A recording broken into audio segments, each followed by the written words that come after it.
is boom, ladies and gentlemen. Welcome to day number 4 of IVA. What an intense battle we've been having so far. And now we're going to start things off real hot. Potch Spice and the one and only, the almighty Kira, joining you at your service on the mic. Kira, how are you feeling about day number 4 of IVA? Hi everyone, I'm extremely excited.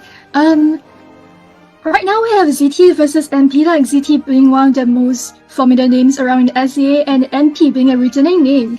So I'm very excited to see what they are going to put on the table this time because, honestly speaking, I have no idea what to expect. So let's wish you boys the best of both teams. I agree. Honestly, these two teams, this could actually be a potential grand finals match, but now we're seeing it.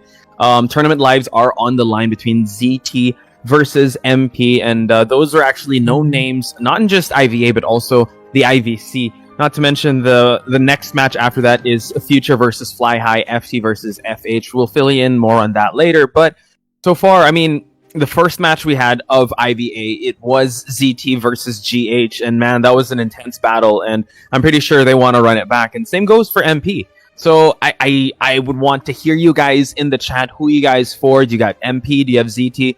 Let us know because, again, we still have the promotions. We got giveaways left and right. Keep commenting on the stream, and you guys can win some NM coins to get VIP access to the grand finals. Not only that, you know what? If you keep promoting things, you get we have a loyal viewers giveaway. So the top 10 loyal viewers with the highest points will get IDV goodies, courtesy of Nello Mello. And last but not least, at SunnyKim23 is giving away an awesome skin. Do follow the mechanics to share the stream. Follow her on Instagram. It's at SunnyKim23 for you guys to win a chance for some awesome skins. And Kira, any shout outs you want to give out before we start things off?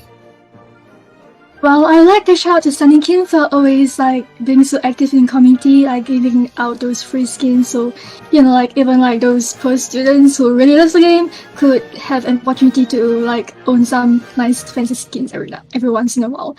And I noticed that she does that for most of the new skins that come out. So I really appreciate how much that she's contributing to the community. So a very big shout out to Sunny Kim, and I love you. Yeah, okay. At SunnyKim23 once again on Instagram. Please give her a follow. Yes, whenever new skins comes out, she always promotes the game. She promotes the skins, so she's really an active member of the community. So please follow her. She's giving away awesome skins. And as we mentioned, let's talk about more of the tournament. I think we have the brackets ready, so let's check it out here. Kira, talk us through what we're seeing now at the tournament bracket.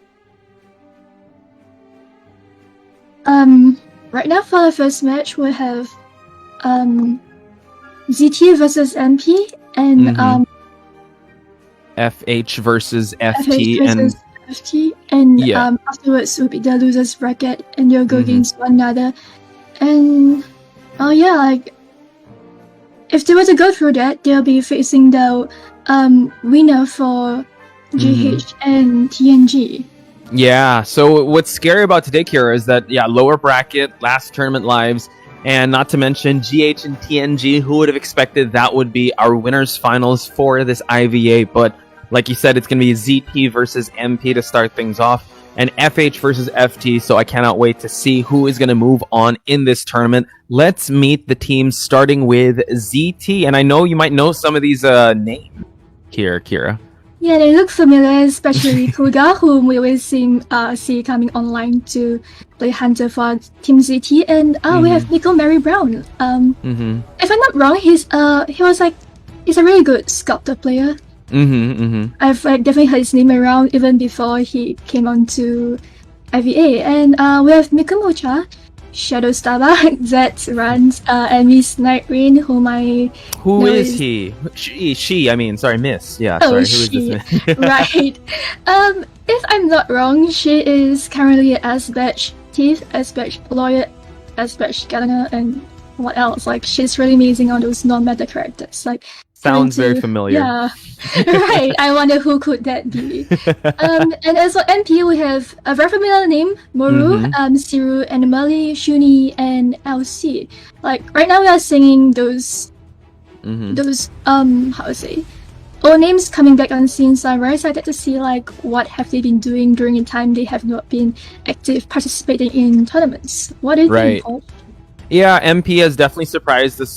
They're always a stable presence in the competitive scene of Identity 5, and they're just one win away of getting a really big chance to blow up, right? They were ones to take it to in IVC 2021. They did beat GH in one game, and it was them in the grand finals. And they're always at the cusp of actually winning things. So I can't wait to see how MP is going to fare, since we are going to Lakeside Village, and it is Moru that we'll be hunting first. And looking back at the previous results, Moro is the one that usually gets a lot of the, I would say, points for the team. So rightfully so for him to start things off, so he can give his team like kind of that leeway for them to be able to play more freely instead of being more pressured if he won't get that much points for his team. But I want to throw it to you, Kira. How do you feel about Lakeside Village? Relatively big map, but it's not as big as some of the other maps up there, like Moonlit and Chinatown and Ever Sleeping, but it's still a big map, so I think we're definitely seeing a Priestess ban here, unless he's bringing either Dream Witch or with Moru though, yeah, Moru usually. I mean, Dream Witch. Would it be? Could be. The thing is though, Kira, in the first match that they had against CB, Moru used Bonbon all the way. So I don't know if he's going to bring that out, because that's the one that got him the most. But you can make a case for that Dream Witch. Dream Witch is actually one of the best hunters in the game, despite how big the map is.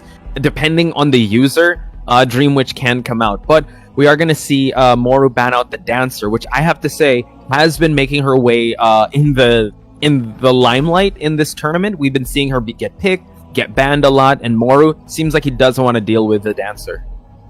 Yeah, as a dancer myself, I must say her slow balls can be really damn annoying, especially especially when you have like towards the newer hunters where their first chase is the most crucial, because they focus more on other aspects like camping or like slow decoding. So I feel like like banning off the guns is a good choice, and here we can see Forward and Postman being locked in. Forward being one of the best rescuers on the scene, because not only can he rescue, he can also harass and buy a lot of time. And Postman, like, he's an amazing assist, I have to say. Like, he cannot just buff the entire team's decoding process, he can do other buffs as well. Even though like he may not be a very good first kite, he's definitely like a very good assist. I would say if you were to find him for first kite, that would be really good on the hunter's side. Oh yeah, usually they want to find the postman so he doesn't send out his letters.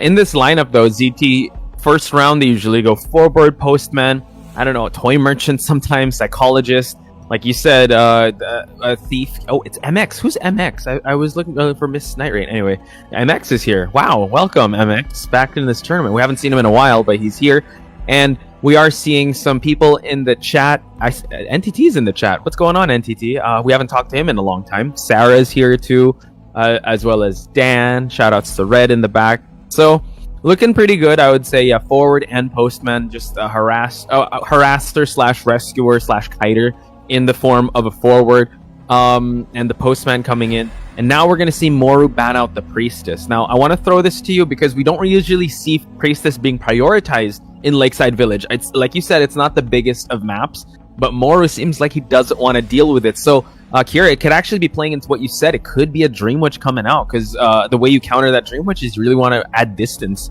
to the main the followers to the main body. And Priestess being on this map, if you were to like, let's say, fetch a glow portal from the big ship all the way till the end, it can be quite annoying for the hunters, since like Lakeside is not exactly a small map either, and the big ship and like the small boat could be like quite annoying hiding spots for the hunter, right? And right now you can see MX locking in with his toy merchant.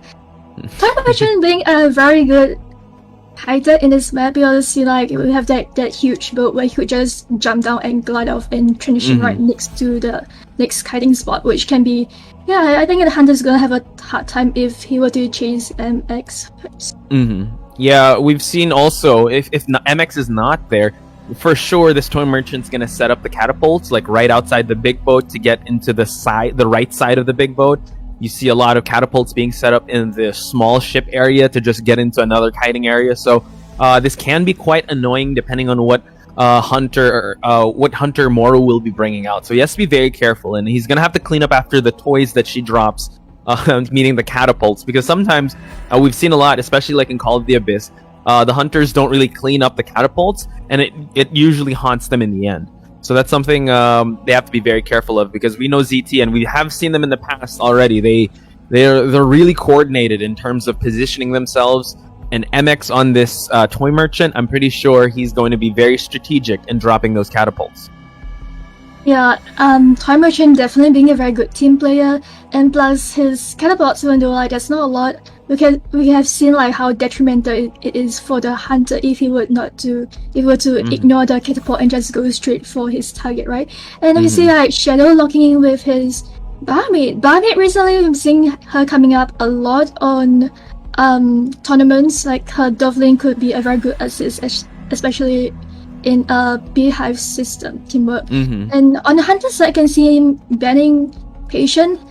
Patient being something like a budget mercenary. He has 3 hooks to close up distance, and not just that, he's one of the faster decoders compared to a mercenary, right? So like, yeah, I feel like he's definitely a good threat to cut off for this lineup.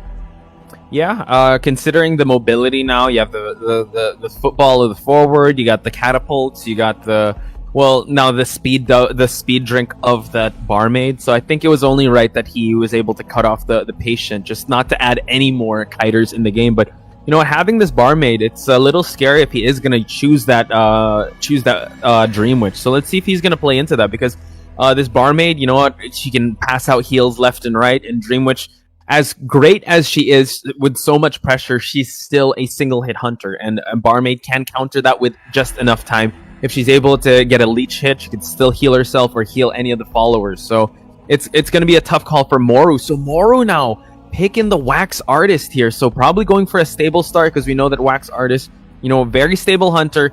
It's usually gets ties, and we see in GodJ's hands, and also in IVL, IJL, that Wax Artist, you just want to be able to defend as much as possible here.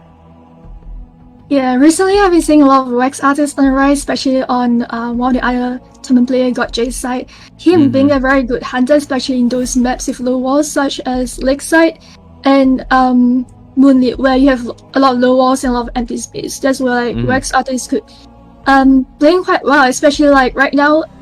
Usually like those maps, Breaking Wheel thrives in them, but with like Flywheel coming in fact, Breaking Wheel isn't as strong as before. So I feel like this is where like, the Wax Artists will come in and shine, because you know, like Flywheel doesn't work that good with the Wax Artists. So yeah, that's really. Yeah, and speaking of Flywheel, we see 2 Flywheels actually on the barmaid and the forward. We have broken windows on the the postman, and you got 1 Tide Turner on the team here for the toy merchant. So now just the spawn locations. We have Miss Night Rain, aka MX. Whoa, it's identity reveal here. Miss Night Rain as MX. That's crazy. So let's see if he's gonna lock in a spot here. Shadow over at the shack area, and we see that we are gonna get an L-shaped type of. It's actually Miss Night Rain in the shack area. So now let's see where Moru is going to be landing the Wax Artist in this. Definitely wants to get to Zed, but Zed in a good spot here. So we'll see if he's gonna find his target. Honestly speaking, I feel that he might go for Run, even though she's a forward, a rescuer, because you know, like you could shoot the hot wax, and if you were to like aim properly and get 100% wax on the forward, he couldn't. Yeah, he's stunned and he can't use his football, and that's a potentially hit right there. Yeah. So that's definitely a good case, and we have seen a lot of Wax Artists kind of go for mercenary, kind of go for forward, just to invest enough time. Because yeah, once the Wax Artist kind of latches onto you, it's really tough. Map pressure is probably his weakness, but chase and chair camping is one of his strongest suits. So let's see how he's going to pursue either Miss Night Rain or Shadow, or any of these survivors. We see a 3-6 build on the side of Moru. He just needs to find his first target and start putting pressure on these survivors. It looks like he has his first target right now, and it seems to be Run's forward. And Run being like sandwiched in his spot, I think he has probably have to use some football to transition to the next kiting spot.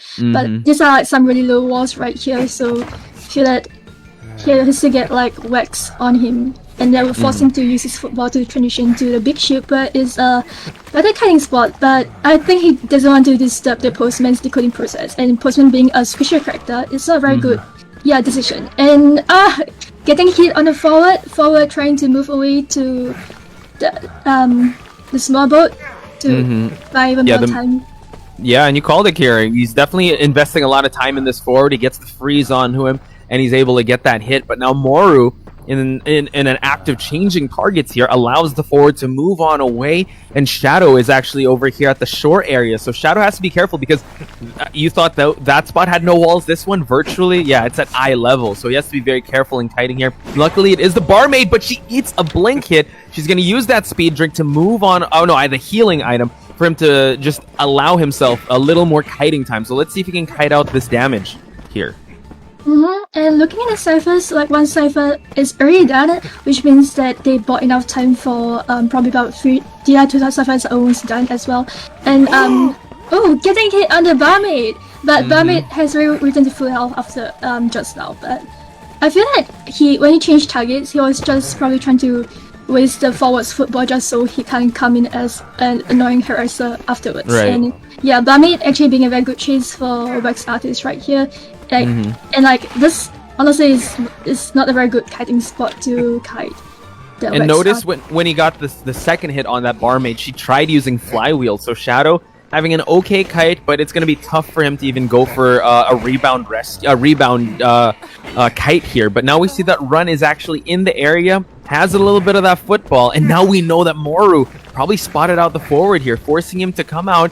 And note that this forward does not have any tide turners, so he's going to have to support as much as possible. We do see that Night Rain is already gliding to go for the rescue, so it's a two-person rescue while the postman is decoding. He's going to try to snipe out this or stop this rescue from happening. Now Moru going for the blob of wax. Last effort pop, nice hit onto the barmaid.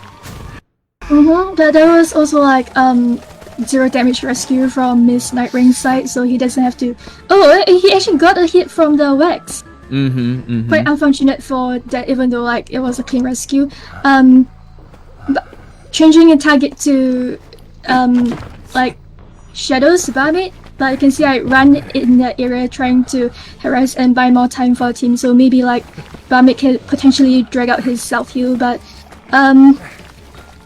his football. Really flew flywheel right there.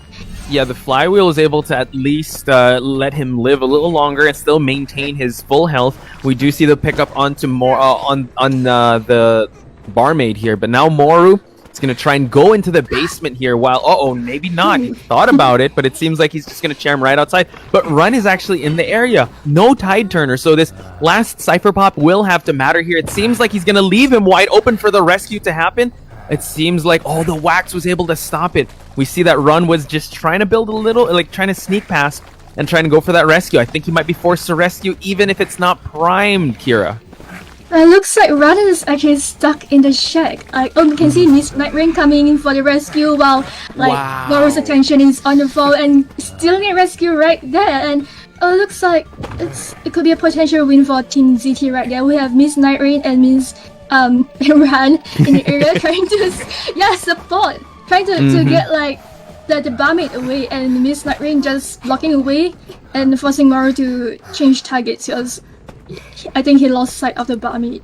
Yeah, he definitely has to settle for just Sharon, the toy merchant, just to try and prolong the... Oh my god, he switches straight away to teleport to try and add more pressure onto this cipher, and now Zed is on the run here, tried to go for a pallet drop. Excellent stuff, but that postman eats some wax for his trouble. We have a full presence wax artist chasing this postman, and now the postman does eat some damage here, so now he's gonna get chased away from that primed cipher, so they're gonna have to open up another cipher if they want to be able to open up these exit gates, Kira.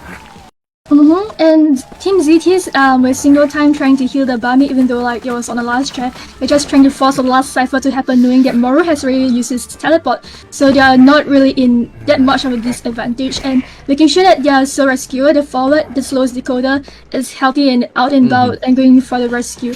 And it looks like Cypher is about to be primed. Yeah, it's almost at the 80% mark. Run is already here, focusing on the strengths here. Now let's see the rescue happen. Wow, able to eat the body, the basic hit here. And now the postman, He's going to try to move on away for that last Cypher to pop, but the Wax Artist, you have to be careful here. He's going to switch to the Hot Wax, or he's going to try to get the down, able to get the down, and moves on away from the speed boost from the last pop, so Zed has to kite for his life. Yeah, I think this is a very good kiting spot for the opening guy considering, and this is a bit good, which is one of the weakest kiting spot, if not the weakest kiting spot for the Hunter right here. I think this buys him more time for the teammates to open the gate and getting a postman down, but however, I feel like the gate on both sides would be open by the time he got set on the chair. Yes, and unfortunately, okay, teleport is going to be ready. Let's see if he's going to pop the teleport. It seems like he's going to go straight for it, but now we see that Run has already transitioned to the dungeon area, so Moru's going to go back and camp out this postman. He's going to have to transition on foot, so it's a foot race to the dungeon, and it seems like they've already opened up the cornfield exit, and it seems like it might be actually a 3-person escape. There's a catapult there just to add a little more distance on Run's side, but beautiful performance on ZT's side. Moru stopping to destroy catapult, and he noticed that the teenagers around area has gone, and see running for her life towards the small gate over there. Looks like they won't be going for a dungeon and playing a safe road and going for the side gate escape instead. Looks like it'll be a 3 escape for Team ZT this time. Yeah, what a beautiful performance on ZT's side. You saw the control that they had. I mean, each person played to their strengths. They knew that once a Wax Artist was zoned in on them, they knew they were going to fall instantly, so they had to get their ciphers primed accordingly. The teamwork was just there, the coordination as well in terms of the body blocking. There wasn't that much over support. I would say it was just the right amount, especially the body blocking by Miss Night Rain. So yeah, I'm excited to see what else they have to offer. Kira, any highlights that you want to be able to talk about here?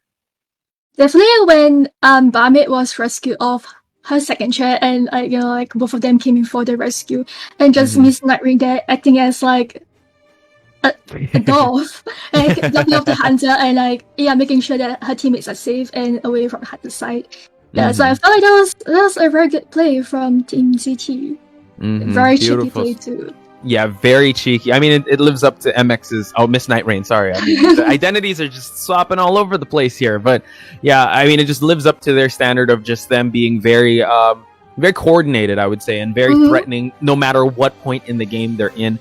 So, ladies and gentlemen, we'll take a short break. When we return, it's going to be the second half of round number 1 between MP and ZT. So don't go anywhere. More of IVA when we come back.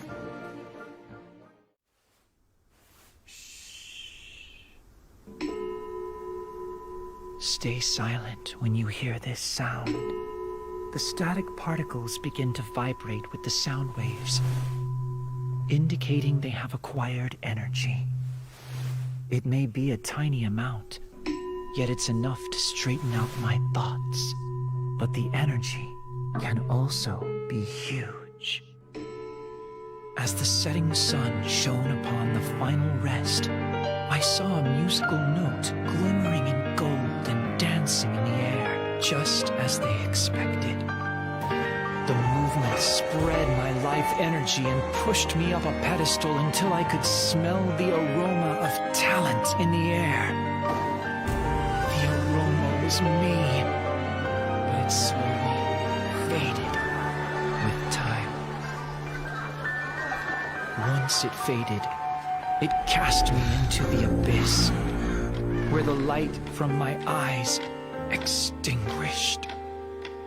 The light shines through my fingers and onto the white keys as I continue writing, hoping the melody points me in a direction.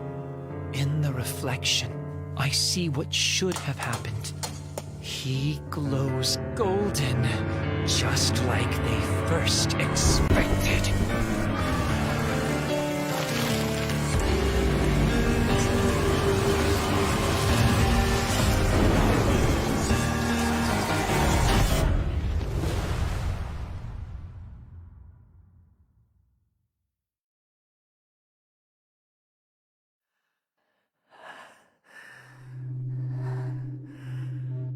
Stay silent when you hear this sound. The static particles begin to vibrate with the sound waves, indicating they have acquired energy. It may be a tiny amount. Great energy forces a change in the tide and pushes the world to absurdity. Do you believe?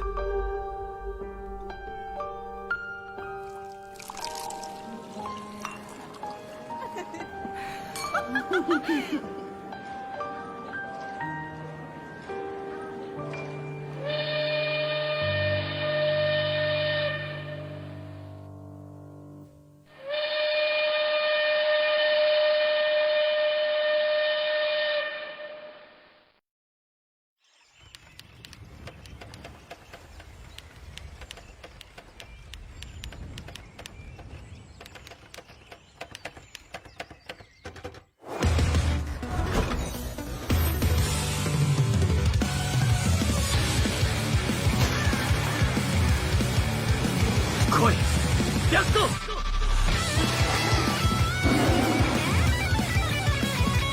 頭は間違うことがあっても血は間違わない。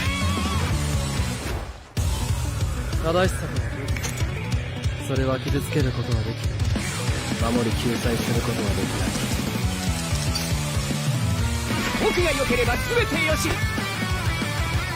超推理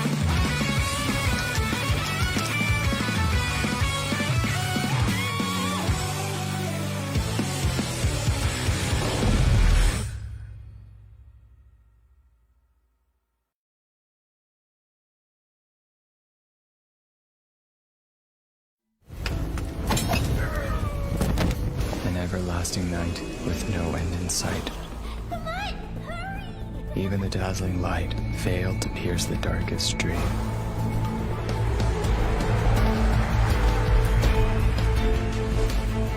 Noir, the Melodist family has no need for useless people.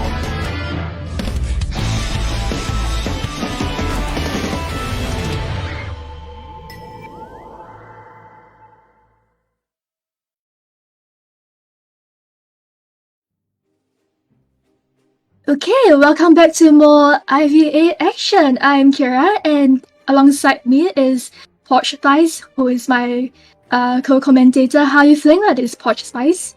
I'm feeling excited. I'm feeling very nervous, and I'm generally very happy with the turnout because we see a lot of people in chat sharing, commenting. Once again, a lot of giveaways to be given to the loyal watchers and also the commenters. So please keep going, and also at SunnyKim23. Do follow her on Instagram. She makes amazing content and amazing giveaways. So that's why I'm super happy. And what an exciting match. We did see a 3-1 in favor of ZT Survivors, but now we're going to switch things up, and it's going to be MP Survivors coming in, while Kuga will be doing the hunting. Very excited to see what they have to bring to the table, but let's not forget how good of a job that MP side did just now as a hunter. I felt that if he were to try the barmaid in the basement, he might actually get a tiny state, but he wanted to do a bit of that, like cipher disturbing. He. And we kind of talked about that offline, right? We were trying to describe Moru as a hunter, and you can't hold anything. He doesn't hold anything back. He wants to go for the aggressive play, and he tried going for it, and it didn't work out quite well. But the idea was there, right? He wanted to go for more than just a tie, so you can't blame him for doing that. That's why we watch him. That's why he's one of the most exciting hunters out there, and I can't wait to see him bounce back from this adversity. So shout outs to Moru. Again, he tried his best. I think ZT was just a little step ahead in terms of how they were able to cycle around through that. I mean, chasing the forward first, you did mention, had the right idea. He wanted to be able to kind of control the football that was there. Also, when it came to the barmaid, it was just a second off and downing him. So let's see how he's going to adjust from this, because now we're going to head back into Lakeside, but now we're going to switch things up. It is going to be, I believe, Kuga that will be the hunter on ZT side, while we're going to see LC, Siru, Anomaly, Shuni, and LC on the Survivor side of Mad Penguins. And MP coming back after a long break. I'm very excited to see what their survivors have been up to during this long hiatus.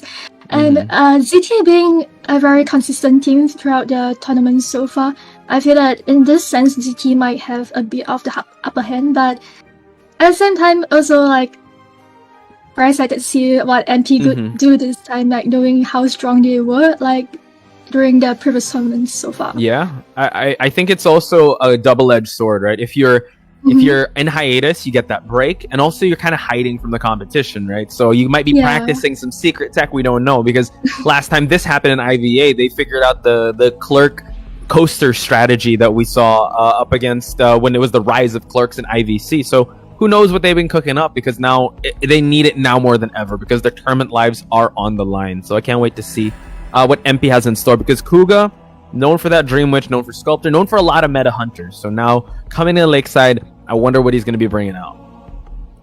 And placing the bets on a Dream Witch, like seeing that how he banned off Barmaid first, Barmaid being a very annoying character against Dream Witch.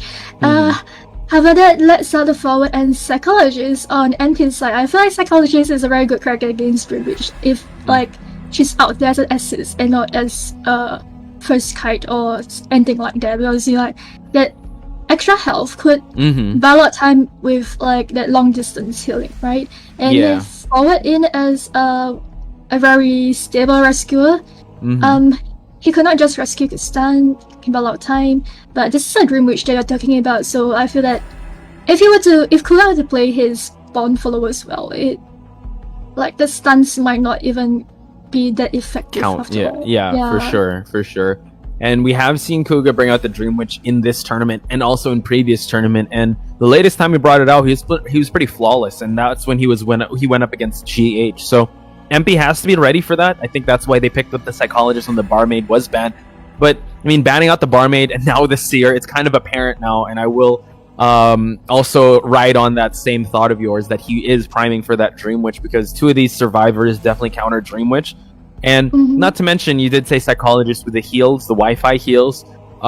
Since this is a huge map, it definitely will pay dividends if, let's say, you're in Shack and you're all the way across the map in Big Boat. So now we're seeing Anomaly lock in with that Dancer. And I think Anomaly, MP on the Dancer, they've definitely had amazing plays. We've seen some of the highlights on this Dancer come in, courtesy of MP. So Kuga's going to have to be careful.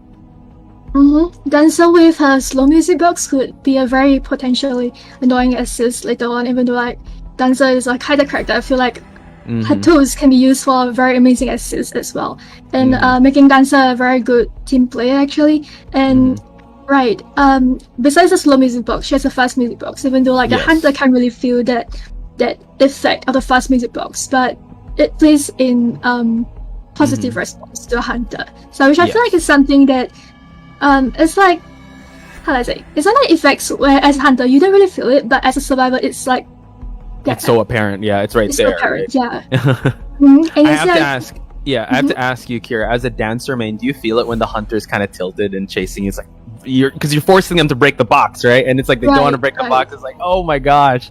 So let's see if Kuga position back yourself afterwards. Exactly. There we go. It's so like the toy merchant where you have to break the box, if not, could be like detrimental afterwards. It's like Kuga coming in with like the Acrobat band, Acrobat being a very good character, and also support, like knowing that his boss could seal off, can silence the hunters, can seal off abilities, and can slow out hunters, and that's actually pretty annoying if you were to let Acrobat outbound to assist his teammates later on. And note also that Acrobat, Anomaly is known for that Acrobat as well. Actually, Siru, Anomaly, and Shuni have brought out Acrobat, and Kuga switching things up, changing the script, going with a Bonbon. You know, and we're gonna throw everything we said about the Dream Witch matchup out the door, and we're gonna talk about Bonbon here. Bonbon Lakeside, we've seen actually Moru pull it off, and he did get a lot of kills on this map. And looking at also the survivors. Yeah, you know what? The stress response on the Psychologist, if she's being chased by a Bonbon, you know what? Depending on how accurate Kuga is with the bombs, could prove to be nothing. The music boxes can play a little bit of factor, but you really want to transition away from tight spaces here. So, how about you? Any thoughts on this Bonbon by Kuga? Seeing how it was a little unexpected, but not completely expected, because knowing that Kuga has a very strong Bonbon on hand, but I also felt that he kind of wants to like low-key like trick the survivors in thinking, oh, it's gonna be a Dream Witch. They tricked us here. I'm glad we didn't bet our golden apples here, because I'd be broke as heck. Like go a 5 again. And he's like, okay, I'm just gonna surprise you guys with like a bonbon and see what you can do with that. Like, I have a lot of confidence in Kuga's bonbon being a very strong bonbon. Being himself, like, probably like those extra help from the psychologist wouldn't do much if he were to get her down fast. And you can see Siru is choosing his spawn on the big ship, Dancer taking the shack, where I feel like it's a good place to put like down music boxes. And Shunei taking the 11, the small boat, and Elsie being the middle. You can see like Kuga choosing to spawn at the cornfield. I feel that his potential first chase would be the Dancer. What do you think, Poch? Yeah, for sure, since the Dancer's right there. But also, we can make a case for the Psychologist, because it's right on that area, too. So maybe we'll see who he's going to go after first. But I think it's apparent that Siru wants to just stay at the strongest kiting place, as you mentioned, the big boat. Elsie just being in the middle, just in case he'll have to rush for any support. But yeah, target is set on either Anomaly or Shuni for Kuga. He is spawning at the cornfield, so we're about to get into the match, ladies and gentlemen. So let's see where he's gonna head toward. It seems like he's gonna go straight towards Shack, where Anomaly is gonna be at. Again, the thing with Bonbon is that mobility is his worst nightmare. But once he finds a survivor, it's gonna be real tough. He's gonna want to gain a lot of presence. Look, all the boxes have been placed down, Kira. All of them at one go. But I feel like it's not too much of a problem for Kuga if he were to chase the Dancer out of that board with his bombs. He could just seal off the acid wave. So like it just seems like Dancer might be stuck in this area for a while. But with like the music boxes in the fact, beautiful bombs right there and getting like half down really. And Dancer trying to transition away. It looks like she's a little outside for Kuga right now. Wow. Yeah, able to pirouette her way towards the spot where he put two of the boxes. But yeah, Kuga already gained that first skill. Mind you, he also has teleport. So Kuga just playing the patient game. And like you said, chasing the Dancer away from these boxes is the best possible decision you can go for. 2 chip damage on a with no presence Bonbon. So his bomb placements have been on point. Note that the forward is also in this area, so Kuga's gonna have to be very careful. And the flywheel to move on away. Pallet drop though. Trade off. One more bomb hit and the Dancer will be falling down, but goes for the stun. Elsie around the area providing support for a Dancer who is only 1 chip bomb away, but he doesn't want to take any risk by using his football trying to get away and flying right there. Avoiding bombs, however, gets like a remote control bomb. However, like this spot, this spot was a very good spot for the forward if he were to get sandwiched, because it's like easy for the bombs to get it at. But Elsie choosing to transition to the big boat where it's a better kiting spot, and you can see like Dancers all heal up with Psychologist health right there. Yeah, and she's picking up her boxes. She has 1. Forward has no more football. Psychologist has already used the stress, and we see that the forward is knocked down. So a very productive 2 minutes, but 3 ciphers still remain. A trade-off, if you would. Now, the rebound kite for this forward is going to be a little tough. The Psychologist does not have that whistle anymore. Dancer is using the boxes just to probably speed up the decoding process. So now, it seems like the Embalmer is going to be moving on for the rescue here. Siru has already made his presence felt. 1 more bomb hit, and Kuga will get that full presence. It looks like there's 2 people coming for a rescue actually. Like trying to play safe knowing that it's a Cam Hunter and Baba getting that down. However, he has a coffin, so that's not too much of a problem. But can see Kuga trying to change targets to Psychologist, knowing that forward being a slow decoder, he doesn't care about him being around on the scene decoding, but it looks like he wants to get that Psychologist down. Getting hit on Psychologist and last effort would be effort has finished effect. He was waiting for the tide turner to just stop and seeing where he. Where it's all good. The Psychologist is gonna fall down. I would say excellent discipline on Kuga's side. Not really getting phased by the 2-person rescue. Changing the attention away, like you mentioned, since the forward isn't the fastest decoder, he'd rather have the trade-off of putting the Psychologist on the chair. Drops a bomb for the survivors to move on away and not get healed up. Spots out Anomaly right out in the open, so Kuga is seeing things 20/20. So this 3 ciphers remaining will remain that way because they gotta heal up, and the Dancer has to get ready for a rescue. Or will they even go for the rescue? Because the forward does have that It's at that wanted order. So it's going to be a tough decision here for the Mad Penguins. I feel like they have to sell the psychologist if they want to at least get a tie. And things are not looking too good on the survivor side, even though it's been a while.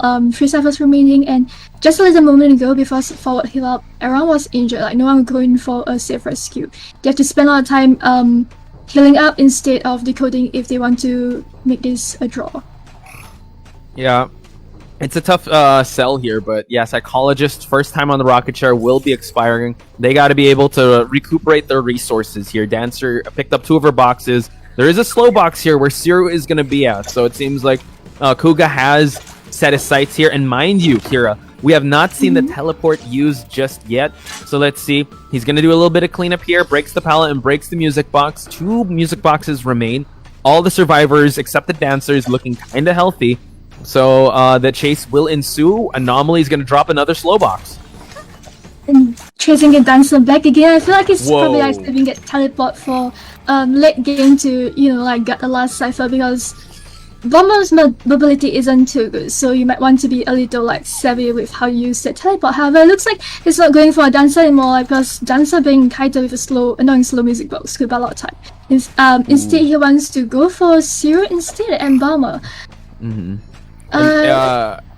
Yeah, when it comes to the Embalmer, yeah, he has not been shared yet. He has been down. I don't know if he used the self. He still has a self heal, so that's good. So Kuga now put in a tough spot here because he's guarding this cipher. He knows 2 ciphers remaining. The other one is about to pop soon enough, and Bonbon's mobility will be put up to play here. He's gonna have to pick a target, and it seems like Anomaly will be that target since he is away from that music box. Tried the flywheel, but unable to, and falls to the barrage of bombs by Kuga.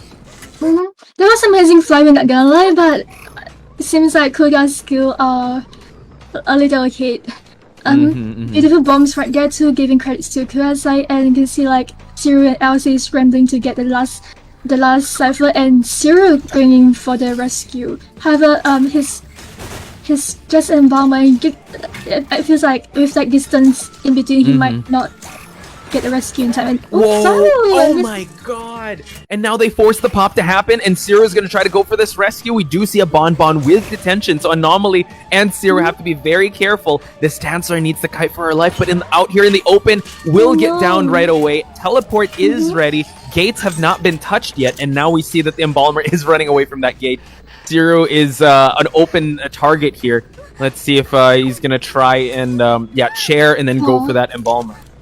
Spotting an Embalmer, chasing an Embalmer right now. I feel like Dancer falling near the small gate is actually quite a detrimental move, because he could guard one gate and doing there's no one here decoding this gate. He has just to wait for the Dancer to expire before teleporting over to the other gate. But it looks like he's not giving any chance for Zero to he actually got the rescue.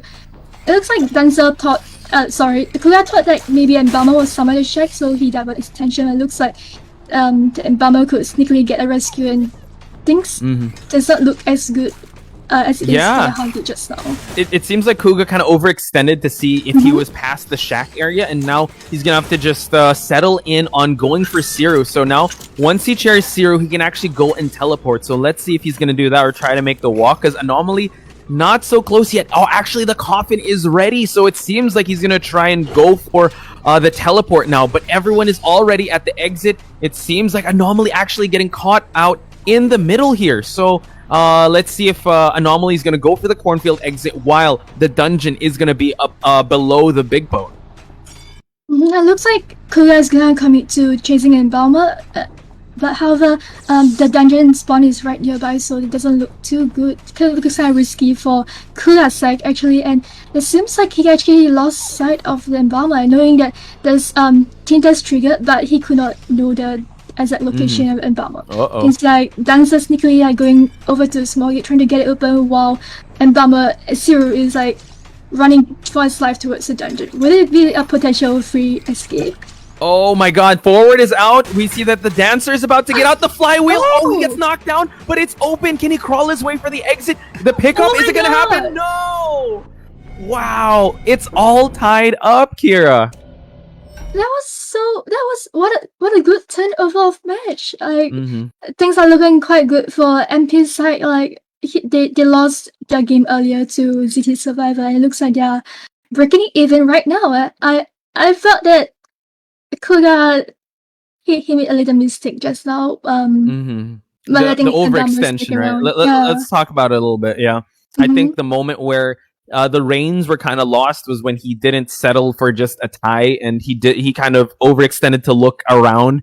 And props to Zero for finding a way to get the rescue onto that dancer, because that really changed things. Kuga lost sight that the tension was not a factor anymore, and that just really played a role into the Survivor side. Kira, anything else to add? Well, I feel that there was amazing teamwork from the Survivor side of MP. So Mm-hmm. yeah, congratulations and really good job to them. Yeah, never say die attitude for Mad Penguins, ladies and gentlemen. That means we're going to see a game number 3. But right now, we're going to take a very short break. More of IVA when we come back.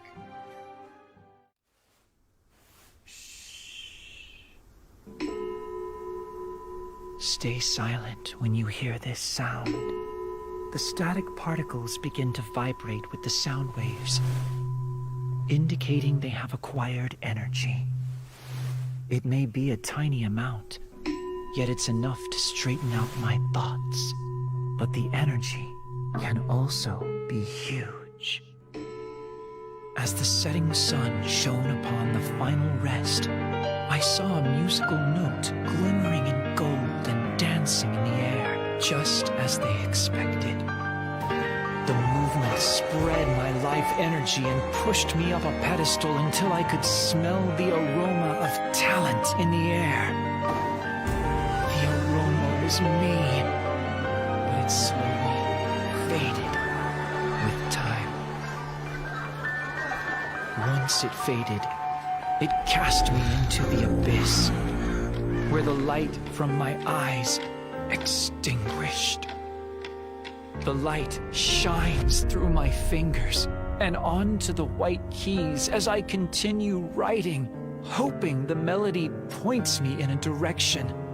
In the reflection, I see what should have happened. He glows golden, just like they first expected.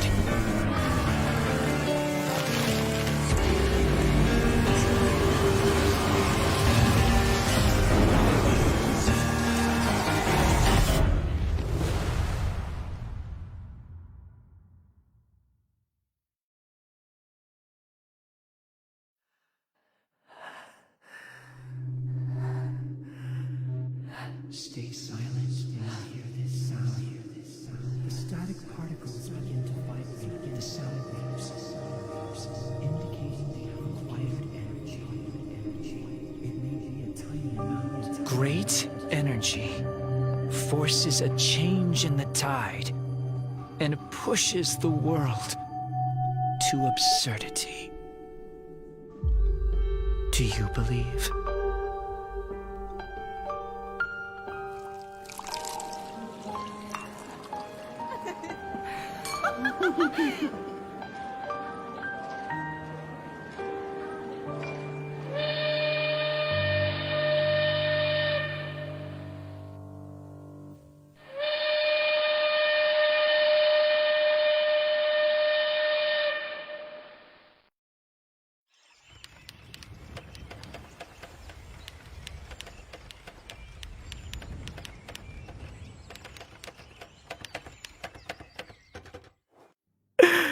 And welcome back, ladies and gentlemen, to a heated battle here with MP versus ZT here at day number 4 of IVA. Kira and Potch Spice on the mic. And Kira, let's try to dissect what just happened here, because MP survivors were able to rise above and tie things up with ZT. How'd you feel about their performance?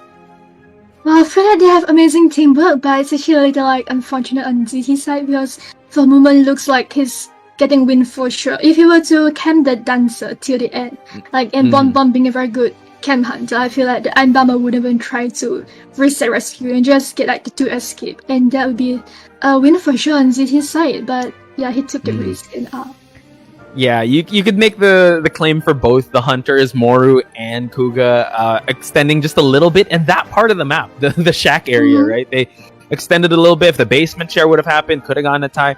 If he camped the chair there, it could have been different. So again, it really comes down to like a one player or one call that could turn things around. But congratulations to both Survivor side of MP and ZT. For sure, we're seeing a round number 3, but for now, we're gonna settle things in the. I think it's gonna be the hospital map in round number 2, and I'm excited to see how the teams, well, especially the Hunters, are going to come in, because for sure we're gonna see some bans come out of the Survivors and Hunter side. Yeah, and hospital being a really big map could be quite annoying for both the Hunter and Survivor side. So I'm kind of like excited to see how both teams will play into them. Yeah, so let's try to play a little bit of predictions here when it comes to the bans. Kuga, if Kuga will be hunting, I would say you still gotta ban that Dream Witch. I'm not sure why he didn't bring it out. We were expecting the Dream Witch to come out. He did not. Probably he's listening. He's like, "Oh, you casters, you're so funny. You're gonna get your predictions wrong." But how do you? If you are in the Survivor side of MP, you're going up against Kuga. Which Hunter would you opt to ban? Also, speaking when though like they went against a good Bonbon just now, I was like the safe bet is still on Dream Witch, because it's a big map. Like she could just gut one cipher with like a leech, and it forces you to scramble to like maybe like all the way to the end to start a whole new cipher. And yeah, it feels like Dream Witch is a very good hunter in such a big map like this. Yeah, and shout out to Chocho for also explaining a little bit of the cipher control that they can have, because you could, if you're a Dream Witch, right, map pressure's just insane. But Hospital is very notorious in having like this last 3 ciphers that are in like this area of this triangle area. Yeah, that it's going to be tough for the ciphers. Exactly. So that's it's going to be tough. We are going to see Miko actually come in. So Kuga will be benched for a little bit, but Miko again having an amazing performance so far. Has a Bonbon, has a Bloody Queen.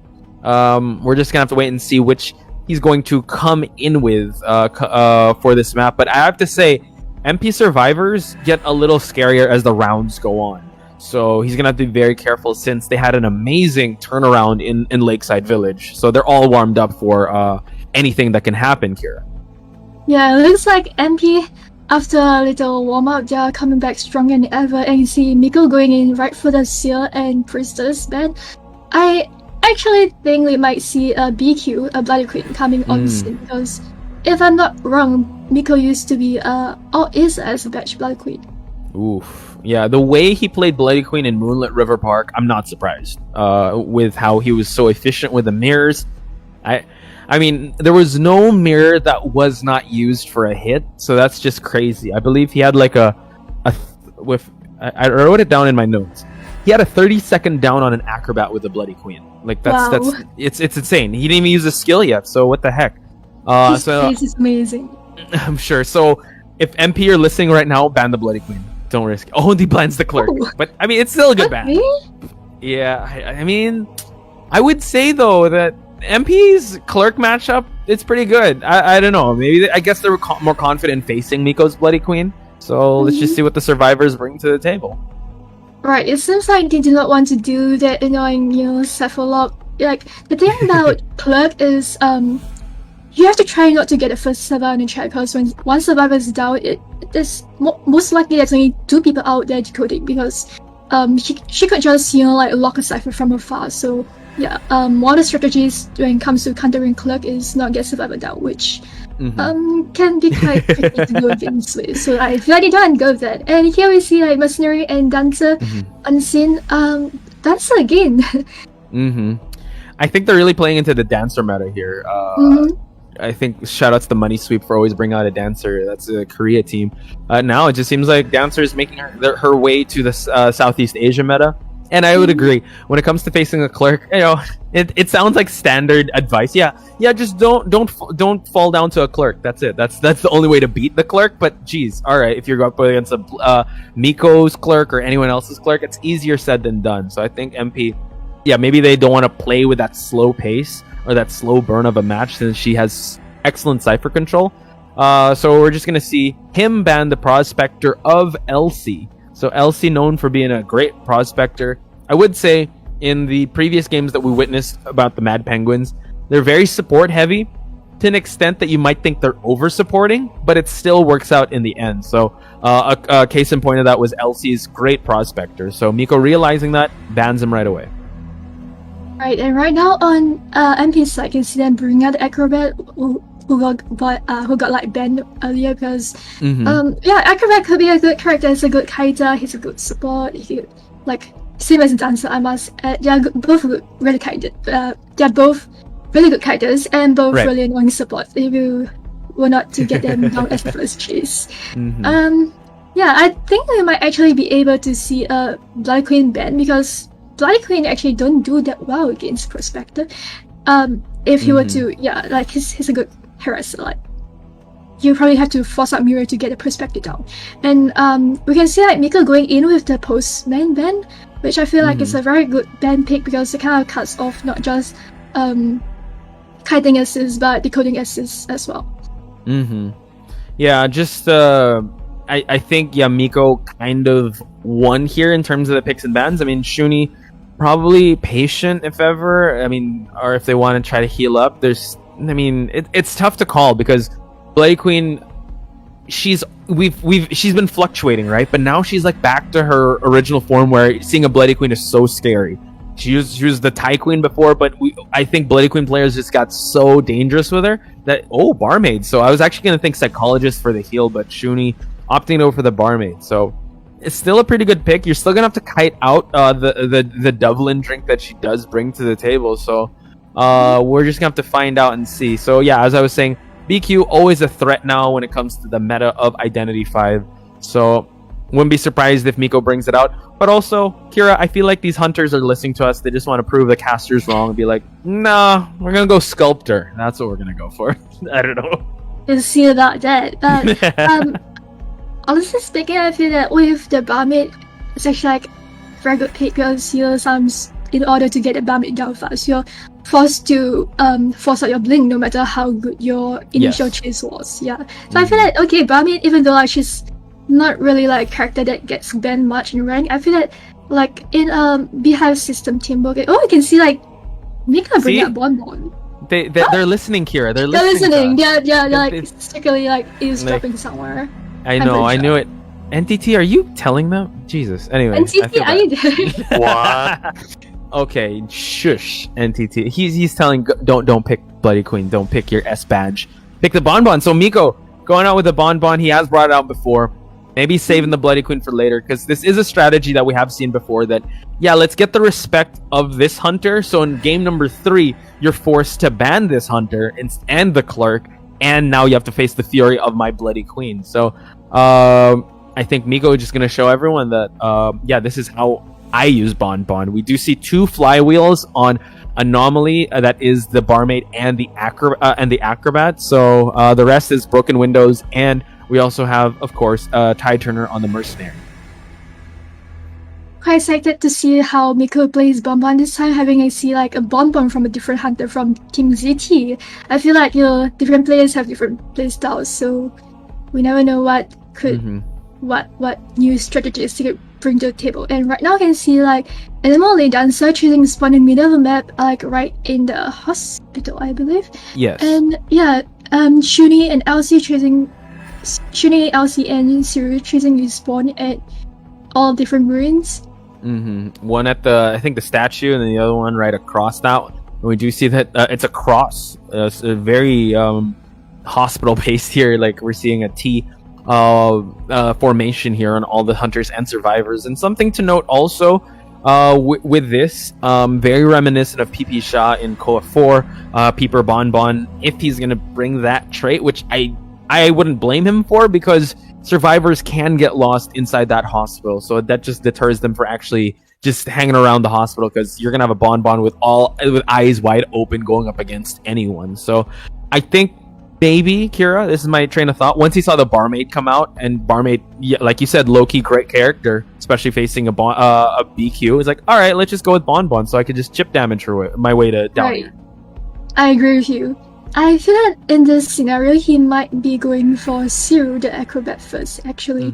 Because like he spawned at ruins where you could just throw bombs to seal off the pathways. But it looks like he'll be going into the hospital instead, and it looks like he might commit to Dancer as first chase. Did you see that? Like she was able to pirouette her way. I've never knew you could do that, but now we see that Nico just placing a peeper down, and we do see that he is cleaning up shop here. So now this is going to be a tough place to be kiting, but with the help of the boxes, that could help Anomaly here. Now Anomaly, oh wow, gets caught actually trying to go for this door, gets hit with a bomb. Another one inbound, but now forces to go down below here. There was like, almost drop down hit. You see that? It looks like Anomaly is forced to transition out the hospital, and I think he wants to move the ruins, but he gets one hit and moves back to hospital instead. Where I believe there's still one more music box on top. Yes. Or did they destroy that? Yeah, right. It's still up there. Anomaly now forcing. Wow, he just. Oh well, because there's a peeper. Oh, do you see that? Miku is gonna spot out Anomaly trying to go for that window. Is he gonna get it in time? The flywheel timed so well, and now Anomaly can move on over, but the control bomb, Kira. Miku is one step ahead there. But that was like a really amazing flywheel right there, dodging that two-step bomb, I believe. Yeah, that was like a really good hand reflex right there. You see Shuni around the area, Mercenary getting ready for rescue. However, like see Miko placing a peeper trying to sniff out where the tinnitus could possibly be coming from. For sure. So yeah, Shuni has to be very careful here. Any sudden movements, he's gonna get spotted out. The rescue attempt can fail before the halfway mark. This is a little tough because 3 ciphers remaining, 2 survivors just potentially working on a cipher.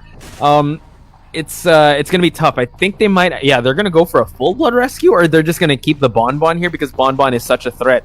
But Miku is just gonna try to patrol around the area. This gives the trade-off here for the sacrifice is at least they're working for objectives. While Miku, let's see if he's this tinnitus is gonna try to psych him out to overextend, because that has happened in Kuga's side. I feel that they might just sell a dancer actually, because Bonbon being a very good camp hunter, sometimes like how to say, as being a friend of Bonbon means somebody tell me, it's actually scarier when survivors don't rescue versus when they actually come into rescue, because when they come in rescue you have a chance of getting double down or if you rescue, but if they don't, it might be a very solid draw right there, which I feel that it's what MP wanted to go for. They want to play it safe, they want to just get a draw. So yeah, it's better than getting loose anyway. I think it's I definitely agree there. It comes with the respect of the camping, and it just shows Miku had so much success with the chase of downing the dancer. Now Elsie's gonna get spotted out right away. He's gonna be forced to go down away from that hospital. Now the chase continues with this barmaid bolt and able to hit that control bomb on her. Tried to lob it through the window, but now he's going to try his luck again here in the ruins area while Elsie tries to transition away. He still has, he has to mix another drink for him to be able to do things here. So now, Miku just destroying that pallet. Elsie doing a great job so far. Elsie, after healing off the chip damage, managed to get a chip damage right away, and it looks like she's on half health right now. And it looks like Elsie is trying to transition, I think he's trying to transition back to hospital, and however, like the bomb is still off the passageway, so we're gonna control bomb is so accurate. Anyway, you can see like Elsie trying to move away from the last cipher while Mercenary is on it. So it was a good move from Elsie right there to not go back to hospital, even though it was like a better kiting spot, because that's where the last cipher is at. It looks like they're going for the heal. Yeah, so dropping down a peeper just to control the Cypher's speed progress, but now we see that the barmaid close to healing up, but not quite. Acrobat is also here, so this is going to be a tough rescue, I would have to say. That Cypher is actually almost primed, so this is going to be a little intense. The Acrobat's going to have to time this well, and Miku's going to have to keep his wits about him because he knows that the last Cypher is almost done. 1 chip damage onto this Acrobat, and he can double down him right away. Flywheels away from that second bomb hit. And now a chair hit, and now the barmaid is actually okay. It's quite unfortunate on the hunter's side, because knowing Bonbon is a very good camp hunter. Looks like they decide to go for the cypher pop instead, so barmaid could live a little longer. Like she's kind of like in a little sandwich situation over here. It's either get a hit in transition or get a bomb hit while trying to move around the pellets with you.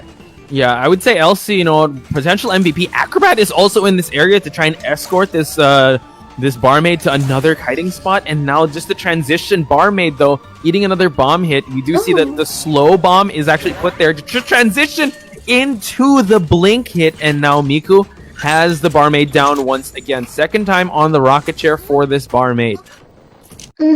I think he might actually have sniffed out the acrobat's position because you see he's moving towards the gate where acrobat's running towards. It looks like I think he wants to secure the barmaid as and get a time state, but because the mercenary actually being here, he has tide turner, so they're gonna try and go for as much survivors out as possible. So they're gonna try to escort this barmaid out. It's gonna be an intense one, Kira. Here we go. Very intense indeed, and manages to get barmaid down from the chair, and you can see Kuga trying his best to get the barmaid down with bomb hit, so he doesn't have to waste any more time on the attack recovery animation. And you can see him trying to block off the barmaid's pathway. I think Titan will last till then, so I think it'll be a tie for. It was a good attempt. You saw that the rescue did happen, but there was a little bit of a traffic jam situation in terms of that rescue. At least the mercenary was able to use the tide turner. He got out scot-free. Getting a tie in this situation isn't so bad. So now we're going to see the surrender, and good job on both sides. I would have to say it was an excellent back and forth between the survivors and hunters, and I think considering how things went, getting a tie on the hunter side was the best thing, because like you said, they didn't want to risk anything going for that rescue of that dancer. Right, and you can see MP survivors knowing that Bon did not bring detention. They kind of want to be a little more bossy and take a risk. And since there's two of them and Mercenary has Titanium, why not just go for that little risk, right? And they actually managed to get the rescue to happen, which I thought was wow. You had it to happen. You took that big risk to try to get a tree escape, which is something that I have to say, hats off to MP for making that happen in the end. It was a calculated risk, I would say, and at least they tried. They're not they end the game dang, you know what? If I was able to make that rescue, who knows what could have happened? So at least they can rest on their laurels that they escaped using that tide turner. Unfortunately, I think the chair placement, like you said, not enough time for that barmaid to even try and go for that exit. So GG's to both teams. We're at a tie in the first half, Kira. Looks like both teams are breaking out even, and maybe they might switch things up a little bit for round three and play a little more aggressive to, instead of trying to go for stable ties. I think they might actually be more aggressive with gameplay, trying to get that win instead. So ladies and gentlemen, we are just going to take a very short break. When we come back, it is going to be the second half of round number 2 between MP and ZT, so don't go anywhere. More of IVA when we come back.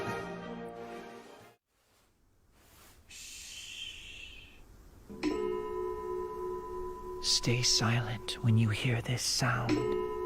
The static particles begin to vibrate with the sound waves, indicating they have acquired energy. It may be a tiny amount, yet it's enough to straighten out my thoughts. But the energy can also be huge. As the setting sun shone upon the final rest, I saw a musical note glimmering in gold and dancing in the air, just as they expected. The movement spread my life energy and pushed me up a pedestal until I could smell the aroma of talent in the air. The aroma was me, but it slowly faded with time.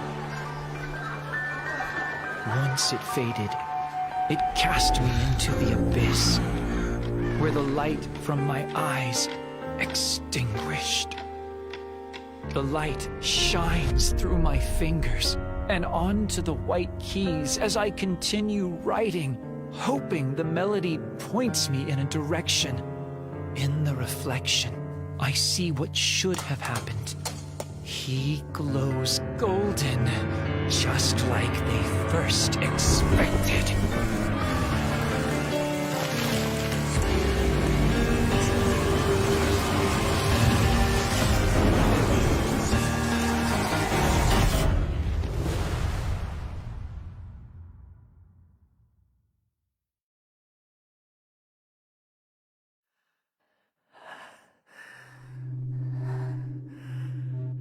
Stay silent and hear this sound.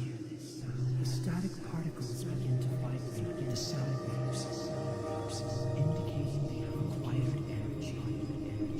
It may be a tiny amount. Great energy forces a change in the tide and pushes the world to absurdity. Do you believe?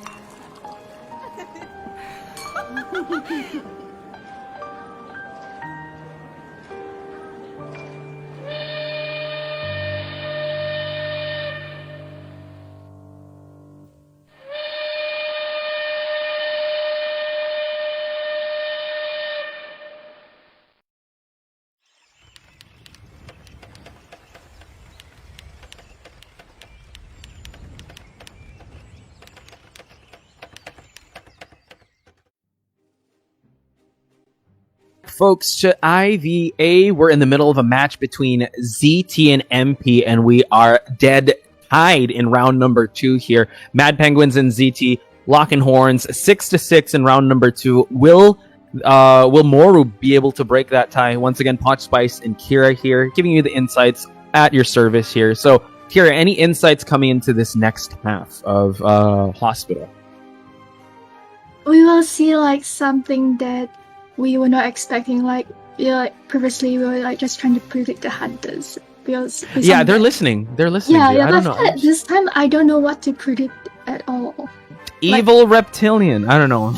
I don't know. We might even see Hermit. I feel like Hermit could be quite strong in that match. Yeah. Like, Hermit overall is it's pretty annoying to go against with as a survivor.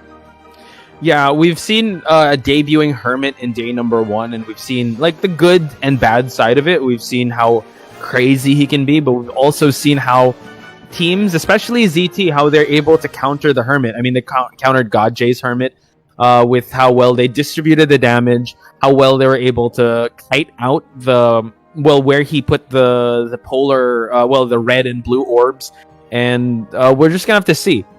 One thing though, Kira, I don't know, our predictions have been kind of off tonight. I don't know if the hunters are trying to prove a point here. So, I would agree. Hermit is really strong here. Clerk is really strong here. For sure, they might. I would say ZT. I don't know. They're kind of trolly. Who knows? Maybe they're gonna ban something else. But based on my research, I think you gotta respect the Bonbon of Moru. That's one of his strongest hunters, and you don't want to face that Bonbon. Right, I agree with you. I think we might see. I think we'll see a Bonbon ban on ZT Survivor side. Also on ZT Survivor side, I'm also anticipating to see more of less meta characters that we haven't seen before. Knowing how Miss Night Rain has a very formidable as in team, so like hopefully we'll see some of that tonight.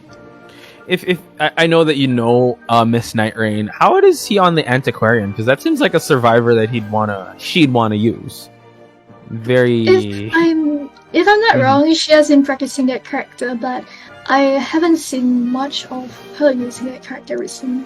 Okay, so I'm not sure what to expect, but if she brings it out, then yeah, sure, maybe we have something new to see for tonight.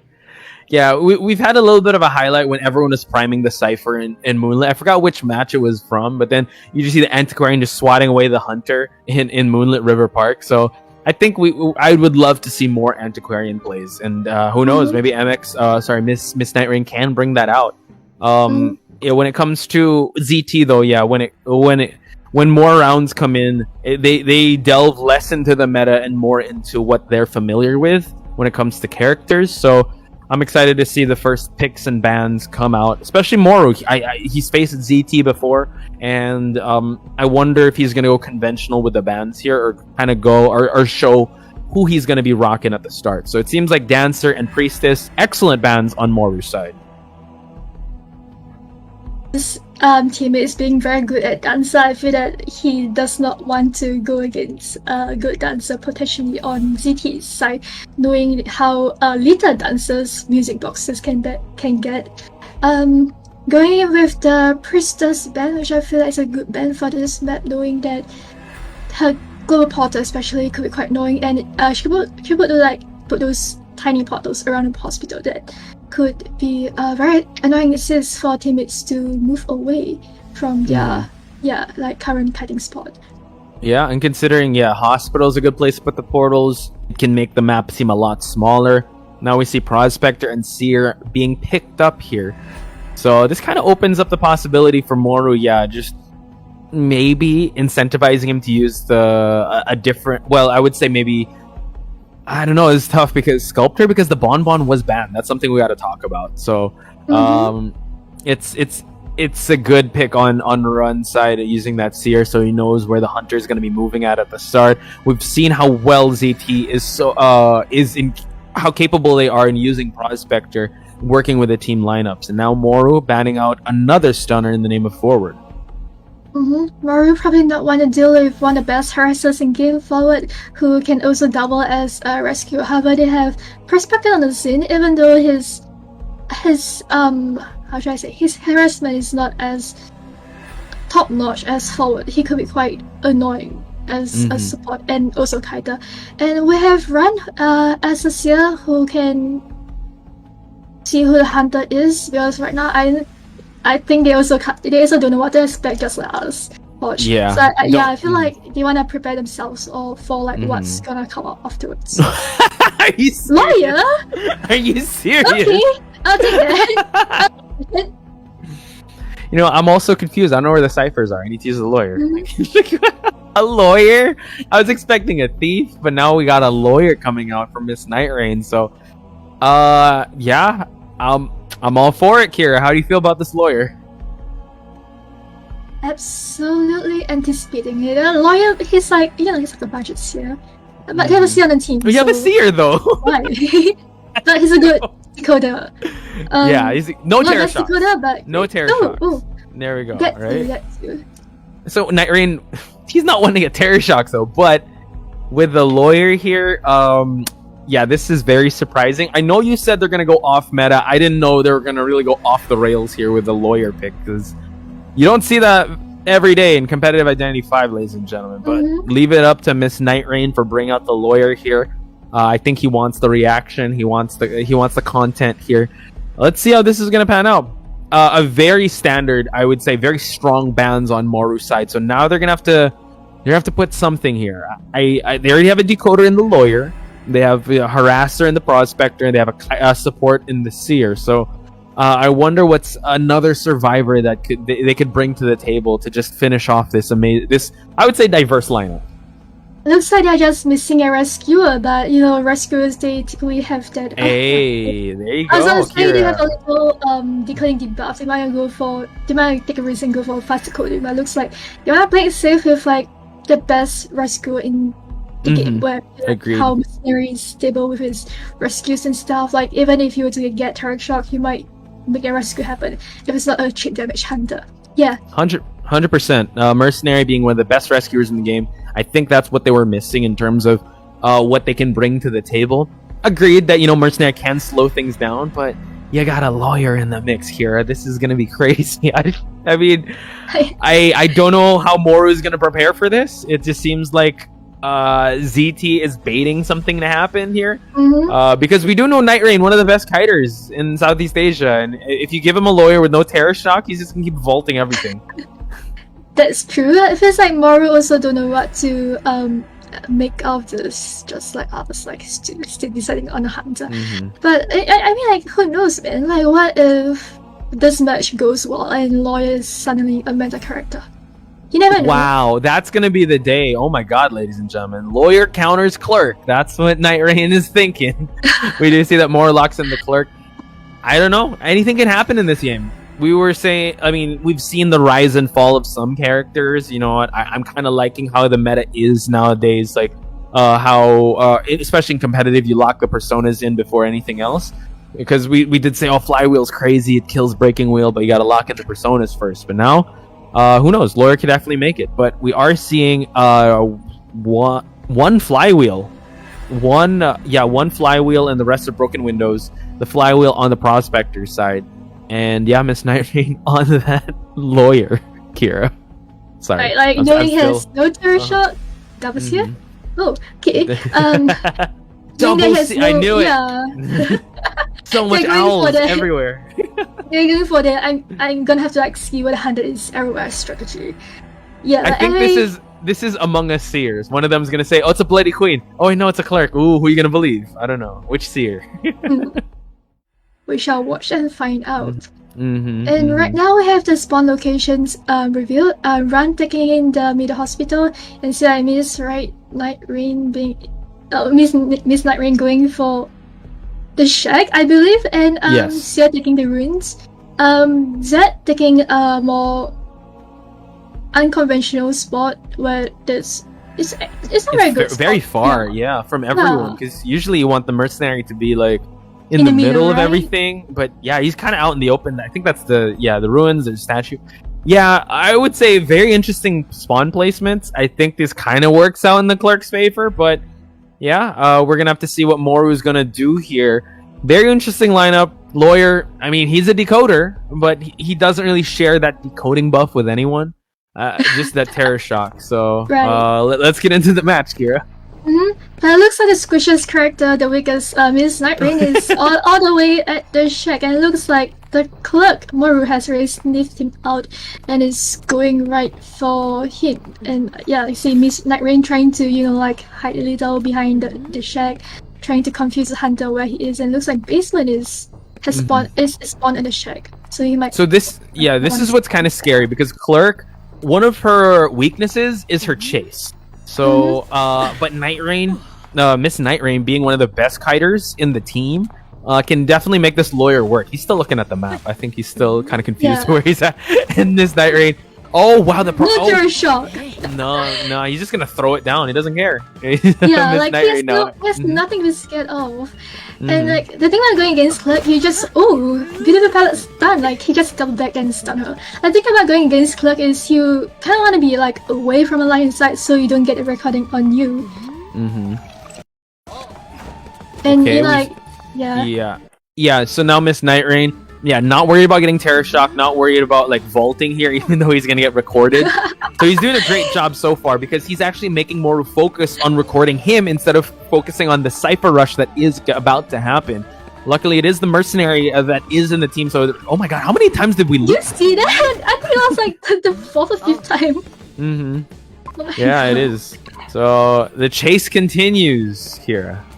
Miss Night Rain knowing that he has beautiful owl right there, like prolonging his kind. Like Miss Night Rain knowing that he has no fear of terror shocks, just like vaulting as much as he can. Like now, ultimately transition to the ruins where there's a lot more pallets and windows to work with. And look at the ciphers, Poch. Like 3 ciphers are already down. Holy smokes! That was fast. Yeah, right. Oh my god. The lawyer was just like flipping around the same pallet, and that actually bought enough time. But amazing! Blink attempt, but it didn't work out, and Miss Night Rain is getting into the head of Moru. He's just focusing on just chasing this this lawyer. I would have to say this is the best possible outcome. So I would say I would equate this scenario like a bull and a matador. This lawyer is the red cape that the bull is trying to go for, not knowing no terror shock. It's totally fine. He's just gonna go straight into the ruins area. 2 ciphers still remaining here, so this is insane. Moru finally getting a hit on this very, very pesky lawyer. However, Miss Night Rain is aware of where the basement is at and not wanting to take any risk, just moving to the ruins where it's safer. And anyway, it's a good heading spot. There's a lot more windows and pallets to work with. But it looks like Cyber Progress are moving along very fast. And think about Clerk, as I mentioned before, you just do not want to get the first survivor on the chair. Try to go. Well with Team CT right here. I think one of the things that was detrimental to Moru and worked well was that missed blink attempt. We do see that Zed is also in this area. Shadow is on timeout here, can't decode anything, and it seems like we're gonna see a switch of targets here. So now Moru investing so much time into that lawyer, switching it up. Accelerated decoding is already there. We do see that the pallet breaking was recorded, and now Shadow will continue this chase. Trying to for pallet stun, and they did sound like the mind games, and Sia ultimately getting the first hit. It looks like Moru has decided to go to chase like the survival of the the last cipher, however, there isn't like much a problem for Team ZTS. They could just set a new cipher, right? And you have like lawyer decoding a decoder on the team. Still on They involved. they didn't even heal the lawyer. He's just like, They're alright, just like, decode, listen it's and fine. share, just decode. Just do your job and decode. You are the Oh, Mhm. mind game Mind with game. Shadow. Nice. Okay, excellent discipline on Shadow's side. He doesn't have an owl just yet. Tried to bait out a regular hit, but the Seer falls. One cipher remains, but they do have a tide turner to work with. And Prospector around an area trying to buy more time for a team. However, Moro knows what he's up to, but I don't think it's much. Oh, getting a rescue right there. But Wow. he gets a hit. However, it's not. They pop it. Oh, They pop the surprise. cipher. Detention's in the air. What an amazing stun there. It's going to buy Shadow enough time to probably siphon out an owl. Now we see that the Prospector, oh, he was about to throw a magnet. He's going to try to change targets here. He sees a survivor at the exit. Oh, blink, but the pallet has been dropped. So this is going to add more distance to the Seer. I want to see if that owl is almost ready, though. And Prospector is around the area too, trying to assist, his even though that detention is in the air, he knows that he has nothing to fear because knowing as a Prospector, his knight in shining armor, just there to escort him all the way to the gate. Exactly. Now the Prospector has to be careful here. Seer as an owl! Oh my god, able to use the owl, and now Moro realizing that he's gonna just transition and use the owl to get to a better kiting spot. Moro has detention. You have to be very careful here, Shadow, but no, falls to the hit. Can see Prospector still around area trying to play the risky, but looks like Seal will be getting on the chair successfully, and I think they're just going to take a tree escape, the tree run, and just go. Yeah, this is a wild one, I would have to say. Lawyer coming in clutch here. Seems like the tactic, the mental warfare on the lawyer's side, bringing him in, thinking that he'd be the easiest target to chase, not considering that Miss Night Rain has excellent kiting ability and also the no terror shock. It worked perfectly, Kira. That was an amazing match. All I have to say is do not look down on lawyers. You never know, we might be facing another like Miss Night Rain behind what you seem is a weak character. Anyway, a very beautiful kite from Miss Night Rain herself, buying a lot of time for the team. It's not something that you typically expect out of a lawyer because you think that this is the decoder, right? He's not like prisoner where you have that little like self-protection. Exactly. I mean, that just shows the ability of MX, and it just shows the cheeky strategies that they have, right? Bring out Lawyer, forcing Moro to go after the juicy target. I would say Bull versus Matador. It was just trying to go for that red cape, thinking that he was going to charge straight into the Lawyer, but little did he know that the Lawyer was actually a good matchup in terms of this scenario, Kira. Yeah, like something that you definitely do not expect of a lawyer. But I feel like if I'm Maru, I would definitely go for a lawyer too, because he found out that lawyer was around check, so he's a good character chase, and I would do the same thing too. But I would have expected that a lawyer could prolong a kite against a clerk for so damn long. That was insane, and I cannot wait for the next round. Yeah, and well, I guess we'll be going on to the next round soon, and see you in a while. Bye.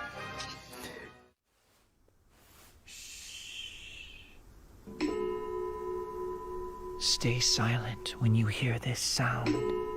The static particles begin to vibrate with the sound waves, indicating they have acquired energy. It may be a tiny amount, yet it's enough to straighten out my thoughts. But the energy can also be huge. As the setting sun shone upon the final rest, I saw a musical note glimmering in gold and dancing in the air, just as they expected. The movement spread my life energy and pushed me up a pedestal until I could smell the aroma of talent in the air. The aroma was me, but it slowly faded with time. Once it faded, it cast me into the abyss, where the light from my eyes extinguished. The light shines through my fingers and onto the white keys as I continue writing hoping the melody points me in a direction. In the reflection, I see what should have happened. He glows golden, just like they first expected.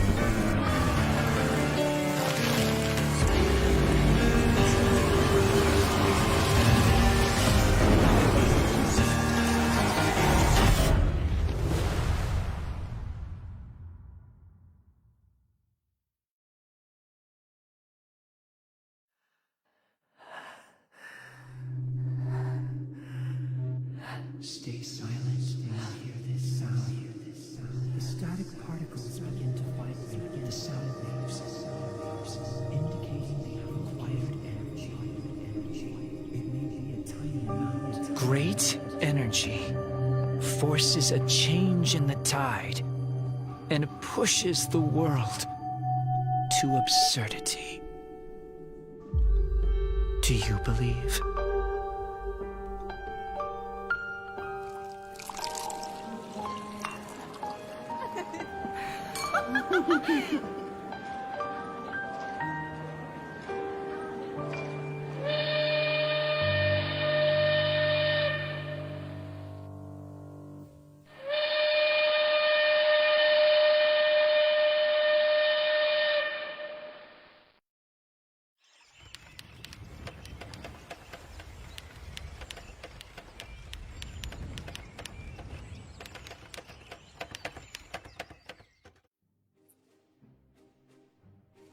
Welcome back to more IVA action, and right now we are going to the round 3 of MP versus ZT. Wow, what a match just now! Yeah, people in the chat saying Lawyer new meta. Who knows? Right? Ask Miss Night Rain. I don't know. He's looking. He's thinking about the future, ladies and gentlemen. This was insane. It was high level. I would say mind games and just excellent kiting because we were saying Lawyer's the juiciest target, right? But I mean, no terror shock, excellent kiting was a recipe for disaster for any hunter.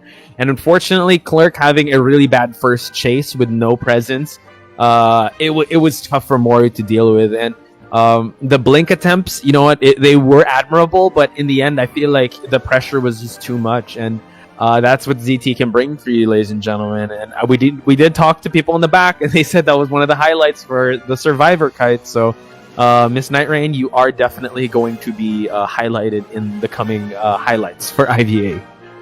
Absolutely, but even though MP gave a good chase, it was so painful to watch the two missed blinks. I felt that Miss Night Rain bought so much time for a team that Moro was panicking, hence like the missed blink, which kind of like didn't play into well for into the hands of Team MP. Yeah, and I think they kind of rely on that type of pressure, right? So let's hope that Moro is able to shake out the cobwebs, shake out the nerves, because he's gonna have to come in his best possible shape. Because round number 3, we're going to Leo's memory, and it is ZT that is leading the rounds here. So this is gonna be very detrimental for them since round number 1 they're all tied up. We are gonna see their survivors come in now: LC, Siru, Anomaly, and Shuni. Probably coming in just to give Moru a bit of a break and for him to reset, maybe get some water, maybe just stretch a little bit. And Miku coming back to hunt for his team.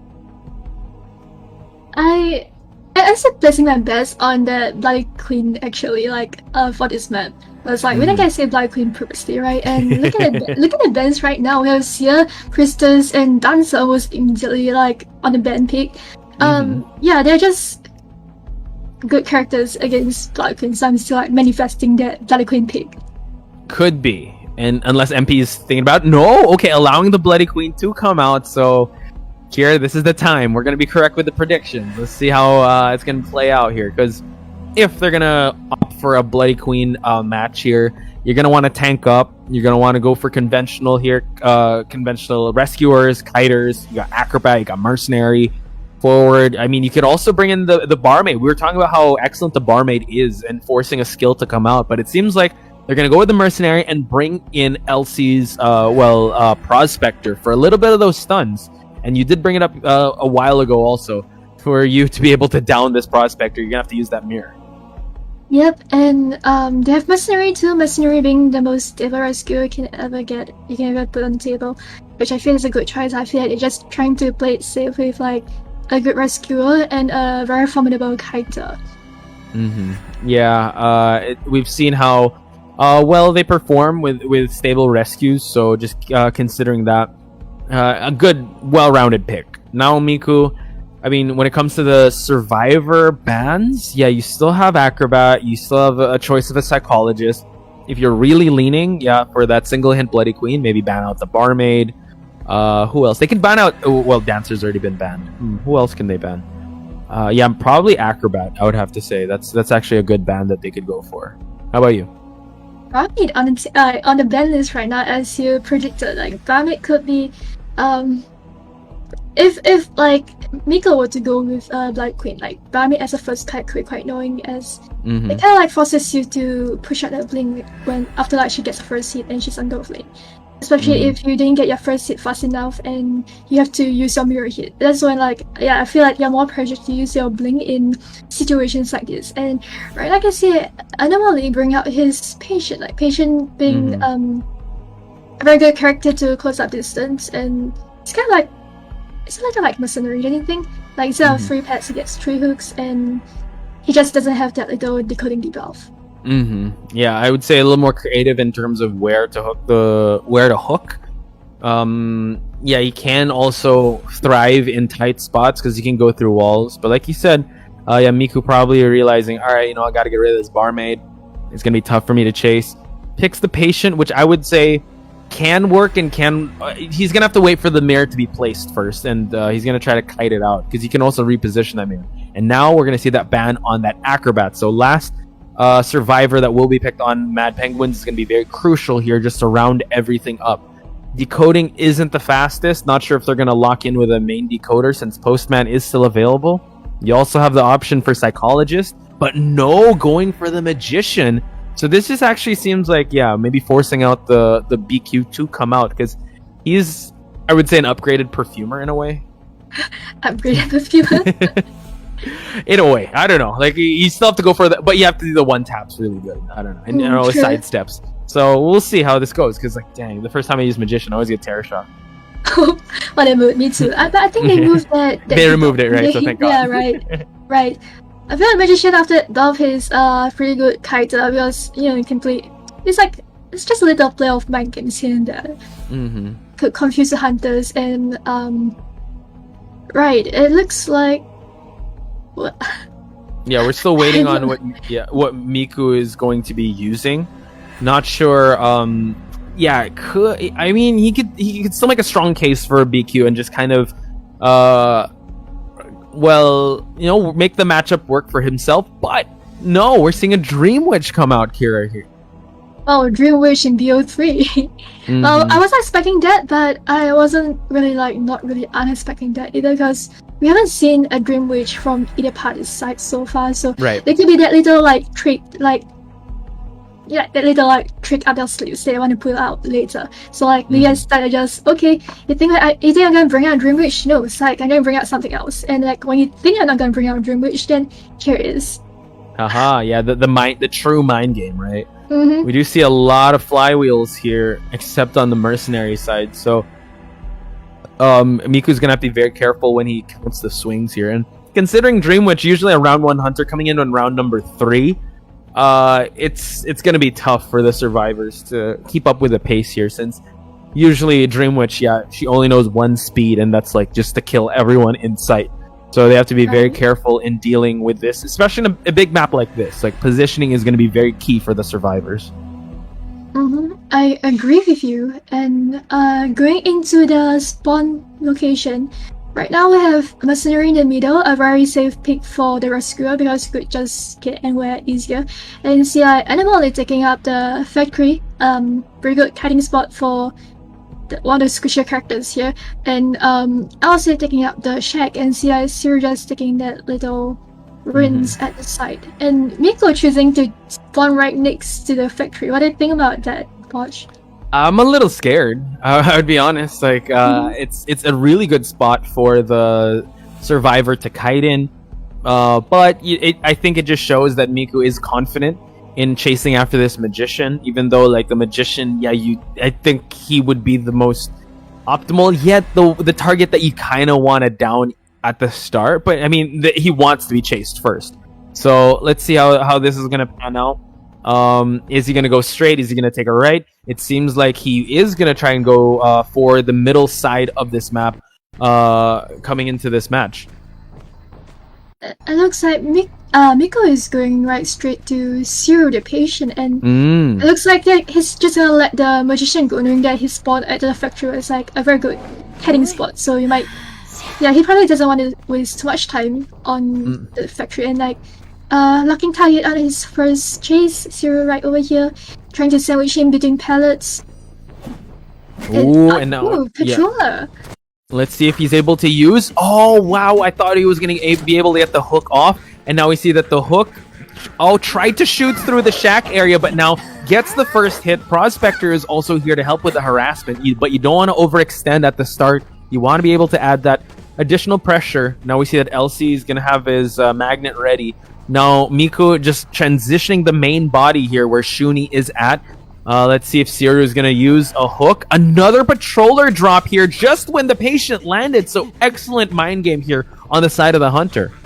It looked like Miko was actually expecting that, and it was predicting where like the patient would go. Like after taking first hit, the safest route you ever take is to transition to a factory. It's like a bad hiding spot, and getting the patient down ultimately with like the second patroller, and looking at the cipher progress, still 5 ciphers remaining, and things are actually looking not so bad for the hunter side. 5 ciphers still remaining, but the prospector is about to pop a cipher. Mercenary is already in the area. Miku needs to leech at least, get one more leech on the map here just to add a little more pressure. It seems like Shuni will be receiving that leech. No, not quite. It seems like we're going to see a camp here, a leech camp hit. Now the patient has one last hook left. He's going to have to make this one count. It looks like he got to the factory safely, and Miko trying to put more map control by leeching onto the mercenary. So like, right now we have 2 leeches out and about. Honestly, I feel like given that it's a dream, dream! Not wasting more time trying to just get the patient down, securing his first target right next to him. I think, the patrollers did its job. And him decisively going for blink, you saw he was already predicting where the patient was going to be at. So beautiful instinct play on the side of Miko. Now we're going to see the patient go back into the rocket chair. Luckily for the mercenary, Shuni, he can go for another save since he was unscathed in that rescue. Now we see the mercenary get leeched once again. Prospector is the only one with an anti-curse. So that's actually good, but he's all the way across from the map. So Cypher progress is still ongoing. Yep, and it looks like the mercenary is trying going for the second rescue. They're not giving up on the patient just yet. And Dreamwitch still on a chase of patient, trying to get patient down as soon as possible.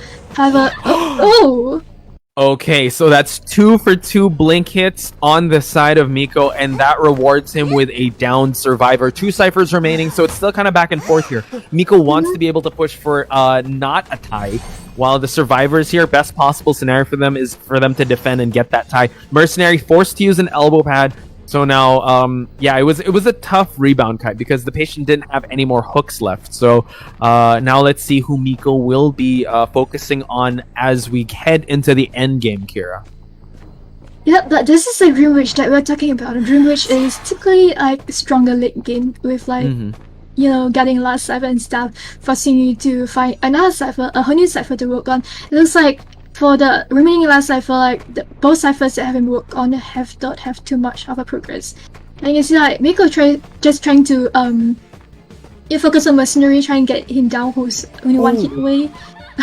Manages to like bust away and get the pallet out. Yeah, that was close. I actually thought he was going to shoot through, but the pallet was dropped there. Shuni now just buying enough time here for the prospect to kind of work on him getting de-leeched, but now the mercenary is going to at least bait out a leech hit, which is going to force the main follower to actually pick him up, while the last cipher is already at the 70% mark where the magician is working on it. So it seems like maybe the prospector will go for this rescue. Shuni now will be seated on the rocket chair. So at least, the mercenary can buy the survivors enough time, since the mercenary does sit on the rocket chair for a little longer. Yeah, and it's his first chair too, right? Like, if I'm Yes. not wrong. And it's like, I'll see right around his scene, like, knowing that Cypher's in Prime has nothing to lose, just going right for rescue. Knowing that, if it's like a Dream Witch and you get caught early, it might result in a fail. And getting Wow. that counts. Yeah, good scramble on the side of Elsie, getting the early rescue. Also drops the pallet to break the line of sight of this mercenary. But luckily for Miko, there is a leech onto this mercenary. He does have an anti-curse, so that's actually kind of scary if you think about it. Now we see that Miko is going to add more leeches. So that's what makes this Dream Witch so deadly endgame. If he's able to leech all these survivors and spread out the presence, and the tension is in all the leeches, that's going to be a tough night out for the survivors. But Shuni is trying to remove his leech with the anti-curse. We do see that the magician is just ready and priming that Cypher. Mercenary already about to remove his leech. Prospector gets popped on up, and now we're going to see the end game, ladies and gentlemen. Cypher's been popped, and magician's really on the big gate over there. You can see like Elsie, knowing that he has a leech on him, trying to bring back his leech further away from the gate, just so like he's actually ran towards the lunch. Actually, might be potentially. Wow, yeah, correct, Kira. So this actually might be a 3-person escape. So they definitely got further than what they expected. Prospector going for the dungeon, 3-person escape with a 3rd round Dream Witch. That is huge for any Survivor team. Honestly, I wasn't expecting that. Like, given that Dream Witch is one of the strongest stable hunters out here, where you typically bring out in the first match to ensure that tie or win. To actually bring out for like BO3 and managing to MP managing to get a 3 escape. I feel that MP really did a good job. Like, they did. They really did a redeeming job here. Yeah, my thoughts are thinking like, if Miko went with his S badge BQ, could he have gotten that tie? Because it seems like they were kind of ready for the Dream Witch of Kuga, and they were able to implement that type of play style, but with a different Dream Witch user. So I think it's I think MP, kudos to them. They played that really well. At least on Miku's side, he didn't go for it wasn't a 4-person escape. So at least he's still able to get that one. So any final thoughts, Kira? Nope, not all. I just feel like it was a little it was a little unfortunate for Miko to actually turn that to a 3 escape. Yeah, we're gonna cut into a break. We're gonna talk more about that in just a bit, ladies and gentlemen. But when we come back, it is going to be the potential last half of round number 3. So stay tuned. More of IVA when we come back.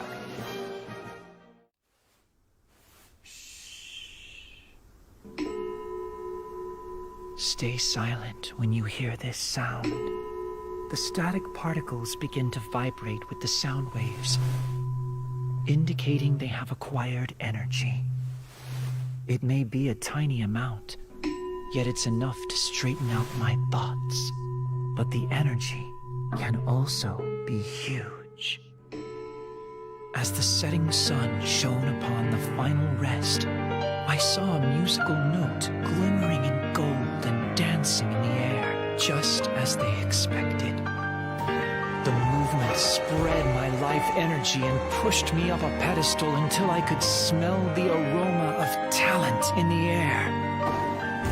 The aroma was me, but it slowly faded with time.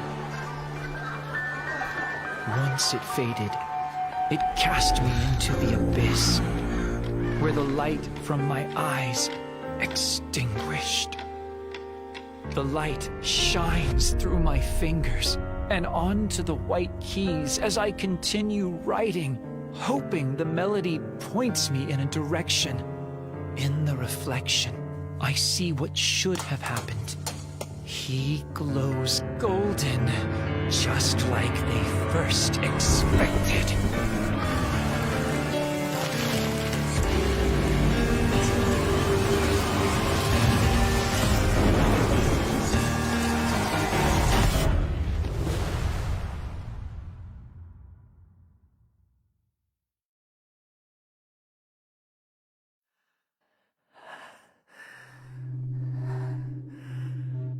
Stay silent when you hear this sound.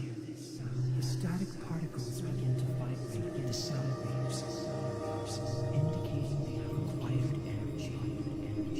It may be a tiny amount. Great energy forces a change in the tide and pushes the world to absurdity.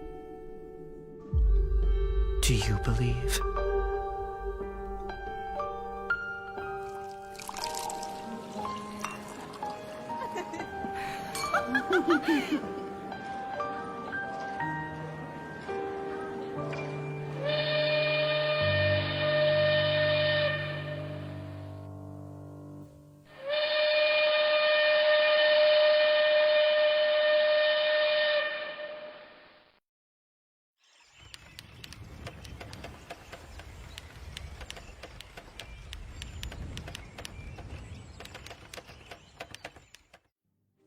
Welcome back to more Ivy action, guys. And right now we're going on to the final rounds for MP versus CT. What a match we saw just now.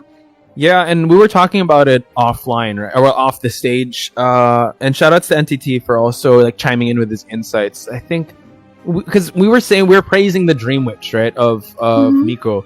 He had excellent blinks. His patrollers were on point. Everything was utilized great, but I think it came down to that one moment, and NTT pointed it out.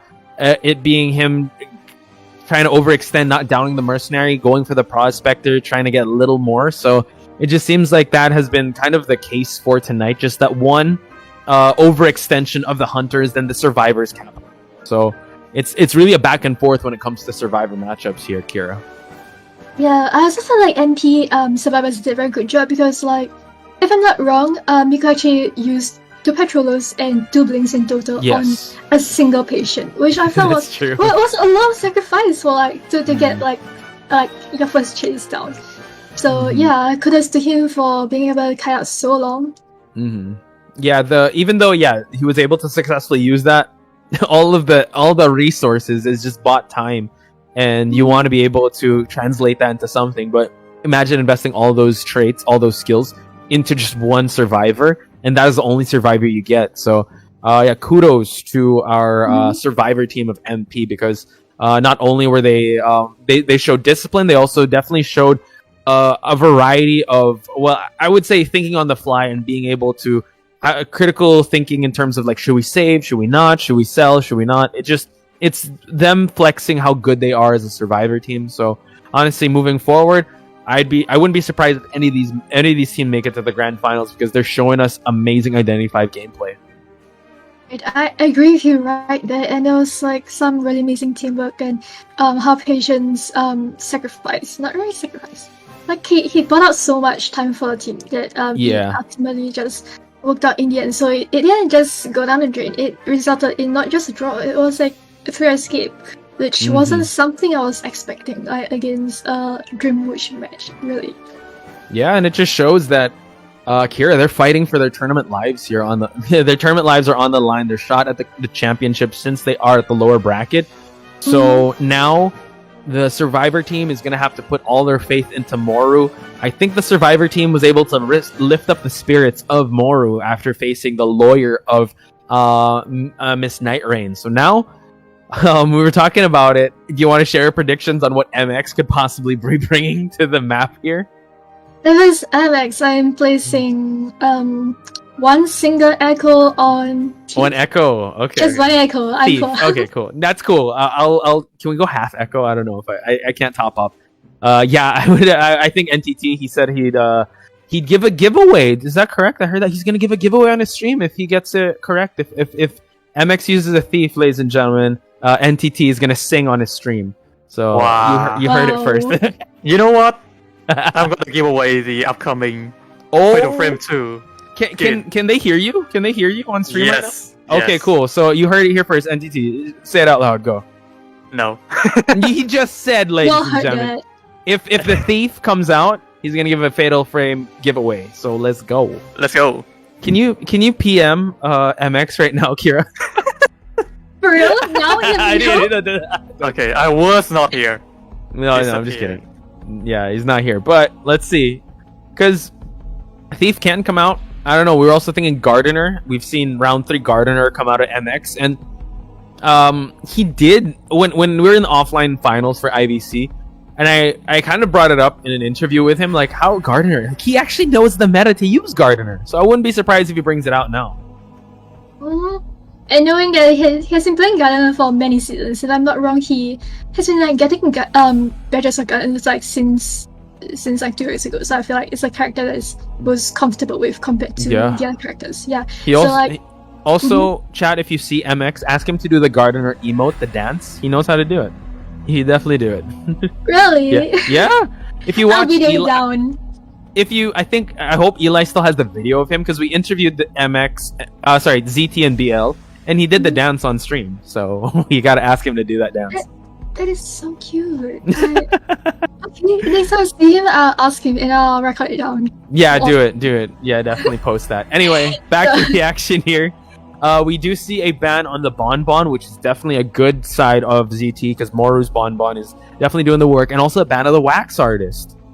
Like, given the previous experiences when he went against these two hunters into it, okay, Maru definitely has some very good experience with these two hunters up his sleeves, and they definitely do not want to do that over again. And you see, like, Survivor side of ZT going with Mercenary and Prospector, just like what MP did just now. And as for like the band pick and see Dancer, Seer, and Forward sitting on the band bench this time. Yeah, I would say Moru is going to play this kind of conventional still, like just ban out the Acrobat, ban out the Dancer. Yeah, heck, if you want to ban out the Priestess, that's still okay. Just take out the international lineup that they could possibly bring out. I would say playing it safe, because you know ZT can go wild with their picks, especially with Night Rain in the lineup here. So now everyone is waiting, and I'm pretty sure NTT fans are waiting if the Thief will come out, just so he can do that giveaway. Oh no, ladies, we'll see. I don't know. You're seeing the future, NTT. I'm not sure if your prediction is correct with a Gardener or that Thief. But yeah, there's still a lot of options here. I mean, they can opt for if they want to go for Psychologist, they still can. Acrobat's still open. Anything else you want to chime in with, Kira? Honestly speaking, given that it's Miss Night Rain over here, I'm not too sure what to expect, but seeing that Toy Merchant has been banned, I think they do not, like, after facing Miss Night Rain's Toy Merchant back then, he does not want to deal with like the annoying catapults and 2 assists from possible 2 assists from Toy Merchant, and see like Night Rain going in with the Postman. It seems our predictions are just off track. NTT with a sigh of relief. We'll see. I don't know. Maybe Shadow might bring out Steve. Who knows? Kidding. Shadow as Steve? That's new. But looking forward to what he'll bring this time, I think. Honestly speaking, I think they might bring in another character just to buy more time for the team. They can. They could definitely bring out. I mean, ZT's also synonymous to bring out Batter, but I mean. Wait, we just have to see first what Moru is trying to prime in for. Moru can bring out Sculptor. He could bring out also Breaking Wheel. He could try Clerk again, but no, he's gonna ban out the Patient. But looking at this, I don't think or Hermit. He hasn't brought out Hermit just yet, or in the matches I've seen, he hasn't brought it out yet. So banning out the Patient. So canceling one of the Kiters, like you mentioned, Kira. So leaving 1 slot open for the Survivor side on ZT. So I wonder who they're going to lock in with. Right, I wanted to. And seeing Maru has banned out Forward. Gardener. It's Gardener. It's a Gardener. Switch places? Yeah, they're probably going to switch places. This is definitely, I will still do a giveaway nonetheless. Oh, okay, cool. I mean, it's not a Thief, but Gardener. So you heard it here first. Follow Salty NTT, ladies and gentlemen. Salty Team on Facebook. He's doing a giveaway. And also, speaking of giveaways, at SunnyKim23, keep chatting, ladies and gentlemen, for the giveaways for Nello Mello. And also, use the NM coins. So, yeah, Shadow on Gardener? No, I don't think this is... Yeah, they're going to have to switch. Yeah, I think they got to swap. Look, things to get exciting this time as well. Right. I wonder who will pick.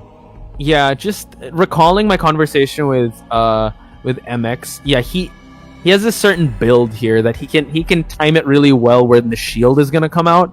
So yeah, maybe that's also why he brought out Lawyer, right? He just knows the game better than we all do. That he sees things that we don't. That's why it's like, yeah, Gardener in the meta. Let's bring out. We were thinking, heck, he was gonna bring out Doctor if a Hermit was gonna come out. So on this Gardener, what would Moro bring out? Because Breaking Wheel is is something that he's been using. He did try the Clerk, but I don't know if he wants to roll the dice again on using that Clerk. He can try to bring out Hermit, because Hermit is pretty good on this map. Yeah, I agree with you. Hermit, especially with his like slow decoding, not exactly slow, but he has a strat like decoding progress, which I felt like could be quite hard to get the 3 cipher support. Yes, I would have to agree. So, and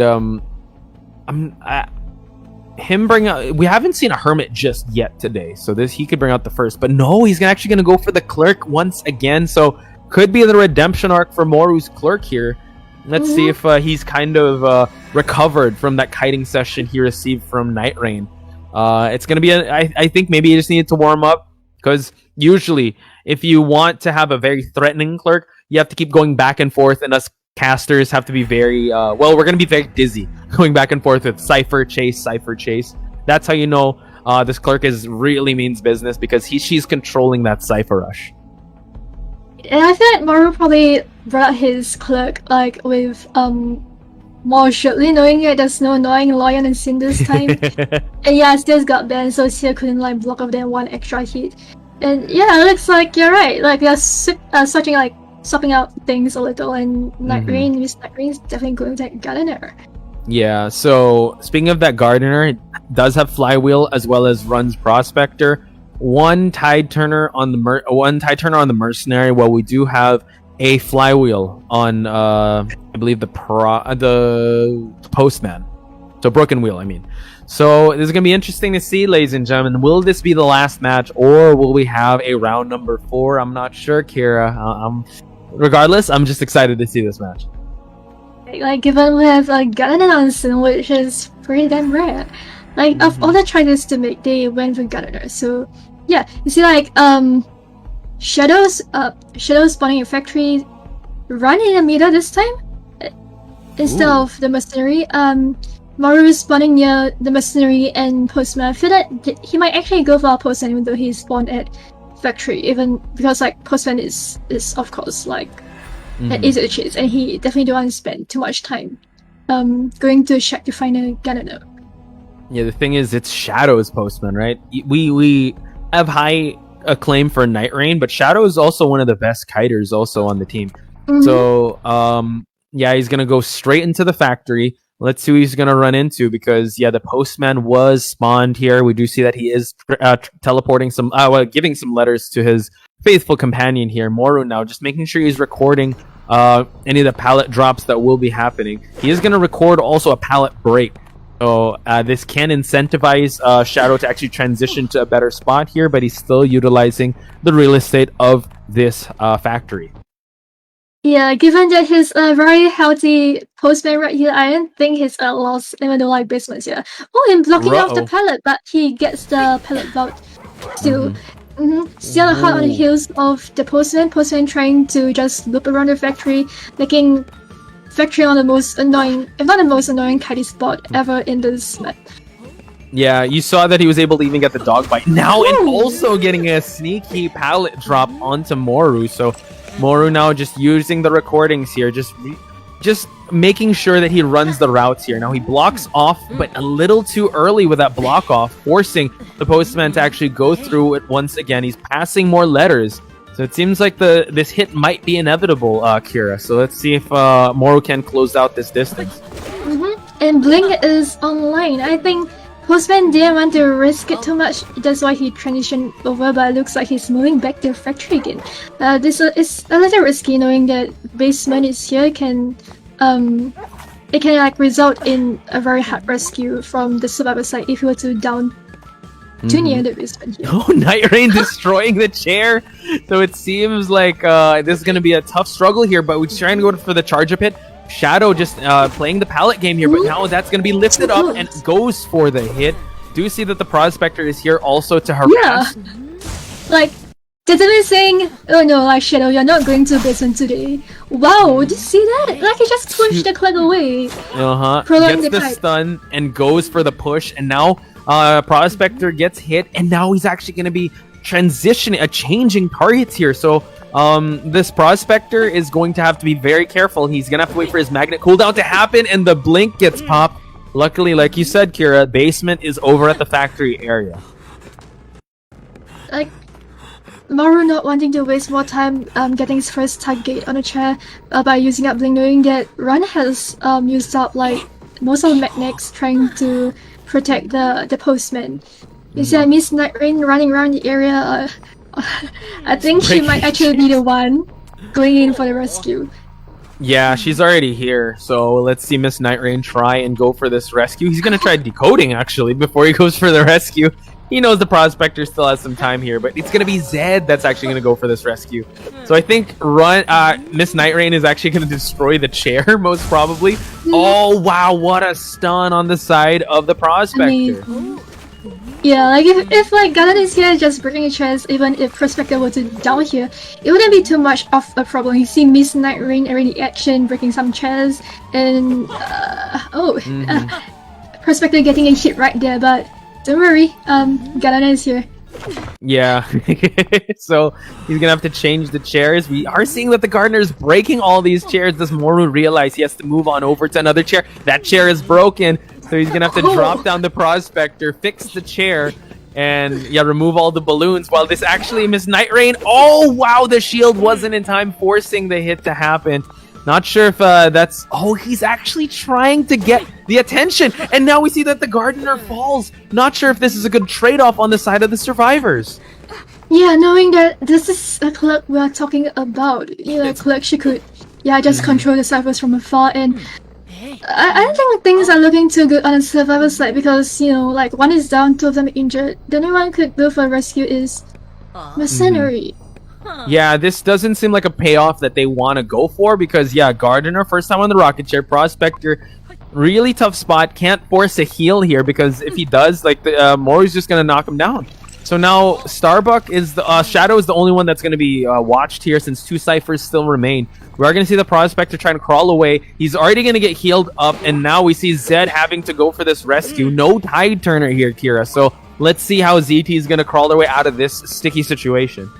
Right, and Blink is about to be online in just a few seconds. I feel that even if Miss Night Rain could kite it up, like Blink got forced out just in time.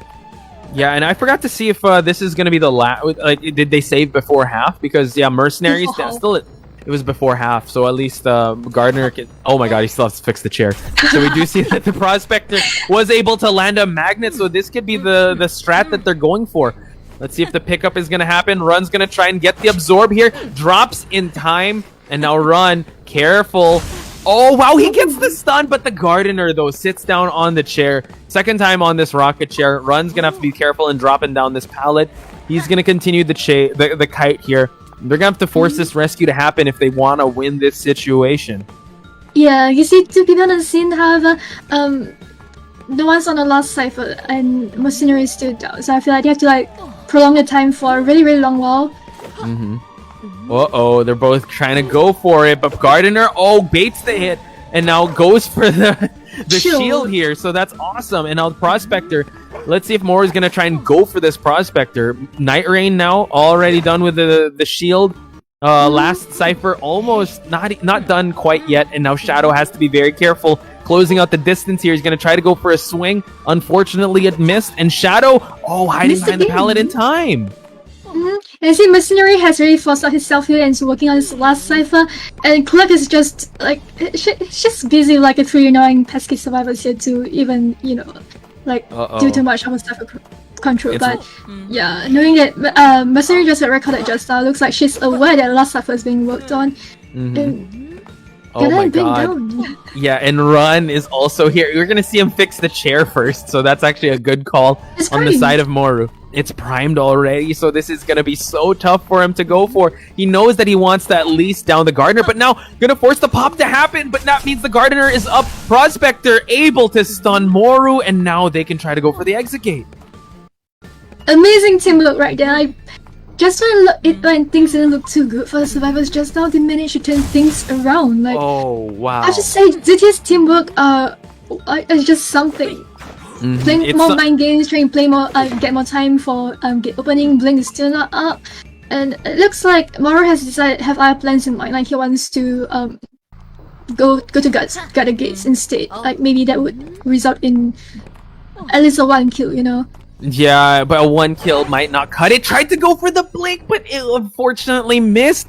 And once again, a bit of deja vu from the previous match in Hospital. Everyone is rushing the gate, and Miss Night Rain is the one that is gonna try and just get all the attention away from that one gate that is being primed. Oh, this is a tough one, Kira. That blink cooldown is so long. Detention isn't gonna last that long. It's a tough call for Moru, but yeah, he's still gonna try and go for it, but it seems like it's gonna be a 4-man escape. Like you said, Poch a deja vu moment. Like not only did he miss his blink, like what happened with Miko during the previous round. They had they got a dungeon escape like in the same spot too. Like the dungeon spawned in the same spot and they escaped through a dungeon. Which It's is hard. Like, It's hard to wrap our head around what just happened because people in the chat were saying they overextended too much. I think Jong even chimed in and said, oh no, this is a tough one to get out of, but leave it to ZT to turn things around, ladies and gentlemen. Big ups to Mad Penguins making it this far, giving us an amazing 3-game series, but it is ZT that comes out victorious tonight. So what a performance, Kira. That was really breathtaking. I'm very lost for words. Like it, honestly speaking, things really doesn't look too good for the survivors at one point. Where everyone's It really injured. didn't. And if not for the mercenary, they definitely have to sell the Gardener in the chat. That's why having a mercenary on team is important because when it comes to situations like this, is to make a rescue happen. And together with some really good teamwork, never say never. Never say die. That's what ZT's motto is. And I just want to commend also their Cypher progress. Like, I mean, before we knew it, the Cypher was already primed. I think, once again, it was them being able to gain the attention of Moru and not make him focus on just spreading his attention out there. It's just a little bit of an overextension. It wasn't even much of an extension. It was just more of like him just trying to prioritize something else. Then, unfortunately, it didn't go his way. And Run being the constant presence of that Prospector, I don't think any Magnet went unnoticed. So beautiful performance. What a game. Any final thoughts, Kira, before we throw it to a break? Yep, not really. And right now we'll be going into a break and see you guys in a little while. Yep. See you guys. Our next match, Future versus Fly High. So once again, ladies and gentlemen, congratulations to ZT. Also, big ups to MP. But for now, we're going to take a short break. When we come back, it's going to be the second match for day number 4, Fly High versus Future. After the break.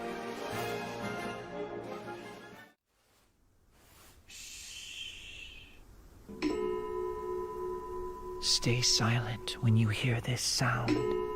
The static particles begin to vibrate with the sound waves, indicating they have acquired energy. It may be a tiny amount, yet it's enough to straighten out my thoughts. But the energy can also be huge. As the setting sun shone upon the final rest, I saw a musical note glimmering in gold and dancing in the air, just as they expected. The movement spread my life energy and pushed me up a pedestal until I could smell the aroma of talent in the air. The aroma was me, but it slowly faded with time. Once it faded, it cast me into the abyss, where the light from my eyes extinguished. The light shines through my fingers and onto the white keys as I continue writing, hoping the melody points me in a direction. In the reflection, I see what should have happened. He glows golden. Expected.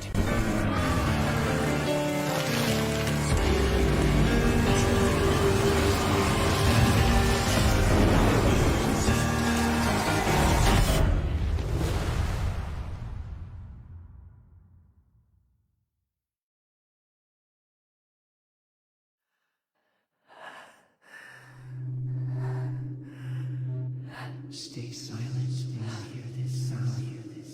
The static particles begin to vibrate with the sound waves, indicating they have acquired energy.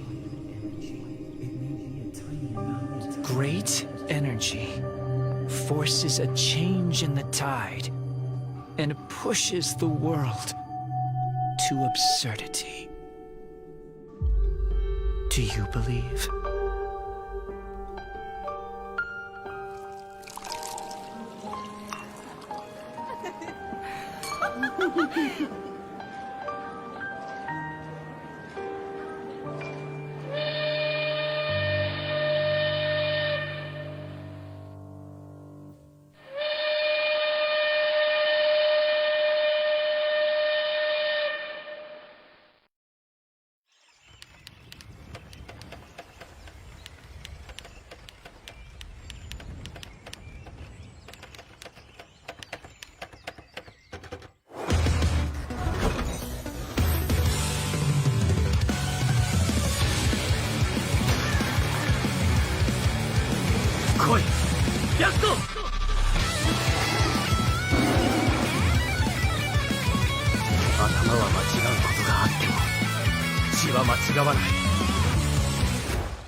An everlasting night with no end in sight.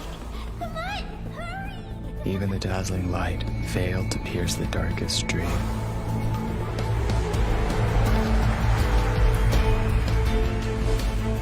Noir, the Melodist family has no need for useless people.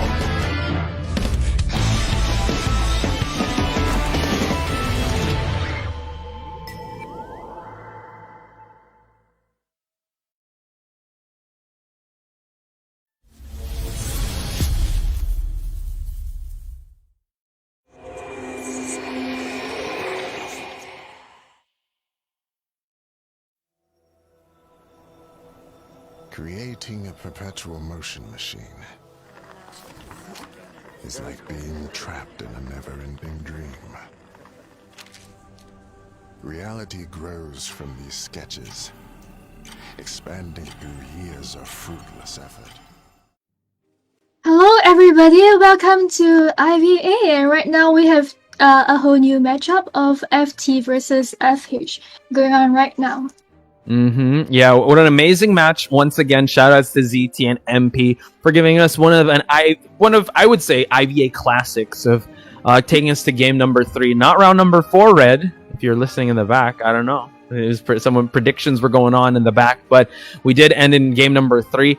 But who knows? Fly High versus Future could go the full 4. It could go 3, could go 2. Who knows? I'm excited for this one, Kira, and I just want to welcome each and every one of you once again in the chat. If you're joining us just now, spread the good word that IVA is happening. We will crown a new champion for the the November IVA. And also, once again, at SunnyKim23 is giving away S tier skins. So please do follow her on Instagram for the mechanics. It's at SunnyKim23. And also keep chatting away and keep sharing the stream because you stand a chance to win awesome Identity 5 merch courtesy of Nello Mello.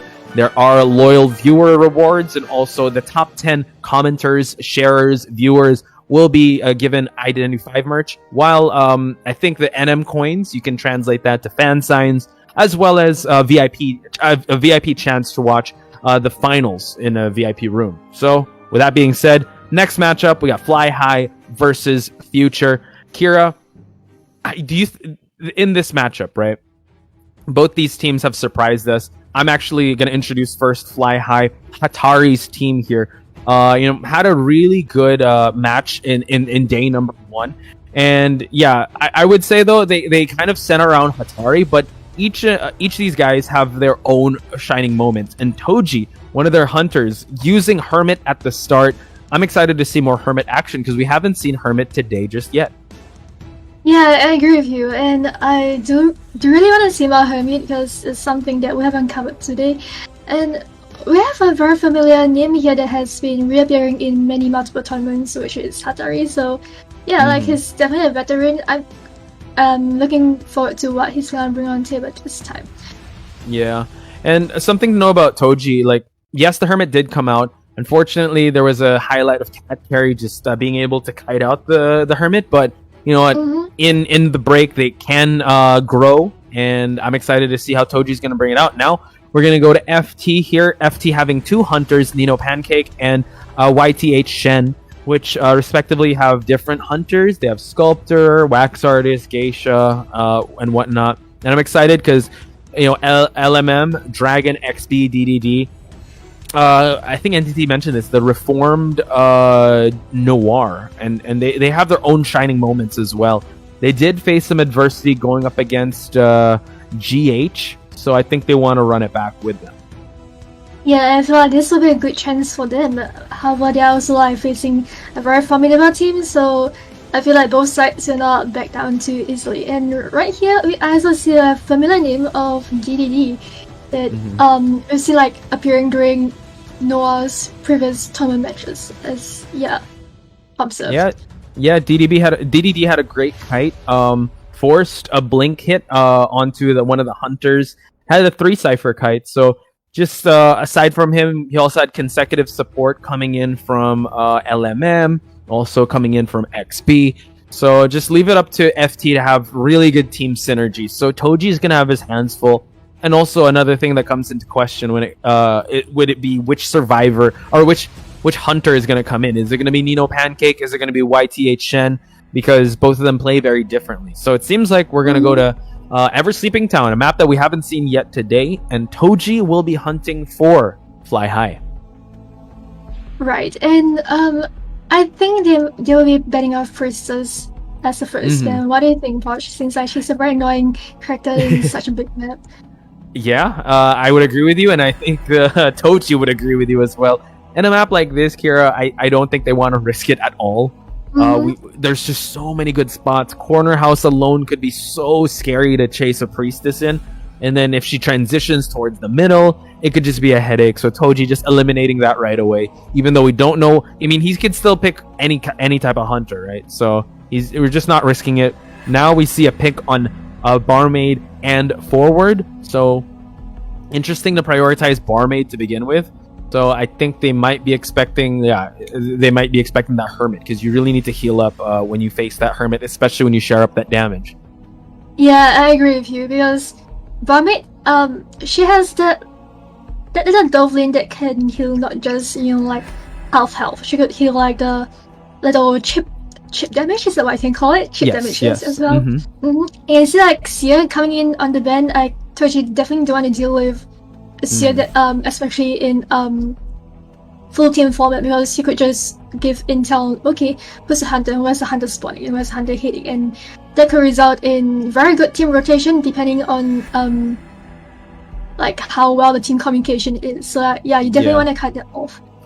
Wow, so they're doubling down on in terms of healers here, using a psychologist, and she can have an excellent early kite, but when she finishes her distress and when she's just doesn't have anything to whistle anymore, it's gonna be hard for her to rebound kite, coming from a rocket chair. And note that in a match with GH and one of the other matches Future had, Dragon over here has only used Barmaid, so I think that regardless of the matchup, maybe they're just a Barmaid centered type of synergy that they want to at least have a healer / kiter in the team. So we're just gonna have to wait and see. how Toji is going to respond here. Still has an option for the Acrobat. Still has an option to ban out the Mercenary. Patient is also there. We're going to just have to see, because if my notes are correct, XB usually is on that Mercenary. So let's see if Toji's going to opt to ban that one out. I feel like for the survivor side of FC, they might actually want to go for a patient, because right now we have a psychologist locked in, and you know how patient and psychologist work. So, and given that it's a big map, if forward is way too far away, like patient could definitely come in and work as that little stand-in mercenary with like his hook and stuff. And considering like how big of a map this is, I feel like patient would be a very good pick. Yeah. And considering also this map has a lot of jump or hook spots, right? So that could play into the favor of Future here when it comes to this lineup. And just the synergy with that psychologist can make things happen. So now we're just waiting and seeing who he will be banning. If they opt to ban Mercenary, if they opt to ban Acrobat, Entomologist. So now Entomologist will be banned. So now allowing the Patient, allowing the Acrobat, allowing the Mercenary to come in. Again, when it comes to round number 1, you can't really ban that much survivors. So banning Entomologist here. So what is Toji thinking? What kind of hunter can come in if he's scared of the bees of this Entomologist? I'm placing a bet on Geisha. Honestly speaking, I feel like Geisha is a pretty strong hunter in this map as well. Like I've went against very strong Geishas that could get to his down immediately. So I feel like this map is not a bad place for Geisha, and especially have Barmaid here. So Geisha, they aren't scared of forward, because you know, if you use the ball, I use my dash. If you're a Barmaid and you use your Dolphin, I could just use my butterfly and try to get you down over the pallet. Something along that line. So I feel that we might actually see Geisha, like even though she's not considered the most meta of meta. Yeah, I would say especially this Entomologist pick, right? Or this Entomologist ban kind of throw me off on a loop, because Entomologist can be really bad for Geisha. But I mean, we've been banned before, so we've been banned. We've been wrong before, and we've been wrong again. It seems like it's gonna be a Sculptor coming in. So Sculptor in this map could do really well. The Chisel could just find ways. I would say also now I kind of see the Entomologist being banned because that, you know what, just being able to transition or having sharp turns can avoid the statues. And we've seen before, I mean, it was just not a year ago where every ranked match had a Sculptor, right? So Toji coming in, not locking with the Hermit right off the bat, going with the standard Sculptor. And we've known that Sculptor, even though we haven't seen her that much, she can be known as a 4K hunter. Yeah, Sculptor, given her more later days, I have to say that she is a very strong hunter. Because like, not just a second presence is scary as well, like her Chisel can do some map control, which I feel like that's one of the perks of playing Sculptor. And right now going to the location spawn, can see Acrobat taking a middle, which is the most dangerous spot in my opinion, because you know, there's like quite a few spawn spots where the hunter is just near the middle, and you can see DD taking up the second story, and the corner Dragon house. at the So the corner house, actually XB right in front of the corner house, and Toji being in between the graveyard. Actually, he has his picking on going for the forward Acrobat and that psychologist. So at least cutting off the graveyard area, because usually when you get caught up, you want to be able to drag the hunter to the graveyard just so she won't disrupt Cypher Rush, and you want to keep this Sculptor away from that first skill to remove her Chisel. So it's going to be a little tough here. But Toji, we've seen him before. Up against GH, we've seen him before, and other hunters. But on this Sculptor, could prove to be a different matchup. So let's see how Toji will react here. Let's see. It is a 9-6 build. Wanting to bring that insolence so he can unlock that tier 2 statues and still bring that detention just in case. Yeah, I agree. And having insolence on Sculptor, I feel like it's quite scary, because one of the scariest things about Sculptor is definitely her second presence, where it makes like her statues had to dodge, right? And DDD just getting that speed boost pallet right there, very smart move of him to just drop a pallet early game, trying to dodge. Oh, and gets like a statue hit, trying to dodge that statue hit, but ultimately still got hit anyway. And yeah, like just rotating, forcing Sculptor to stop and break some pallets along the way.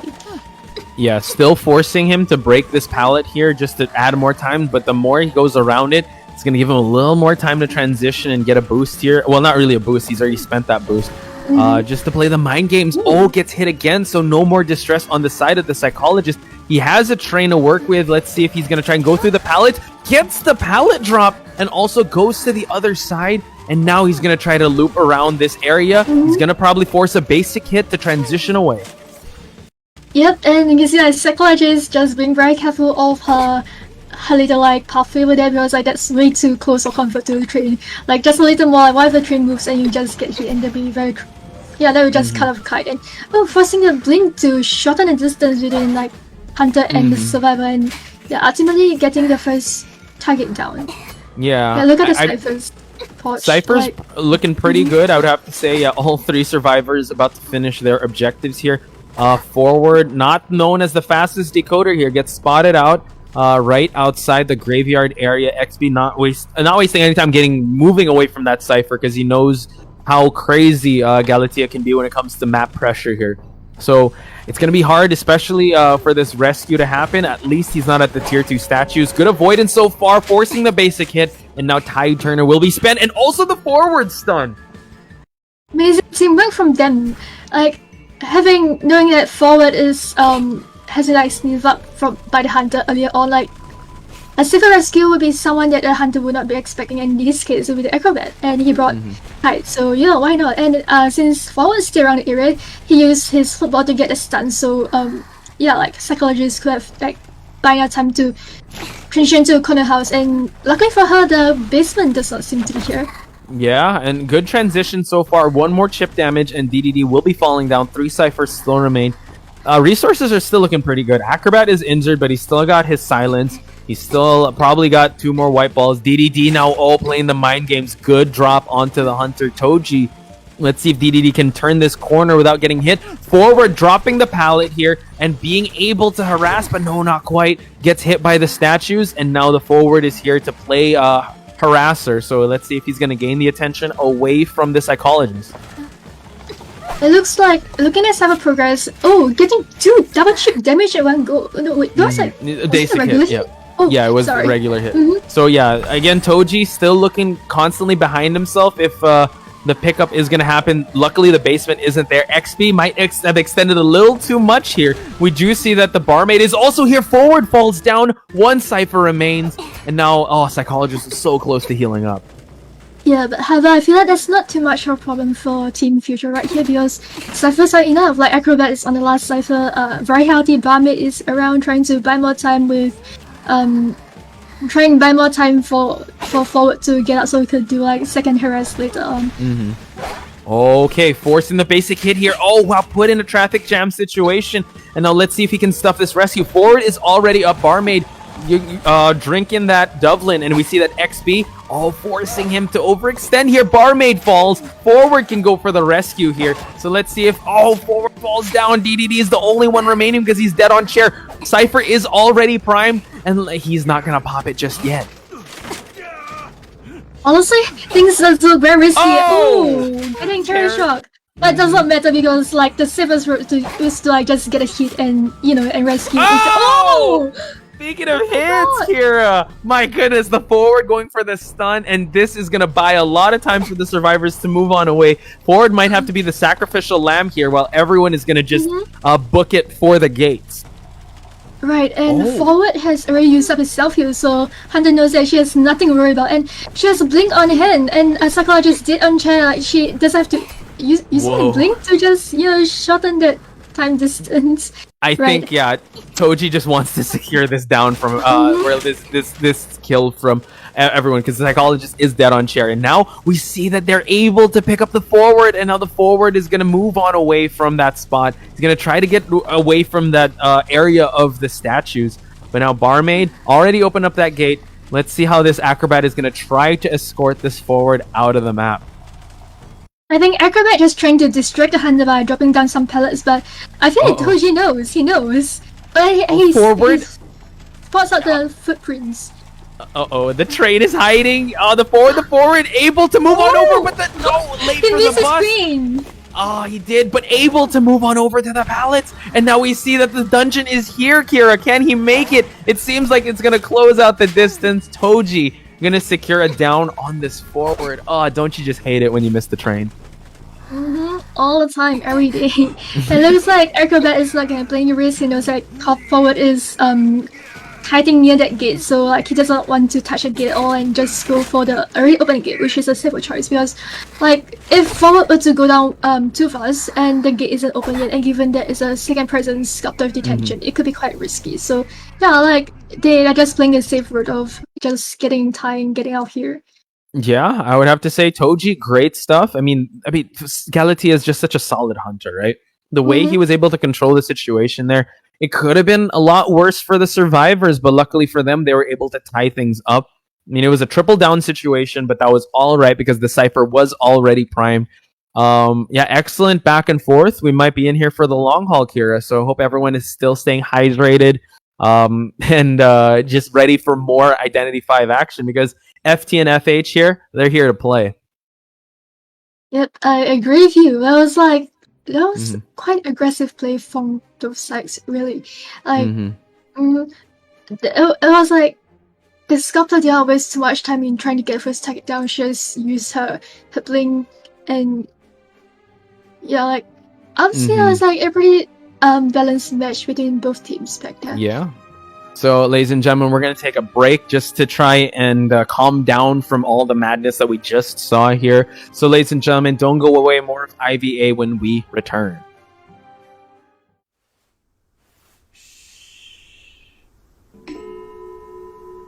Stay silent when you hear this sound. The static particles begin to vibrate with the sound waves, indicating they have acquired energy. It may be a tiny amount, yet it's enough to straighten out my thoughts. But the energy can also be huge. As the setting sun shone upon the final rest, I saw a musical note glimmering in gold and dancing in the air, just as they expected. The movement spread my life energy and pushed me up a pedestal until I could smell the aroma of talent in the air. The aroma was me, but it slowly faded with time. Once it faded, it cast me into the abyss, where the light from my eyes extinguished. The light shines through my fingers and onto the white keys as I continue writing, hoping the melody points me in a direction. In the reflection, I see what should have happened. He glows golden, just like they first expected.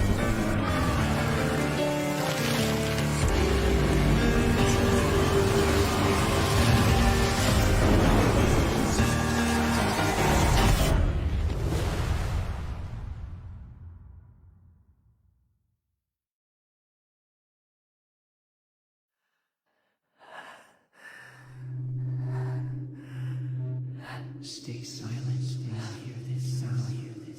The static particles begin to vibrate with the sound waves, indicating they have acquired energy. It may be a tiny amount. Great energy forces a change in the tide and pushes the world to absurdity. Do you believe?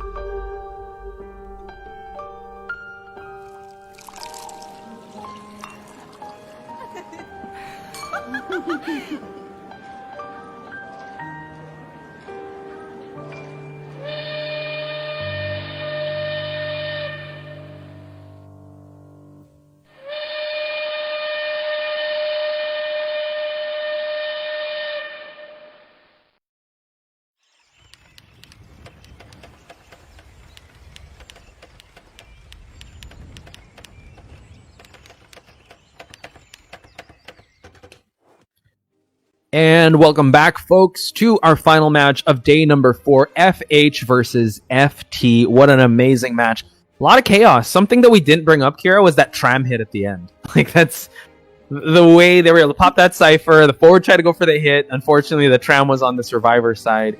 Yeah, let's talk about that because, yeah, it ended up in a tie. So, yeah, any thoughts on that?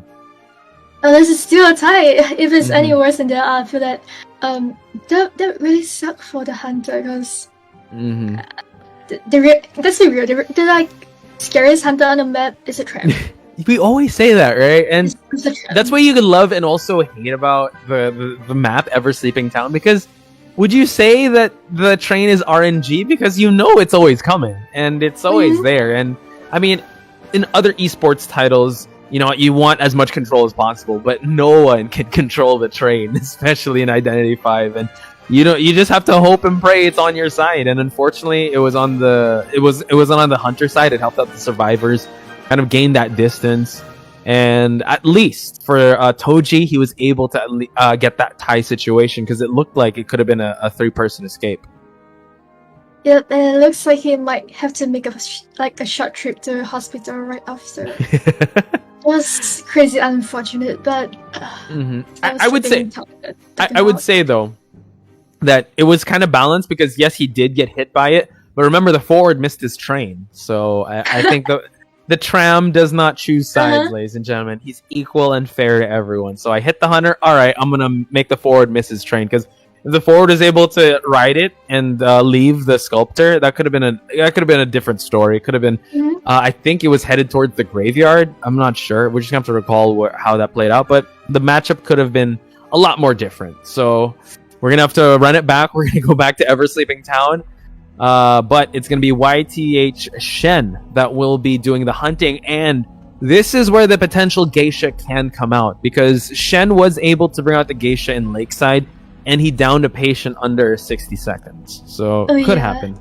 I remember that match. It was quite exciting because I wasn't expecting to see a geisha in tournament. And when it happened, geisha means sure aggressive. And when they're good, they're really damn good.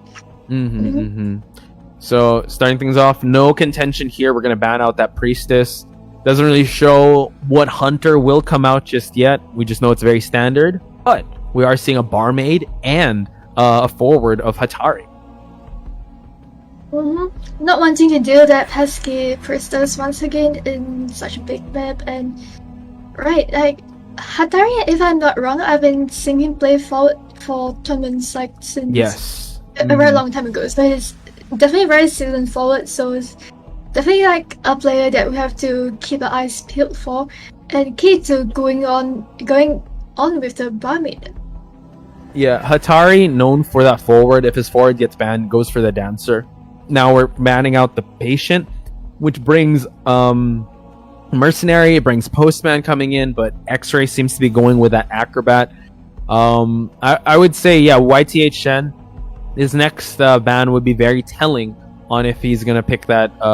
If he's going to lock in with that geisha, because YTH Shen also has a sculptor. So it could go for the mirror match if ever this matchup doesn't favor him, because barmaid, against geisha, it could go in favor of the barmaid if the barmaid is put in a good spot. Like she could drink that Dublin and it could extend the kite.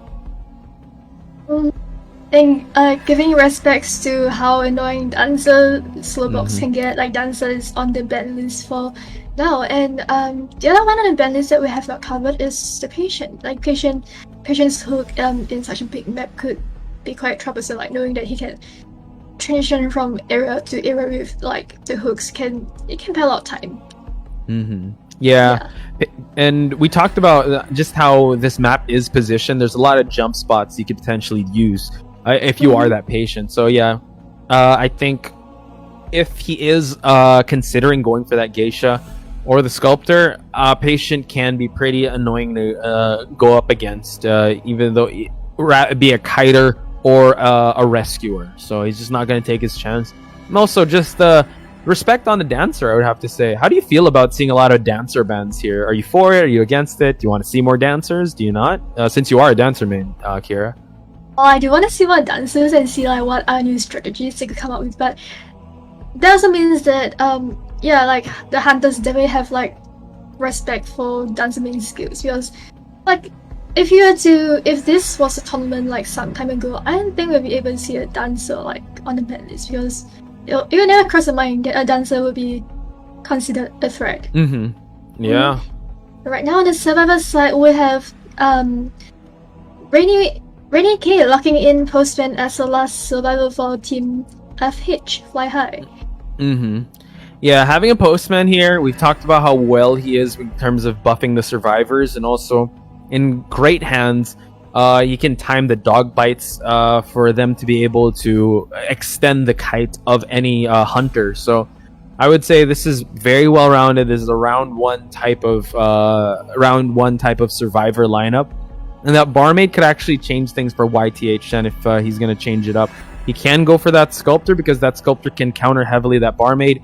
Or I personally would love to see his geisha, because his geisha, I know, turned a lot of heads when he came out. Because yeah, if you're able to down a patient under 60 seconds with a full kit in round number 1, yeah, your geisha is hella strong. I agree with you, and well, like this map has its own geisha by itself here with this, but yeah, like the little the dancing hall at the side, and True, given true. like the low walls will be a good place for you to just throw a butterfly over and dash over, and yeah, maybe if you're lucky, you might even get a carry shot from survivors who are panicking. Oof. Yeah, you're right. I mean, geisha is synonymous for making survivors kind of panic, especially when she's able to get that dash in. And in the capable hands of YTH10, that can be possible. So one thing to note about FH, though, a lot of their strategies revolve around Hatari, like kind of over supporting. I would say when Hatari's on that forward, they're very comfortable, because they know that Hatari can kite, and he can also support if anyone gets caught in a tight spot. So in this match, YTH Shen has to be careful. Maybe he wants to invest more on just downing Hatari. I'm not quite sure, because I mean, the geisha could just throw a butterfly and chase after that forward if the forward doesn't really zig and zag away with that football. But in this lineup, for sure, you want to go after that postman. You don't want him out and about just giving away letters left and right. However, something that he has to know is that Hatari will be watching and will be supporting on the sidelines here. I agree with you. Hatari being very like the strongest forwards they can have in our server, I feel that he's definitely a threat to the hunter, no matter what the hunter is. Like he's definitely a team carrier, team player. So yeah. Yeah, so they're gonna have to make this one count, because this is probably the only time they're gonna have Hatari on his main, which is that forward. So they're gonna have to at least get past a tie in this matchup, because if they tie up, I would say FH could be put in a tough spot, because they could just opt to ban Hatari's usual, which is the dancer and that forward. And Hatari being the team captain, also, you know, he's been in GH, he's seen the bright lights of competitive Identity 5. He is definitely the strongest team, but just like an FPX EQ with AK, if you go after the main shot caller, the team could be put in a tough spot. So I think that might be something YTH Shen might go for. And I think he might go for a Bonbon. I don't know, I'm looking at the second observer screen. Are you seeing that, Kira? There it is. Ooh. Okay, here you go. Bonbon coming online. Looks like my predictions for tonight are always way off. But very excited to see what YTH Shen can do with Bonbon this time. I have not seen his Bonbon actually. So Same. Looking forward to see like how he'll perform for tonight for this match, especially. And Kira, don't worry, it's our predictions. I'm predicting along with you. I'm getting it wrong as well, so it's all good. It's a shared thing where we both don't escape the clutches of the predictions. But let's see how this one's gonna go, because the Bonbon could definitely counter the barmaid. Could definitely be a hard time for that postman to try and get the dog bites on, because he's gonna constantly be sidestepping these bombs that will be on the floor. So there's gonna be a lot to think about. And YTH Shen could definitely add this Bonbon to his arsenal and still leave open his other hunters coming into round number 2. So we're just gonna have to wait and see because FH, I would say this is they're always strongest at round number 1 on their survivor side. So YTH Chen is gonna have I would say he's gonna try to just tie things and drag it all the way to round number 3. So let's head into the match, ladies and gentlemen. We do see that Bon Bon is spawning at the corner house, and now he's transitioning all the way to that middle to probably find his first survivor. A really cute Monoka skin, and you can see like he's making the beeline to X-Ray. The Bame looks like, I think our predictions are right, Porsche. Like he's definitely trying to. Let's go! Yeah, just get a Bame down. I mean, so what if you drink a Dolphin? I could just cancel that with a ball if he were to time it right. And spotting out a Bame in the graveyard, and yeah, like getting on his first chase. Yeah, so this is also a good spot and also a bad spot, I would say, for the survivor here, because the barmaid would definitely want to keep him away from the rest of the survivors. Now, it seems like X-Ray is going to run towards the middle part, which, I don't know, it's going to be a little tough for the survivors to focus on decoding since Bon Bon is a chip damage hunter, while X-Ray here going to try to bait out a basic hit, but no, gets hit in the process. So a good combination on YTH here. So now we're going to see him go to the corner house where Rainy K is actually going to be at, but Kira gets hit by a bomb, a control bomb. At the basement. Yikes. Big yikes here. Oh, I don't think the Bon Bon wanna like camp in the basement because he's a camp hunter. He how should I say? I think he has to do like a little like cypher control because see like Cypher just there being decoded. And you see that the barmaid while she was healing up with a Dolphin, she just missed by half a second. So close. Like, yeah, close. just half a second. Like should have survived that. The tale of two barmaids, right? Like the one we saw at the start on ZT side, and now this one. It was so close for the hunter to like down the one at the start, but now YTH here, he's so on point with everything. I think now it's going to be a little too risky for these survivors to go in for the rescue, so I think they got to trade off this barmaid for some objectives. Yeah, I think so too. I think the barmaid is definitely... Looks like Hatari has other plans in mind.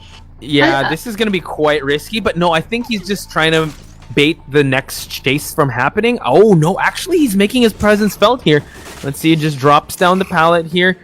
Yeah, he's just baiting things out. I think he knows what's up. It was way too risky. I would have been so scared for Hatari. Right, me too. However, like a transition from graveyard towards the middle, I felt that what the barmaid was probably thinking was I don't think a graveyard is a very good spot for kiting Bon Bon because you have narrow routes and stuff. It's easy to get a bomb hit. So yeah, I think she wanted to move to open space to make her first cut lives, but unfortunately for her, it got cut short with that. It was like she just missed like half a second. So close, right? It's really a game of inches, especially in that type of scramble, and it worked out in YTH's favor. Because he definitely doesn't want to just stick to that area. Now he's able to harass here. Good attempt there to try and launch the dog. K2 now. He's going to try and control this Bon Bon away. So he's going to control that control bomb. Was nullified. Good hiding route on K2 side. Not running into any survivors here. Just still keeping it clean here. While he's going to transition. Oh, wow. Uses the speed boost and trade off for a chip damage. Nice awareness by K2. He's going to try and launch another dog bite. Let's see. Oh, wow. YTH Shen knows he was launching that attack on him. Misses the little chip damage over there and prolonging K2's kite. Like it looks like Bon Bon does not want to commit to postman anymore. He wants to do a little like mech control, like knowing that they're down to the last 2 ciphers and like the postman doing good kite. I think he's just like he doesn't want to waste more time doing that. The postman is like a pretty good kiter. Yeah, and now actually teleporting straight to Hatari. I think this is what they wanted. Hatari being one of the best rescuers and kiters in the game. Now he's utilized like half of his football. He does have good sidesteps on him. Now he's gonna try and bait out a regular hit. Missed the train, but he's still got a football to chase and try and go and chase after the train. Now he gets hit by a chip damage of that bomb. Let's see, he's out in the open here. Wow. He uses football to transition to pellets as safer, but it looks like he's sandwiched over there and he gets automated chip damage. He's only 1 hit away and little minding here and there trying to force forward to like he's just sandwiched there in that That's a this corner. area. But now we see that the Cypher is already primed, and YTHN knows that that's the case. He needs to down him with a regular bomb hit. He doesn't want to force a basic attack. Oh wow, they just pop it right away. What a pop, Kira. I think they know like YTHN is not gonna like give you chances to getting forward down with bomb, like he died so near the dungeon too. I think he knows he's gonna like try and beat out the bomb and like a regular hit, so yeah, that actually the pop happened right once the bomb connected. They popped it right away, so they knew the timing on that. So ultimately it ended in a tie. I think YTHN, this is a win condition for them, because now they can actually force Hatari out of that forward, and ultimately that Bonbon, doing the work on that barmaid at the start. The barmaid again didn't last that long, I would have to say, because the barmaid only lasted 31 seconds, and they immediately, all right, let's just cut our losses. Let's try to focus on objectives. And Hatari having the most success in terms of kiting, so getting a tie for them was the win condition. Yeah, and that was a good call too, like knowing that they didn't want to make any risk to get a double down or hero skill, and there was it kind of played to the outcome they wanted, which is secure and stable tie. So yeah, like, good job on Hatari for kiting out the final kite, and also for Postman for dragging enough time for final Cypher to be primed. Yeah, and I'm glad you brought up that Postman, because that's the one that kind of frustrated YTHN to teleport, and unfortunately it was on Hatari, and Hatari was able to drag out the time even longer for them to prime that Cypher. So, ladies and gentlemen, we have ourselves a game. For sure, we're going to see a round number 3, but right now we're going to take a very short break. When we come back, it's going to be the continuation of FH versus FT. What the? Stay silent when you hear this sound. The static particles begin to vibrate with the sound waves, indicating they have acquired energy. It may be a tiny amount, yet it's enough to straighten out my thoughts. But the energy can also be huge. As the setting sun shone upon the final rest, I saw a musical note glimmering in gold and dancing in the air, just as they expected. The movement spread my life energy and pushed me up a pedestal until I could smell the aroma of talent in the air. The aroma was me, but it slowly faded with time. Once it faded, it cast me into the abyss, where the light from my eyes extinguished. The light shines through my fingers and onto the white keys as I continue writing, hoping the melody points me in a direction. In the reflection, I see what should have happened. He glows golden, just like they first expected.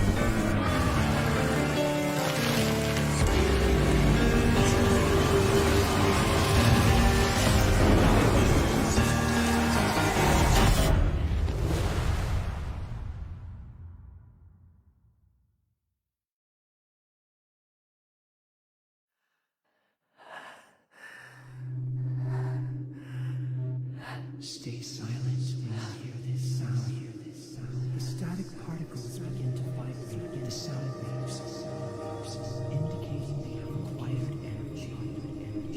It may be a tiny amount. Great energy forces a change in the tide and pushes the world to absurdity. Do you believe?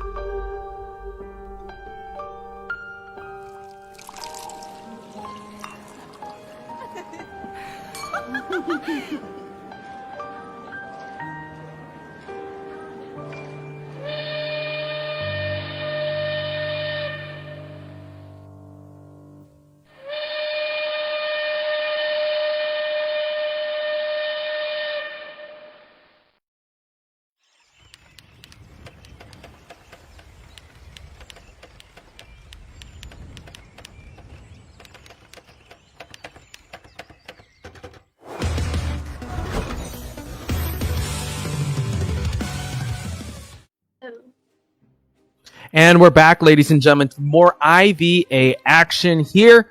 A round tie, I would have to say. FH versus FT. My goodness, Kira. We're going to head into round number 2. We're done with seeing the trams. I know you saw the MVP highlight of that tram, but what are you expecting coming in round number 2? Are you think we're going to see more ties, or is there going to be a break in what's going to happen? What are your thoughts? Not breaking, but at least we don't have to deal with any more, missing the train situations or that. I've been late too many times. We can't miss the train anymore. Right. Both teams perform quite well, so I mean, on one side, I'm anticipating ties to see more from them, but at the same time, it'd be nice to see something that breaks over even, right? From both teams as well. I would say, I think I'm gonna say, if Hatari's gonna be forced out of his characters, which is the dancer and the forward, he still has batter to use. I don't know. I've seen him use batter before, so I'm not sure how comfy he is with that. But that could, I would say, he's the strong point of that team. So it could be the difference maker. But same goes for the other team. We do know that DDD, I mean, if you're forcing yourself out of those comfort hunters, it's pretty hard. And Toji, because we're going to go to Red Church to start things off in this next one. And if he's able to bring out that hermit and bring out the type of hermit he wanted to at the start, I think it's going to be a long night for the survivors of FT here, because it's the hermit is definitely no joke coming into any match. Even though he did struggle at the start, like you said, if you take a break and you're able to assess your performance, you can come out on top in the next one. I agree with you. Even though Hermit's chase may not be the best, but that is not his selling point, or his extra damage and how it spreads out amongst the teammates with the same polarity. I feel that sometimes even though you're getting a first target down may be very slow, but afterwards it just plays into your head because of the build-up that happened. Yeah, so when it comes to Hermit, right, like you said, he controls the ciphers. He's going to have to make most of that time, because, yes, if they do distribute the damage, it can get to the point where they run out of damage to distribute. And we've seen Hermit matches before where the damage distributed didn't quite work out well, or they couldn't change the polarity in time. So it is Toji that will be hunting first. We are going to Red Church. And this was a map we've seen him bring out Hermit in before up against TNG, and he was able to improve a little bit. So I'm not sure how confident he is coming out with another Hermit up against the team Fly High. Oh, sorry, up against FT. I mean, it's been a little while since his last match as Hermit. Maybe he has some new tricks up sleeves or strategies that we might see happening this time. However, I'm kind of anticipating a Clerk, maybe, because Clerk is very strong in this map. I feel that true. Her map control could be quite annoying, given that it's not that big of a map, so she could just rotate from ciphers to ciphers easily, especially if it's it is a trailing cipher during that spread across Brickable. Yeah, that could be quite annoying. I have to ask also your thoughts on the new hunters, right? Because it seems like they want to focus on decoding or keeping you in the game for as long as they can, right? What personally, Kira, what hunter are you more comfy facing? Is it a Hermit or is it a Clerk? This is personal preference. Hermit.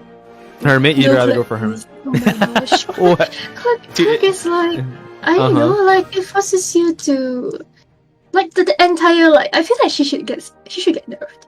Oh, uh-oh. Nettie's listening. What's the nerf? What's the nerf you want? How do I say? When she records you and locks your cipher, it actually buys a lot of time for her. And sometimes I'm not played well. I feel like she could get her first target down easily because of the palette recordings. So if you were to go against a very good Clerk, I feel like even though kiting may not be her strong suit, but against a good Clerk, you're down pretty fast. That plus the cyber control. So it kind of depends on how well she times the recordings. Yeah, I feel like I think Clerk does need a little nerf. I Compared to agree. Hermit. Because I would agree. I would also rather face a hermit, not just to get the experience also, but you tend to have more control. With Mhm. Clerk, it's like if you're down, if your first survivor is already down and put into the rocket chair, it's like GG. All right, shake my hand. This is gonna be tough already to go because the cipher control is just insane. But well, with the hermit, you can change polarities. The kiting is, I mean, even the chase of hermit. We've seen GH really exploit and break the ankles of Hermit, so I feel like yes, he is very interesting and how would I say this? He's a very unique hunter, but his reception isn't the same as Clerk because when Clerk came out, yes, there was people like that were trying to figure out, but once they figured her out, it was really tough to counter. Here, I feel like we're still at that stage where we don't know how optimally to play him, and if we have, then he can be counterable. And I think it takes a unique skill and like more hunting time for Hermit players to really hone in their skill. So let's hope Toji's able to do that.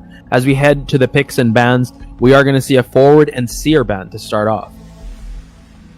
Starting off, support from a rescuer and harasser character, and also like Xiao, who is a very good team play. You definitely do want to have that little intel, like especially in 4-man team, and like you know when you need an hour, you could just say, and especially if in like voice chat, it's different from rank. Like things are a lot easier to communicate, and you just get owl, which can prolong the kite. And with Sky, I'm sure if played well, you can secure the first 60 seconds of the first kite, which I feel is the most crucial because once you get 60 seconds down, popping 3 ciphers when you're on the chair is a lot easier. This does make me a little nervous because X-Ray, or I don't know, X-Ray's not going to be here, but this does open up a priestess, and we've seen priestess before on church. It could be so hard to go for because you can get lost inside that church. You just provide so much. We are seeing a ban on the Dream Witch, which again, I think that's very it's very correct in a sense that. Yeah, rather take the risk with the Hermit than a Dream Witch because the Dream Witch is so seasoned, and I'm sure Toji is known probably for a Dream Witch more than his Hermit. So I think they might roll the dice on if Toji is going to bring out the Hermit or not. I agree with you right there, and well, I didn't know what to expect. I see manifesting that Clerk. I feel like she's a very good. Yeah, she's a very good character when it comes to this map. And you see on the survivor side, like they're going with locking with the Barmaid and Dancer. This can counter both Clerk and Hermit if ever. Healing, also getting the fast speed boost of decoding when it comes to Dancer. So I think they're not revealing their cards just yet. So we're just gonna have to wait and see who Toji will be banning next. They didn't pick up the Priestess, so Toji could definitely ban that Priestess. You could still ban the Mercenary, still ban Psychologist. Still a lot on the table left for Toji to go with, especially in a map like this, Red Church. One of my favorite maps. I would say it's very balanced in a sense. You really one of the maps you 1v1 in. So I would say it's still up in the air when it comes to momentum in this draft. Yeah, I agree with you. And it's very interesting seeing Barmaid and Dancer being locked in because I would have expected like a more so-called threatening meta character, but we have seen like Barmaid and Dancer being on the ban list like throughout consistently. So I feel like, they can be quite later S's and first kites. So now we're seeing another ban on the Psychologist. So he definitely doesn't want double healers to come out. And this brings up the Acrobat, which is very flexible type of survivor that can decode. And he gains the white bombs. He can also kite. He can also rescue. So a good pickup on the side of FT. And now we're just waiting on Toji's last ban, which, interestingly enough, we haven't seen a Priestess be picked up, or a hint of that Priestess, a Patient being banned. So still up in the air if they want to still lock in a Priestess, if they want to lock in a Mercenary. What else can they possibly go for here? Trying to think. Any thoughts, Kira? I was about to say maybe other rescuers like first officer or maybe a coordinator for fast decoding. That looks like they played safe and go with mercenary instead, which is not unexpected. And yeah, that looks like it'd be like the safest way to play this. Oh, you see like Bloody Queen being. Yeah, we're just really wrong with our predictions tonight. So we finally see a Bloody Queen. So it's a little, well, it didn't happen the way we wanted it to, but yeah, Bloody Queen pick here. It still finally happened. So we're just a little off with our predictions. The Identified Gods are just we're a little off tune. But I would have to say that a Bloody Queen pick here, it can be a little hard because yeah, you have a dancer that you can possibly use a mirror, right, to snipe her out to start.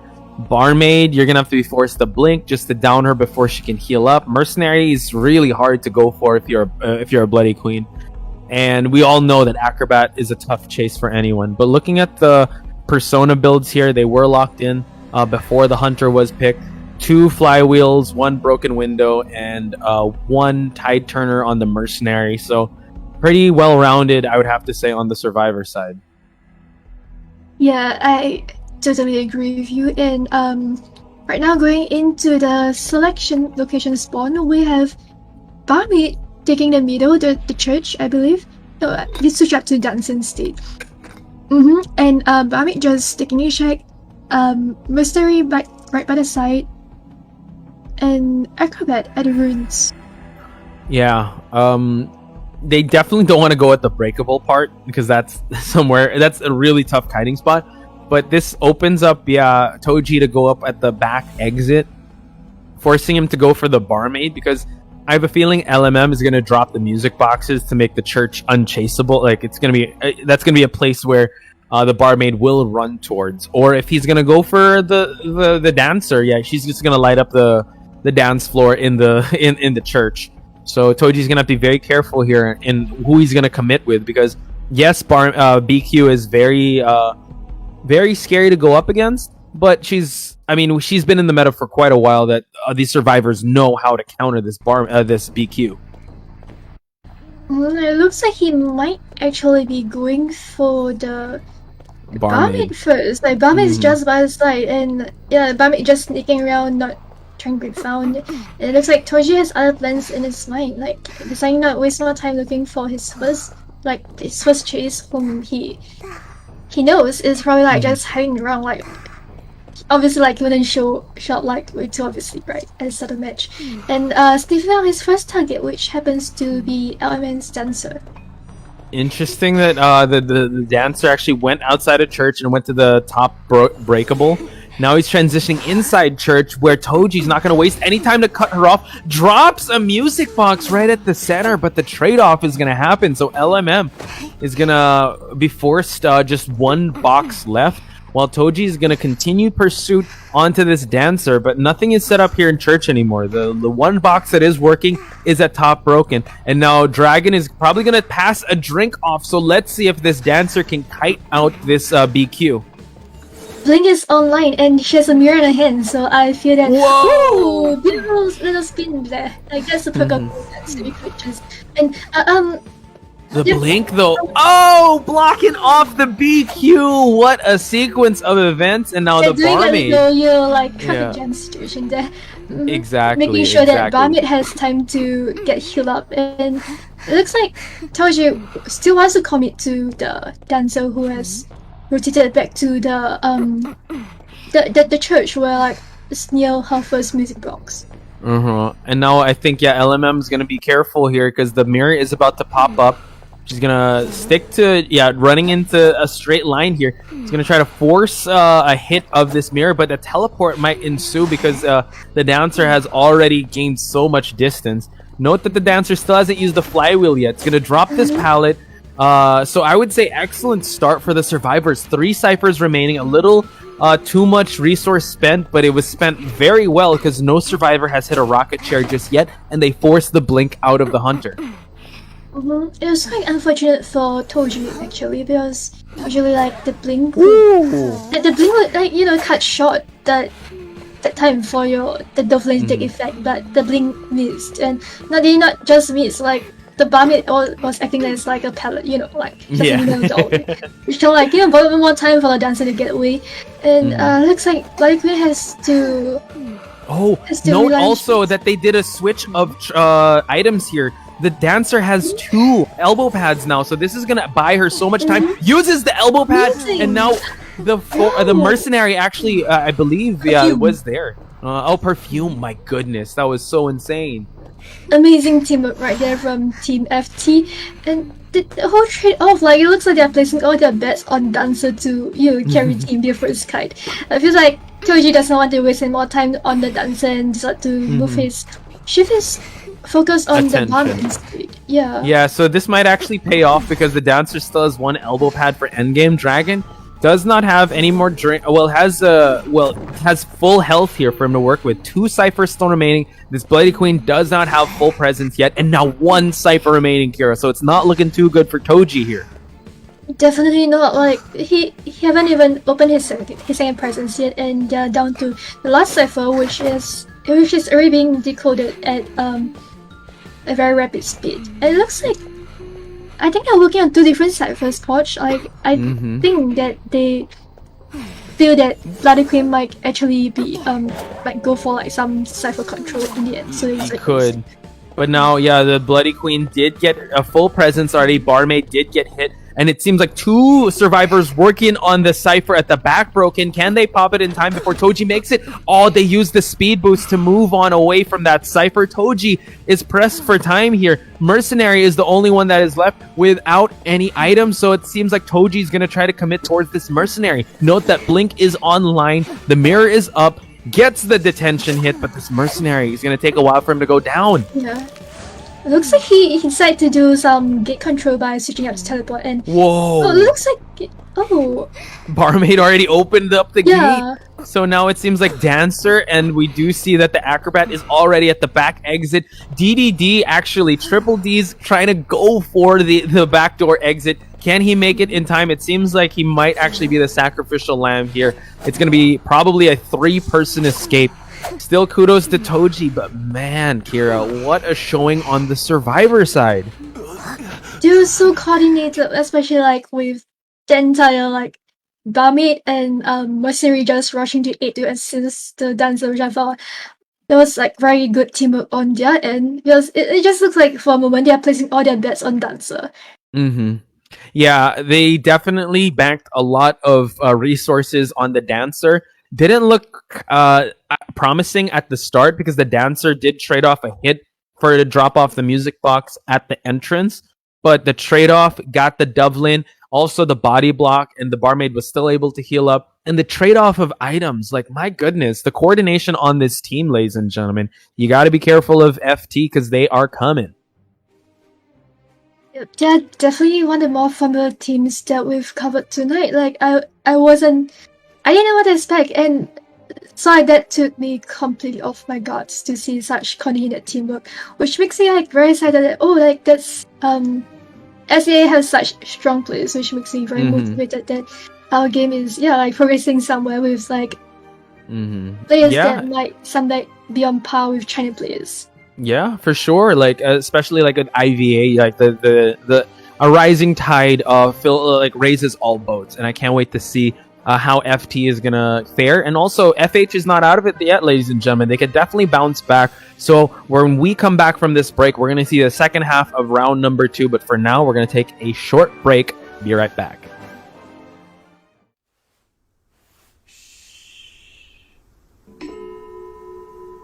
Stay silent when you hear this sound. The static particles begin to vibrate with the sound waves, indicating they have acquired energy. It may be a tiny amount, yet it's enough to straighten out my thoughts. But the energy can also be huge. As the setting sun shone upon the final rest, I saw a musical note glimmering in gold and dancing in the air, just as they expected. The movement spread my life energy and pushed me up a pedestal until I could smell the aroma of talent in the air. The aroma was me, but it slowly faded with time. Once it faded, it cast me into the abyss, where the light from my eyes extinguished. The light shines through my fingers and onto the white keys as I continue writing, hoping the melody points me in a direction. In the reflection, I see what should have happened. He glows golden, just like they first expected.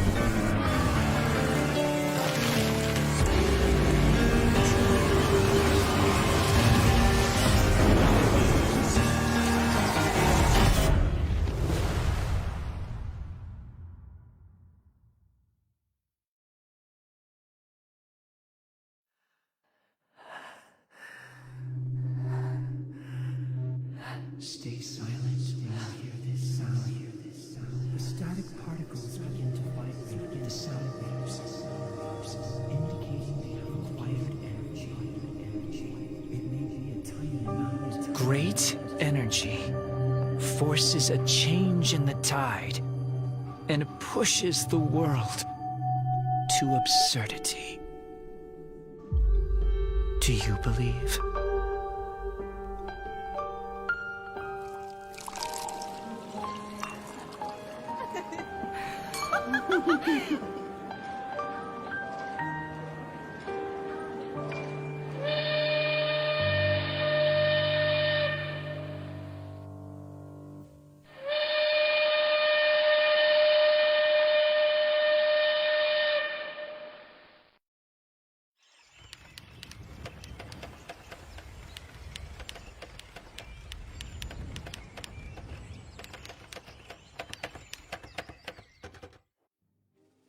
And we're back, ladies and gentlemen, with more IVA action here at day number 4 of the playoffs for IVA. FT versus FH. Future team has definitely broken the tie here, the tie trend, with an amazing performance by their survivor team. A lot of people in the chat were saying that was a tough game, but that's what happens when you have a coordinated team to go up against BQ. It was hard for Toji to catch up to the team. Any highlights here that you want to be able to talk about, because there's a lot to break down in that match. I feel like besides the dancer parts that we talk about, like the whole, like, mercenary, while like the screen time was on dancer, he was just sneakily opening like chest box, and he got a perfume, and like he gave dancer his our pets, and he used a perfume on himself, which is totally unexpected. So I feel like, okay, that really threw me off guard, so I feel like that should be the hype. It's like, wow, this mercenary, he's not just being a rescuer, he's like assisting too. Yeah, I think the way he was able to do that was so timely, right? And this was after the barmaid assist, where we thought like, wow, what a wing woman, this barmaid, able to give the drink and also tank the hit and play the pallet, pseudo pallet in the shack area and cause the traffic jam to happen. So it was really a recipe for success for the survivors. Unfortunately for Toji, he's going to have to wait and see how round number 3, how he can turn things around in round number 3, because now it's his survivors' turn to try and get more points for him in the form of Hatari, X-Ray, as well as Rainy K and the works here. So coming into this, I wonder which hunter we're going to see, because again, FT has 2 hunters in Nino Pancake and YTH Shen. Maybe we might see Nino Pancake coming online this time. Quite excited to see what he has to offer. And also I feel that Toji, like he did a good job trying to chase down that. So like honestly, if I were Hunter, I would just surrender midway. It was like, wow, like for a moment it seems so survivor-sided. Like, yeah, like it was honestly a little painful to watch, but very good job on his end for lasting till the end. I mean, that's a mark of a good hunter, right? You still want to play it out till the very end, and you know what? It's the same side of a coin. The success of someone is at the expense of someone, and I think that's the beauty of this game, and it's also something that you have to respect, because yes, it was a great showing of the survivor, and you got to respect the hunter also for being able to put up with that, and also bettering themselves moving forward. So it seems like it's going to be YTH Shen, so probably Nino Pancake is going to be maybe benched for now, or maybe be saved for round number 3. So this opens up a potential Geisha pick. I mean, or he could run it back with his other go-to hits with the Sculptor, because Sculptor is actually pretty good on this map as well. Now we're seeing a standard, I would say, one of the standard bans here banning out the priestess and the forward, leaving open the dancer to get picked up first. Yeah, I'm sure the fault then was specifically targeted at Hatari. I mean, we've seen what his fault could do, and you can see like the survivors of FH going with that sculptor bed, because after that one round, I don't think they want to deal with YTH Shen's sculptor anymore, knowing how good he is with that character. Is it FH locking in with the barmaid this time? So yeah, barmaid, we saw how excellent she is in terms of support. Hatari on his other signature survivor here, which is the dancer. I mean, this is the base. This is the highlight of what we saw. It could be a mirror match of sorts of how this is going to play out, because we did see the dancer of the previous game doing a lot of work, and also I think the camera was just glued onto her until the shift to the mercenary happened in the previous game. So YTH Shen now opting to ban the acrobat.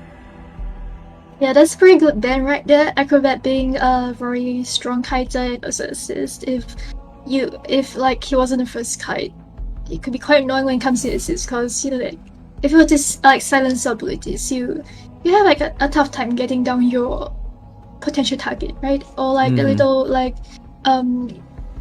speed debuff bomb that it throws at you. It can be quite annoying. It'll be like dealing with like a dancer's slow box, but a more temporary version. Yeah, and also especially if it's placed very well, like especially if it's a corner you have to turn, then it's gonna be a slow bomb, right? So you have to be very timely with that if it did come out. But YTH Shen did not want to deal with any of that. We are seeing an early pickup of the mercenary, which rightfully so is one of the best pickups here that they can go for, and very well rounded. They're going to try to go just make sure that they're not going to be hard countered, and make sure that they have a rescue plan just in case, because the team of FH really need to win this one, or just try to at least get three survivors out to tie things up to push for that round number 3 endgame, because they don't want to come into round number 3 on the deficit. Yeah, I agree with you. And YTH Shen not wanting to deal with harassers, choosing to cut off that Perspector pick. I wonder what Rainy YK will go for. Like right now we have the Kaita, a support, and a rescuer. But I think Rainy. I just want to bring up Rainy YK has brought out a weeping clown. It didn't work out as well before, but he brought it out regardless. So I don't know if YTH Shen is clear of harassers just yet. They might bring out. We haven't seen a batter the whole day, so that's another hunter. If FH wants to bring out at least one harasser, because I mean, dancer, even though she has the speed debuff for hunters, I wouldn't categorize her. She's more of a kiter than a harasser. So yeah, they do have that option, but no, going with the entomologist. So a bees could definitely prove to harass just a little bit to cut off corners. So yeah, entomologist in this map specifically is a very strong pick on FH's side. Yeah, there's many like little alleyways and pallets where you could just use your bees to do a little like, I don't know, like a traffic jam situation where sometimes like depending on how the hunter want to chase you, you might be able to slow down a hunter so like they can just follow you from the back. Yeah, I mean, even the entrances of the churches, right? If you just position your bees there, if the survivor is able to run through the church and you just get blocked off. Or with pallets also, there's a lot of, especially the top broken and bottom broken part. Like you said, a lot of alleyways that the hunter is going to just take a sharp left or right, and you could just run into the bees. So this could definitely play into the favor of FH. And if YTH Shen picks the geisha, the entomologist would definitely play a vital role to try and stop the geisha from those dashes. So I think this might make YTH Shen kind of double second guess himself if he's going to lock in with that, or maybe, I don't know, bring out Bonbon, bring out something else. Oh shoot, I just saw, actually I totally just predicted that because I saw his portrait was a Bonbon. I'm like, Monokuma, hey, maybe you could bring out a Bonbon. Looks like we finally have a prediction correct for tonight. Hey, we just got more wrong than right. So let's just count the right ones, okay? Okay, we have one correct prediction for tonight, so We're gonna end there, let's ladies and gentlemen. something. We're ending the stream. That's it. Good night. I'm kidding. No, we end out with just the right prediction. So let's go. Mm-hmm. Yeah, YTHN looking at his bonbon. Mhm. I also haven't seen his bonbon online. So right, like looking forward to how he will play bonbon in this map because I feel like this map is pretty good for bonbon because of how tight the alleyways can be. So like once you're just stuck there, you either have to get a cheap damage or you're just I don't know, you're just sandwiched in that corner. It's usually like a little like damage trade off. It's a tough sell. If you're stuck in that place with Bonbon, but now Hatari actually on the Entomologist, giving the Dancer away to K2. They do have the Barmaid, which I feel like it's countered really hard with that Bonbon, especially if the Bonbon is so good at being able to position the bombs for him to be able to rack up the damage before the Dublin kicks in, which is the heal. And the thing is, this Bonbon just needs to get a tie, and they win the round because of how well the survivors of FT played. So FH put in a tough spot because they need at least 3 person out just to tie everything up in round number 2. But giving some credits to the survivors of FH, we have Hatari, who is a very well seasoned veteran. So yeah, I feel like it's no matter what results the Hunter side might come up with, I feel that with like a good team and a good player on your team, you might just turn things around. So looking at this, Kira, let me ask your thoughts. Who is the best possible target here to go for YTHN? Definitely Barmaid. What do you think? Yeah, I would agree. I did mention that, the Barmaid gets heavily countered, even though you can say, you could make the case also for a Dancer. I mean, if she sticks around that same area with the slow, but we've seen how the Bonbon of the previous game was able to counter that Dancer. But yeah, best possible chase, go for that go after that Barmaid. And it seems like he's going to go straight towards X-Ray, which is the Barmaid in a strong, I would say, kiting part of this map. But you're going to have to sidestep those bombs in the graveyard. Yeah, you kind of have to, bait that little, how you walk to, avoid the bombs. So it's like, it's kind of, near around here, so it'll be easy for the bombs to hit. Looks like X-Ray not wanting to take any risks, just dropping that pallet and trying to transition to the red carpet where there's no one there decoding. Wow, what a sequence there. One bomb hit and a basic hit. We do see that the bees are positioning themselves on the red carpet, but the control bomb! Oh my god, Kira. What awareness on YTHN. Yeah, like I've mentioned previously, with those little alleyways, it's very hard to dodge the bombs. And to give it to YTHN though, he timed the bomb pretty perfectly, and looks like Barmaid fell a little too close to the middle where, he could just do a little cyber control while guarding the chair. This is another tough spot for YTHN because they might have to sell here because you gotta respect the Bonbon. And that was a pretty early down onto the Barmaid. She had a great start.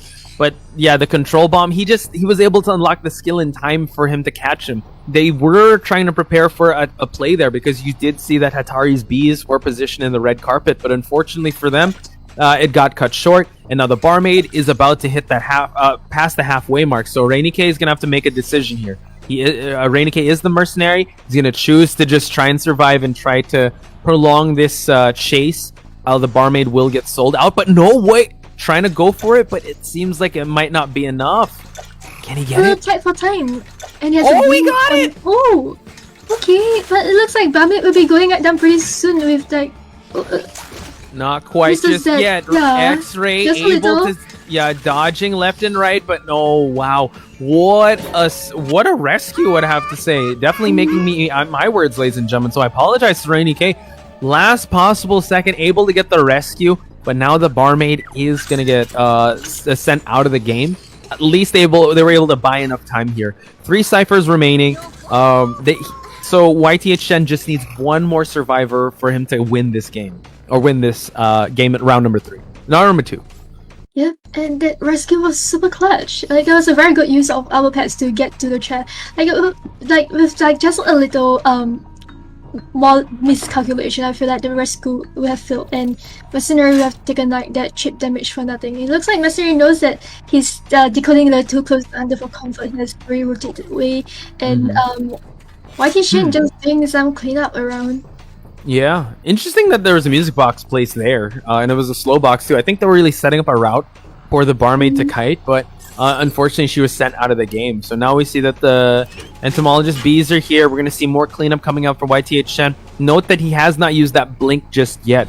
So it's YTH Shen just making sure that he finds the best possible target. 3 ciphers still remain, but survivors are looking kind of healthy here. So this next kite is really going to have to matter for the survivor side. They need all these survivors out of the game to tie round number 2.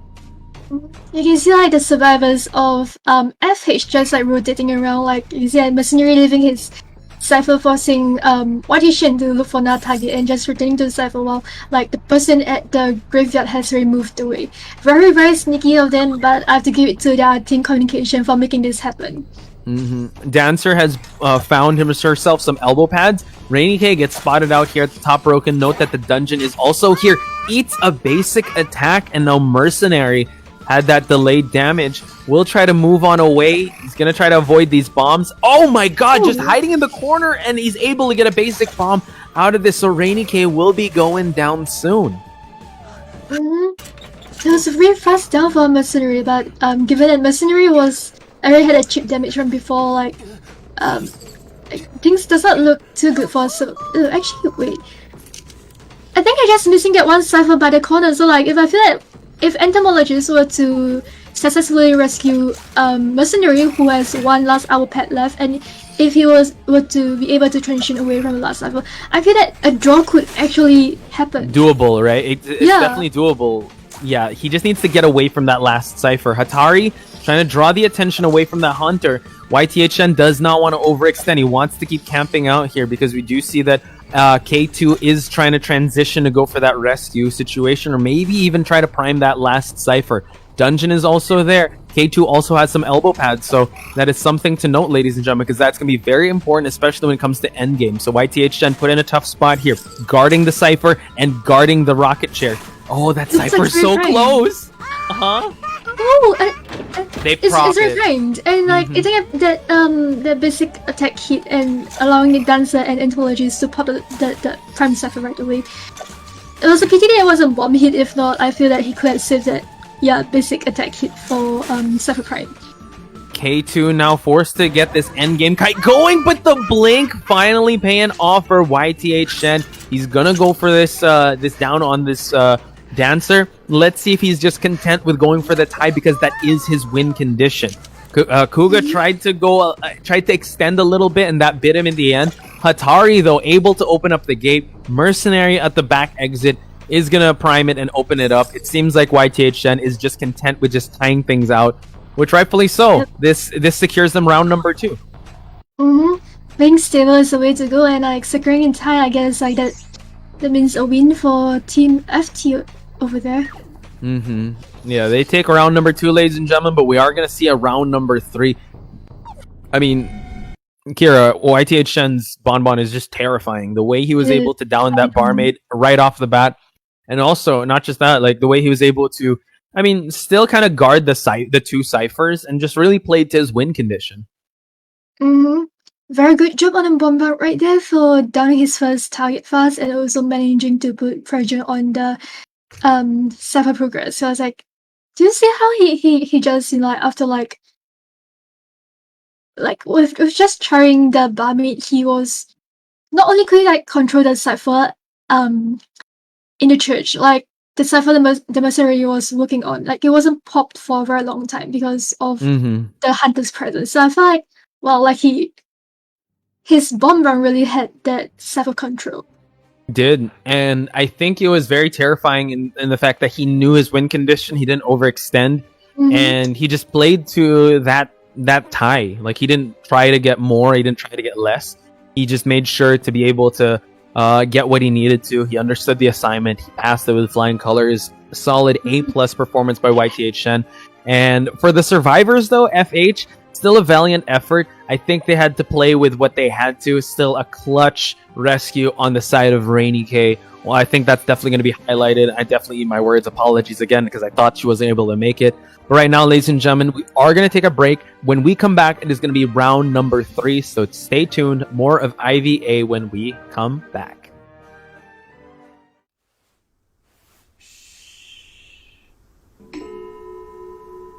Stay silent when you hear this sound. The static particles begin to vibrate with the sound waves, indicating they have acquired energy. It may be a tiny amount, yet it's enough to straighten out my thoughts. But the energy can also be huge. As the setting sun shone upon the final rest, I saw a musical note glimmering in gold and dancing in the air, just as they expected. The movement spread my life energy and pushed me up a pedestal until I could smell the aroma of talent in the air. The aroma was me, but it slowly faded with time. Once it faded, it cast me into the abyss, where the light from my eyes extinguished. The light shines through my fingers and onto the white keys as I continue writing, hoping the melody points me in a direction. In the reflection, I see what should have happened. He glows golden, just like they first expected.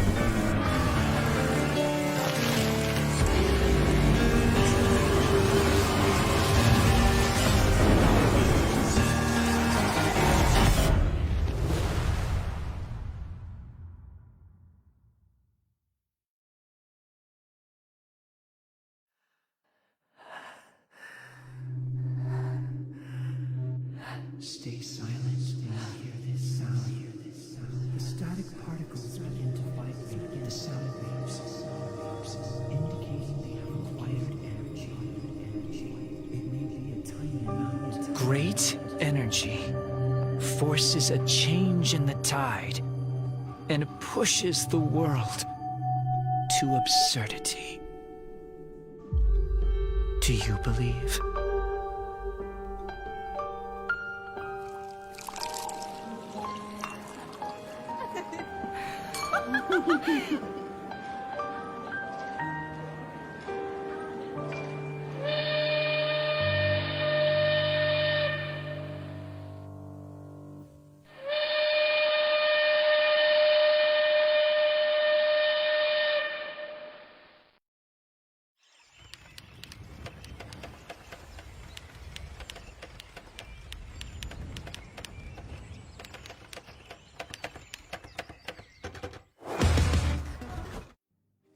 And welcome back, folks, to round number 3 of FH versus FT. Poch Spice and Kira at your service on the mic, giving you the insights and the wrong predictions, of course, because I don't know what's happening today. But you know what? The action does not stop here. We're going to see a round number 3. FT in the lead here. So FH put in a tough spot, Kira. Most definitely, like, given that they did not have too good of a head start. Like, they lost a match with that Bloody Queen round, which I felt was quite unfortunate because like FT just had like better team composition when it comes to that second round. Yeah, team composition, first kite. I mean, we saw glimpses of what FH was trying to go for, like with the setup of the music boxes and also the entomologist with the bees. It was just unfortunate that the barmaid fell to the control bomb. It's just those one moments that's the first domino that falls for the domino effect to happen. So hopefully in this next round, this is where we're going to see FH's team synergy really shine, because we've seen a little bit in round number 1, right? Especially with how they were able to sell. Even though they had an early down at the start, the kiting of Hatari showed through, and also K2. So it's still going to be a tough battle. And I feel like we are going to see Moonlit River Park. It is going to be, I believe, Toji that will be hunting first. And this could actually be his redemption, right? He didn't have the best BQ run. If he wants to run it back here in Moonlit River Park, he can do so because Bloody Queen really thrives on big maps. I agree with you, but however, with Moonlit River Park, there's one more thing to worry about. And before we had trams, we had the roller coaster. So thank God the roller coaster doesn't hit anyone. Like that would be crazy if it does. It's quite annoying though. Like, from what I observed from the teams from China, what they like to do is at the start of match, they like to send the roller coaster to the second stop. Yeah, so yeah, it's true. like, and when it gets on, you won't be like, once you get a roller coaster, you won't be stuck on the same side. You're sending to the other side instead, which wastes even more time. Before we talk about more insights, I just want to point out in the chat here, ladies and gentlemen, Xiao Yan Yi, I hope I pronounced that right. Wish Hatari know that many people can still remember him as one of the best players. He is one of the best players, ladies and gentlemen. And we do all remember Hatari and his excellent forward stuns.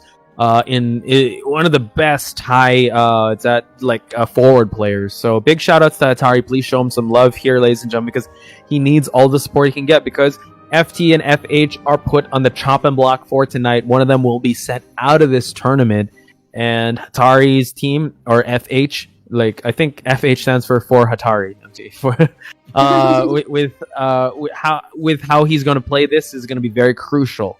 So Toji coming in to this one, like you mentioned, another tram in the name of a coaster could play a difference here. But I was talking to NTT, and I think you were also there backstage when we were talking about something that counters the coaster is Hermit, because he could just go into that orb and then he could just go straight. Yeah, the stuns, right? And he can stun you out of that coaster too and get you terror shock. So I think Toji, I don't know, he's brought out the Hermit before. I'm not sure if he's going to bring it out again, because it hasn't boded well with him yet. So who knows what he's going to pick. That's just one of the hunters that he can bring out, because again, Kira, we're not making predictions. We're just talking at this point. We can't make predictions. That's not our thing. Right. But if you were to bring out Hermit, I'll be looking very forward to it, because Hermit in this map, like we haven't seen Hermit the whole day, so I kind of miss seeing Hermit, because I want to learn more about him. I want to see the strategies, and I also want to know how to counter him, guys. So please let him pick Hermit. Just play Doctor, you'll be fine. Fine. I want to see more Clerk. I want to see how people counter Clerk. Use Lawyer.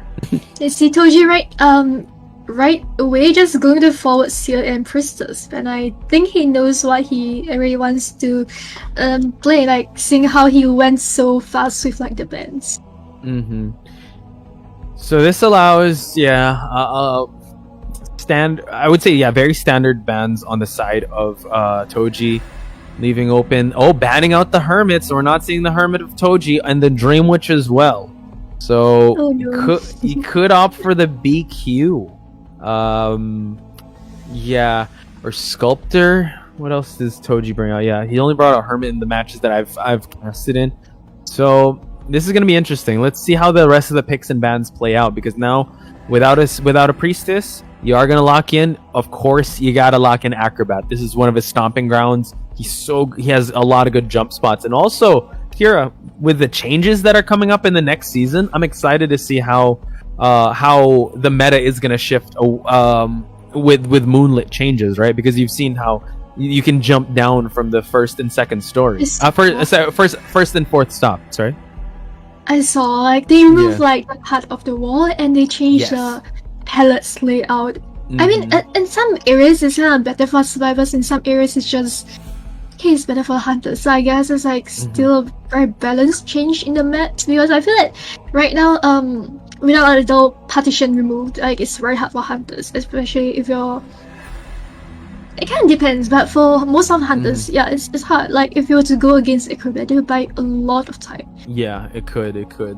While we're still waiting on the next picks, what for you are the most notable changes? What are you excited for? Because for me, Arms Factory, it's not triple pallet anymore. It's double palette. Like what? Oh yeah, That's crazy. that's Mhm. triple palettes can be quite annoying for a hunter. And you It can kind of like be. you have like 3 palettes to work with. What if the survivor is that good or you're not that good of a hunter? You just get 3 palettes done right in the same area. That would be so sad.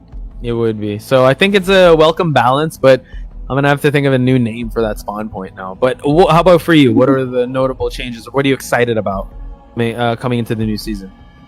For the maps, The changes, yeah. Let me think. Because there's also Lakeside. That's an interesting one. Right. Because there's 2 entrances now to Lakeside to get inside the boat. So that's something that, interesting. Because there's another hole at the bottom of the boat. I guess it makes the boat a less Viable, right? Yeah, viable kiting spot, but kind of makes the game more balanced. Because like, if survivors were to come together like, really well, I feel that it could be a very very survivor-centered game. Because like there's 4 of them and there's only 1 hunter, so yeah, like let's be a little kind into our hunter mates. Because like the saying goes, is that nowadays survivors are the game is so survivor. It's a survivor side game, right? And we're seeing like less and less hunter mains. So maybe if the changes might see more hunter mains and newer faces around for next community tournament. Hopefully, yeah, definitely. And we are seeing some faces in the chat once again, ladies and gentlemen. Just reminding everyone to keep commenting, keep viewing, because what's up for grabs is a spot to be a VIP in the grand finals for the NM coins, and also for the top 10 loyal viewers, you can stand a chance to win some IDV merch. So keep watching, and also follow at Sunny Kim on Instagram for you to be able to win S tier skins. So now let's throw it back to the picks and bans, Kira, because we have some new faces banned and also picked. Right, and you can see Toji going along with that Barmaid ban. Barmaid, like we've seen it like the previous match we played Live Queen, like how annoying Barmaid can get as an assist. Like if she was on first chase, like she's kind of formidable assist, I would have to say. And you can see on the survivor side, they went with they just locked in with Postman, and I noticed that they went with Mercenary as their main rescuer, which is a very good choice given that this is Moonlit River Park. You definitely need those elbow pads. Yeah, just to close out that distance, right? So locking in the Mercenary to start off with, they know FT is gonna have to play, I mean, conventional at the same time. They're gonna add that support, and I don't know if they're gonna lock in a dancer here, because since it's such a big map, I guess there are some spots like the tent or the 2-story, but then if you're out in the open and you can't really just drop a box because the hunter's just gonna sidestep it.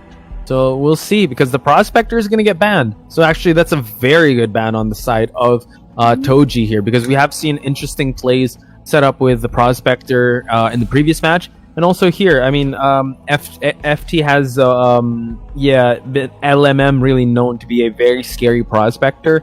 So I think this is a good ban. And wow, we're seeing a clown come in. So this is really a circus here. We got an acrobat, we got a clown.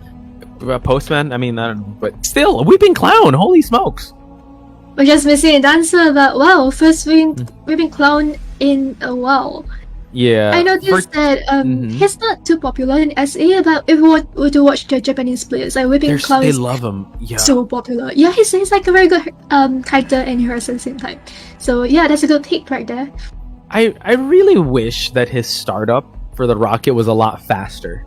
And he'd have a little more control in turning things around, because he's gonna go straight at you. So, I'm not gonna lie, I was a little underwhelmed when I'm like, cool, oh my god, this is like one of the hunter survivors. I mean, I love clown, right? But then when you first get him and you try out the rocket, it's tough to navigate. It's tough to steer around, right? So let's hope that their weeping clown will prove to be a good one here. And Toji's gonna have to be very careful here, because, like you said, the Weeping Clown can stun with that rocket.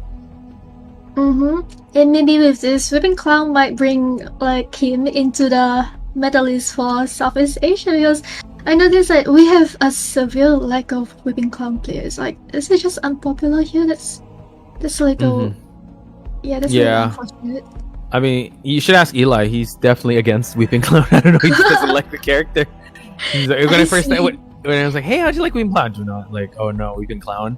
I think he was very underwhelmed with the toolkit of Weeping Clown at the start. right? Mhm. Now I'm pretty sure it's definitely changed, but if you can at Eli, ladies and gentlemen, his favorite hunter, wax artist. That's a running joke we had, because every time in IVC he'd always get wax artist matches. He's like, oh no, okay, let's get some variety here. He'd want to see more BQ and stuff, but yeah, Weeping Clown and wax artist, one of Eli's favorite hunters and survivors. So you can quote NTT on that. I'm kidding. Don't do that. He doesn't like those characters, but hopefully this Weeping Clown would pay off, because I definitely want to see more Weeping Clowns, especially when it comes to character variety, right? And I feel like we haven't touched the surface yet when it comes to the synergy that we can develop with the Weeping Clown. Unlike in IJL, right? They have crazy highlights where they have crazy moments with this Weeping Clown, just getting stuns and also assisting with the rocket dash. So that's a good one. It just seems like the entire Japan region specialize heavily on Weeping Clown, because like he's so popular here. He's as popular as, I don't know, Prospector, but we really haven't seen him here. And in fact, like he's probably like the first Weeping Clown selection in the world for tournament scene. Yeah, so excited to see what DDD could bring to the table this time. Maybe there's new strategies or like tricks up sleeve that he saw and wanted to implement it on this round, and more action, I guess.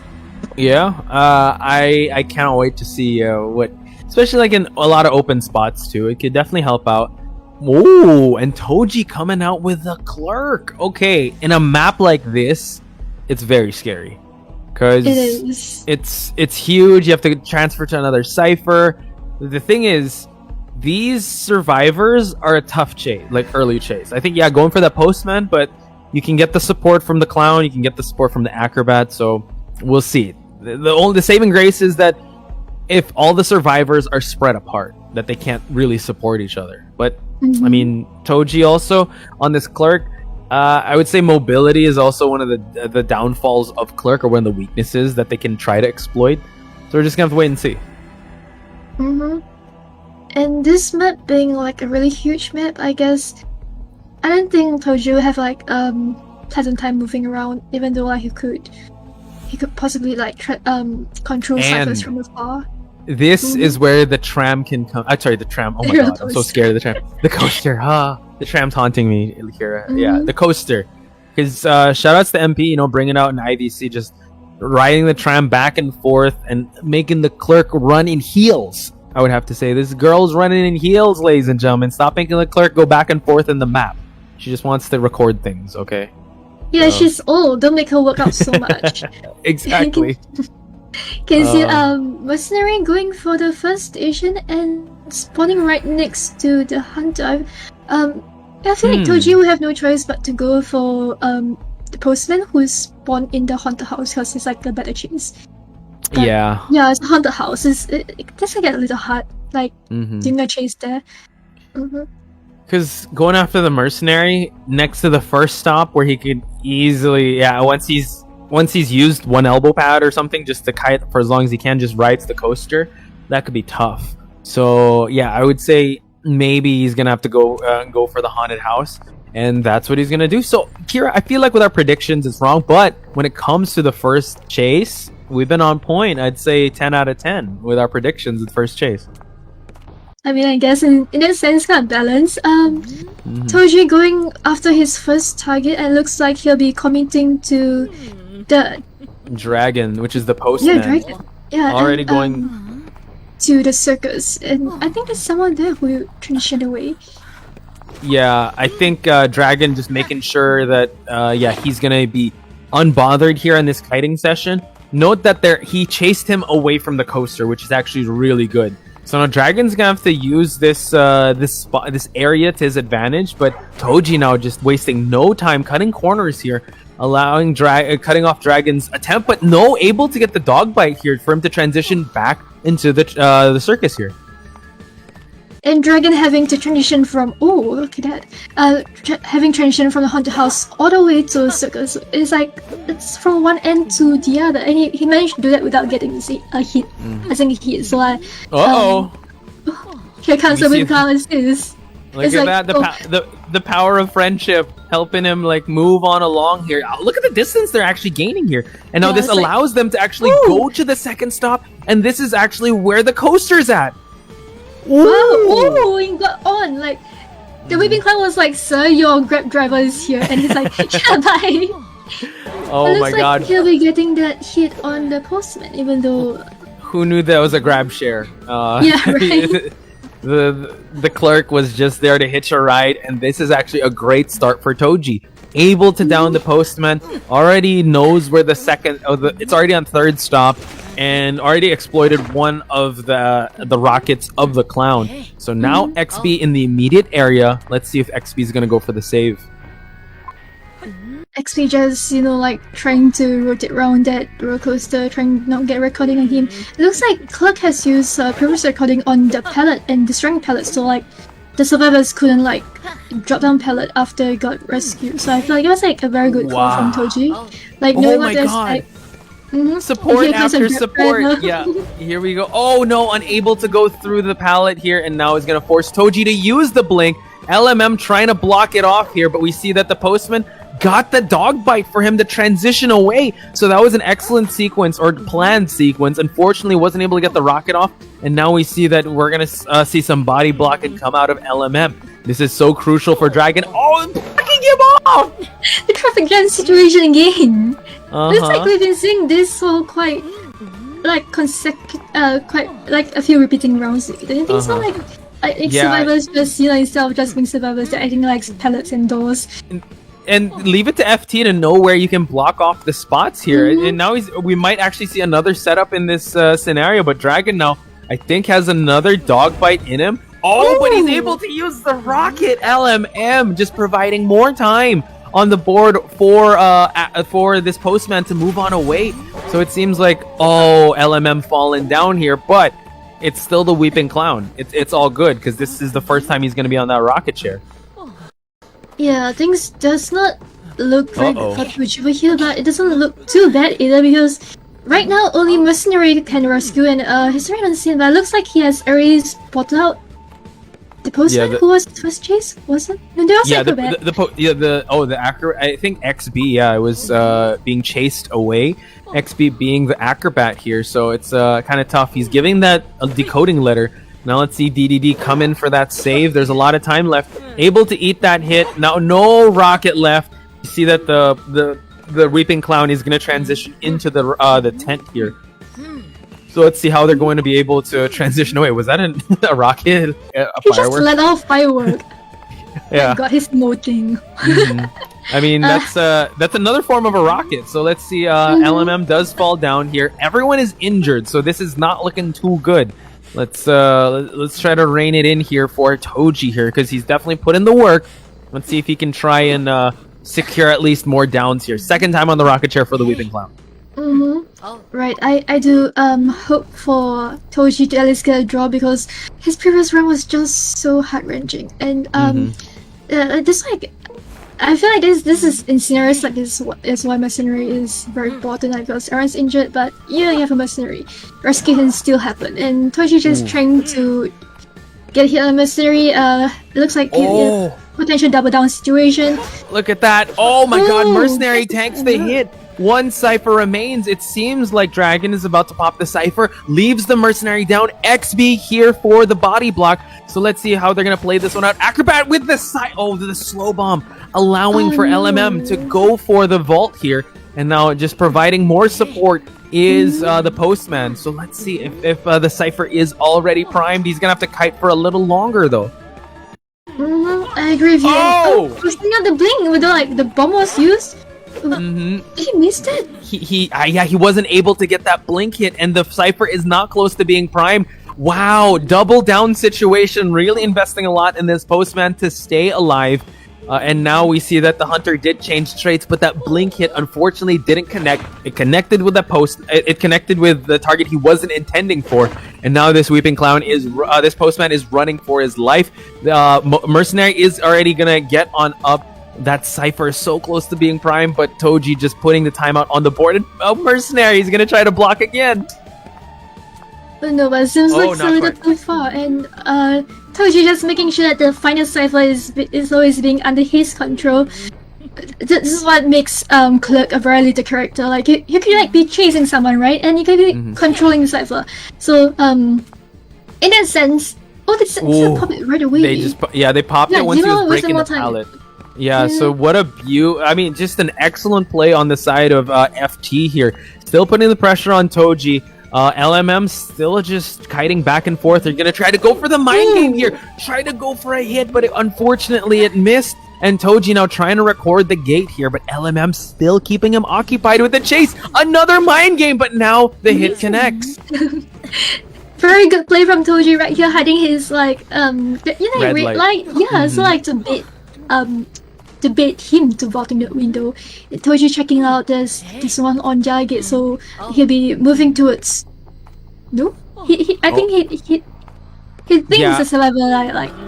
Oh, there it is. Yeah, Dragon already making his way towards the dungeon. A 3-person escape, ladies and gentlemen. Oh man, FT survivors, man, they're just on another level with how well they're coordinated. It didn't look quite well, like especially when the grab driver became a grab share app, and it seemed like he wanted to take the clerk with him, and it downed. I would say that was a good down on the side of Toji, but the way they were able to support, I was getting a little nervous here. I'm not gonna lie, like they seem to be supporting a lot, but they had the ciphers primed and ready.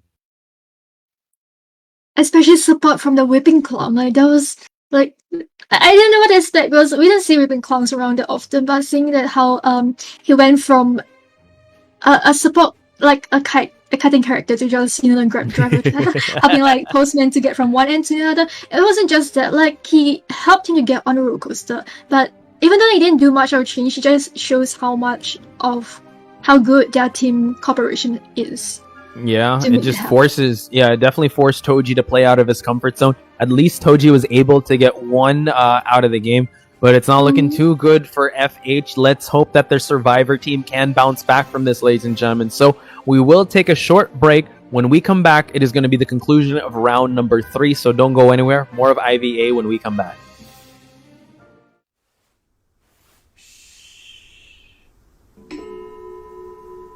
Stay silent when you hear this sound. The static particles begin to vibrate with the sound waves, indicating they have acquired energy. It may be a tiny amount, yet it's enough to straighten out my thoughts. But the energy can also be huge. As the setting sun shone upon the final rest, I saw a musical note glimmering in gold and dancing in the air, just as they expected. The movement spread my life energy and pushed me up a pedestal until I could smell the aroma of talent in the air. The aroma was me, but it slowly faded with time. Once it faded, it cast me into the abyss, where the light from my eyes extinguished. The light shines through my fingers and onto the white keys as I continue writing, hoping the melody points me in a direction. In the reflection, I see what should have happened.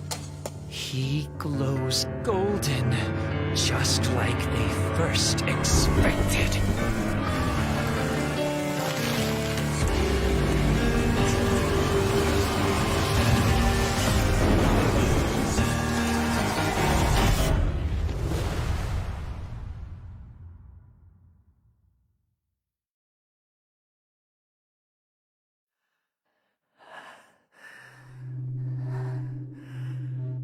Stay silent when you hear this sound. The static particles begin to vibrate with the sound waves, indicating they have acquired energy. It may be a tiny amount. Great energy forces a change in the tide and pushes the world to absurdity. Do you believe?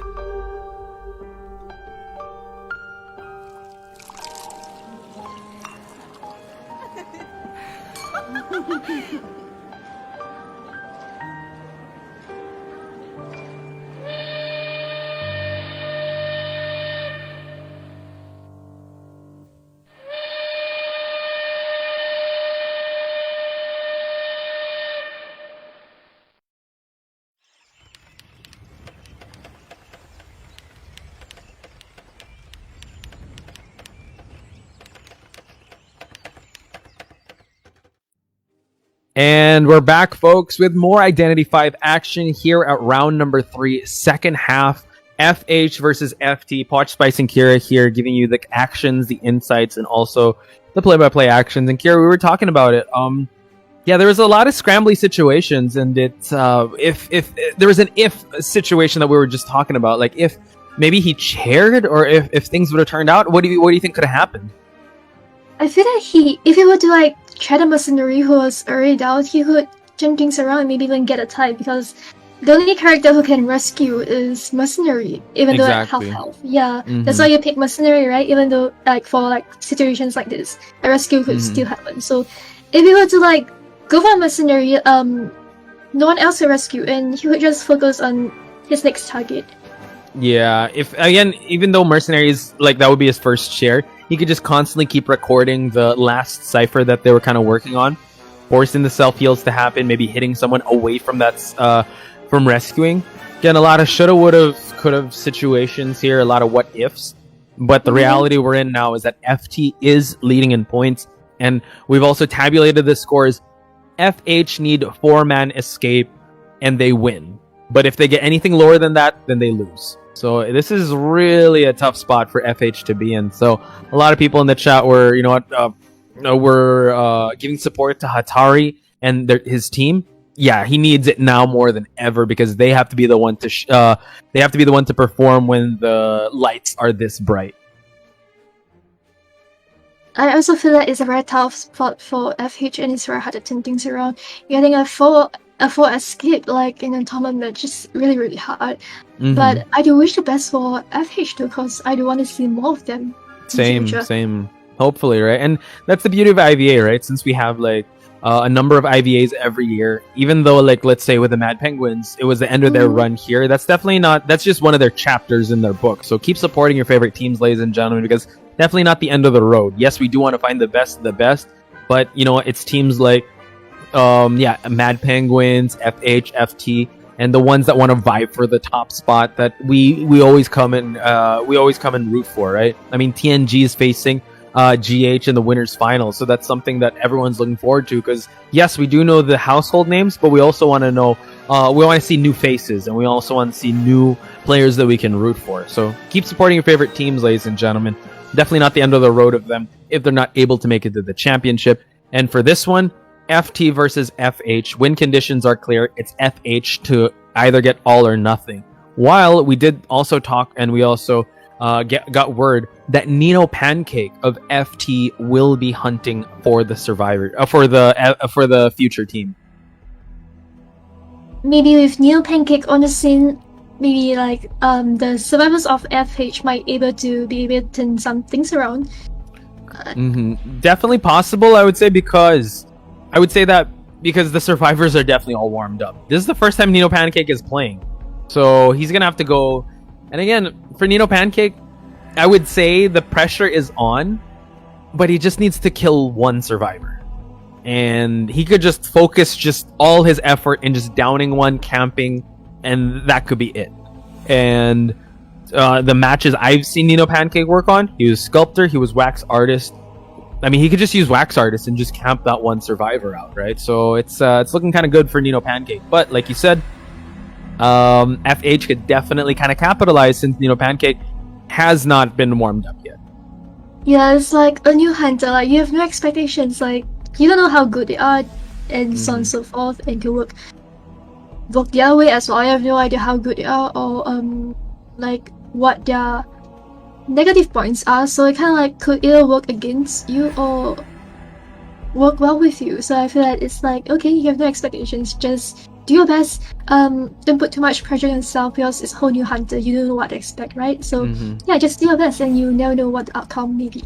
Yeah, for sure. Good luck to both teams, says Sarah.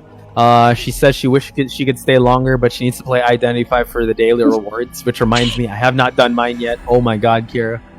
You should go after this. We should. I don't know. We'll see. I don't know. People are saying round number 4. There's not going to be a round number 4. It's going to end here. But yeah, I should do it after this. But yeah, good luck with your dailies, Sarah, and good luck to everyone's dailies if they logged in already. Yes, I got to log in soon. But yeah, you do. Oh, yeah, you had a busy day. Yeah. Terribly busy. Hey, but honestly, Kira, I mean, I think I could echo with what Chad is saying, and definitely welcoming you to the commentary booth. It's been definitely so much fun having you on the mic and sharing the insights and our wrong predictions. But I hope you've been having fun too. Like, this is amazing. I am. And if you guys do not know, Kira is actually the one on the poster for Identity 5, the IVA. That was you as a guard. I'm a little just saying. embarrassed. What, dude? I'm just saying that you were I would say the poster person for this, and also yeah. So kudos to you, and Maru. the Maru there, yeah. Yeah, Maru is the patient. She was supposed to try out for commentatory as well, but she got very busy with life, so she couldn't make it in the end. It's a bit unfortunate if not she'd be here as patient. That would be so cool. We would definitely have you guys as patient, and that would be so cool. Maybe in the next one. Maru, Maybe good luck you could with dress it. up as patient. Me? Oh, good. Oh, goodness gracious. I don't know. Who knows, man? We'll see. Yeah, I'll if yeah, maybe, why not? Who knows? It's pretty simple. I just need I need hooks. But yeah, anyway. Depends on the skin too. But I would have to say, Kira, thank you so much for making the time. Seriously, this I know you have a very busy schedule as well, so this was definitely a pleasure sharing the mic with you. So, with that being said, the honor's all mine. But with that being said, we have some bands. Not Patient, jeez, I'm thinking of Patient cosplays now. Priestess, we got Barmaid, and we got the Acrobat. Yep, like you definitely want to ban a priestess in such a big map like this, unless you're, I don't know, like playing Dream Witch or Breaking Wheel. When Breaking Wheel is in wheel form, it's not Scout Priestess portals. But even so, it's a very big map, so even if you're Breaking Wheel, Priestess Long Portal could be like a bit of a game changer. Or unless you're playing Dream Witch, which I guess Neo Pancake may not be, so hence that Priestess ban, and you want to cut off that Barmaid because, you know, like, as you have observed from previous matches, she's like a very good assist. Or if you didn't time some things right, she could be a very long first kite as well. And yeah, and Acrobat definitely, like, you do not want him on the scene, very pesky kiter and assist if you were to let him up and about. Yeah, this is interesting because they allow Hatari on his forward, which is actually could get the team going. Prospector coming in with K2, also another signature that K2 can bring to the table. Banning out the BQ and the breaking wheel. This kind of opens up the wax artist for him to come out. So I'm interested to see if he also has a sculptor, which sculptor can sometimes be an all or nothing type of hunter. So Nino Pancake still has a lot to work with. Banning out the patient, just getting rid of the transitional kiting.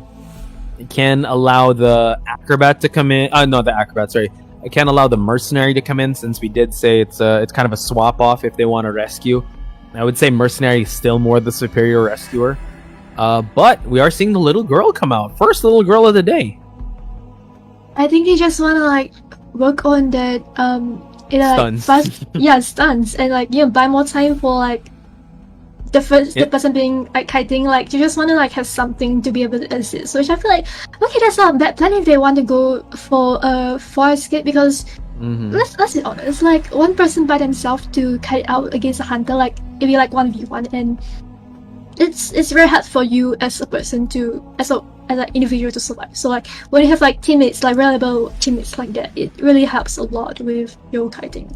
So now the ban of the mercenary, let's see what they're gonna go with, because I like your train of thought. Are they gonna go for all stuns? Because that's gonna be insane if they do. Oh my god, they are. So... Boom! Kira, the last one able to predict it. We're gonna end it there. We're not gonna predict the Pancakes gonna use. We're gonna end it there, ladies and gentlemen. All stunner lineup here. Wow, FH pulling out all the stops here. It could be a nightmare for anyone to chase here, because you got the pages, you got the magnets, you got the football, you got the rocket. What's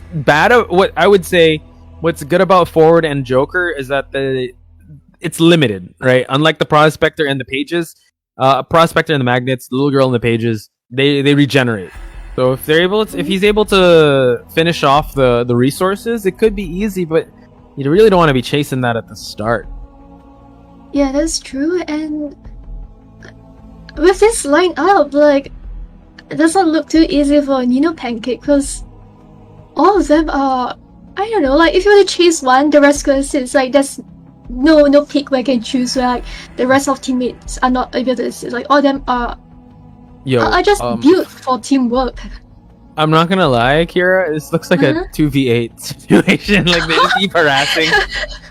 That's true. Right? I see this lineup. I've seen it time and time again. Like you're just missing the coordinator. You're missing the midget. You're missing like all these. You're missing the doctor. That one doctor. The one doctor that just keeps healing. My goodness. Oh my god. So man, this is gonna be a little tough here because, whatever Nino Pancake. Well, you know what? He can go with Wax Artist because Wax Artist wants to get stunned. Because you're gonna get waxed. You're gonna get waxed if you get stunned. If you stun the Wax Artist, so pallet drops. And that's something that Nino Pancake did bring up before.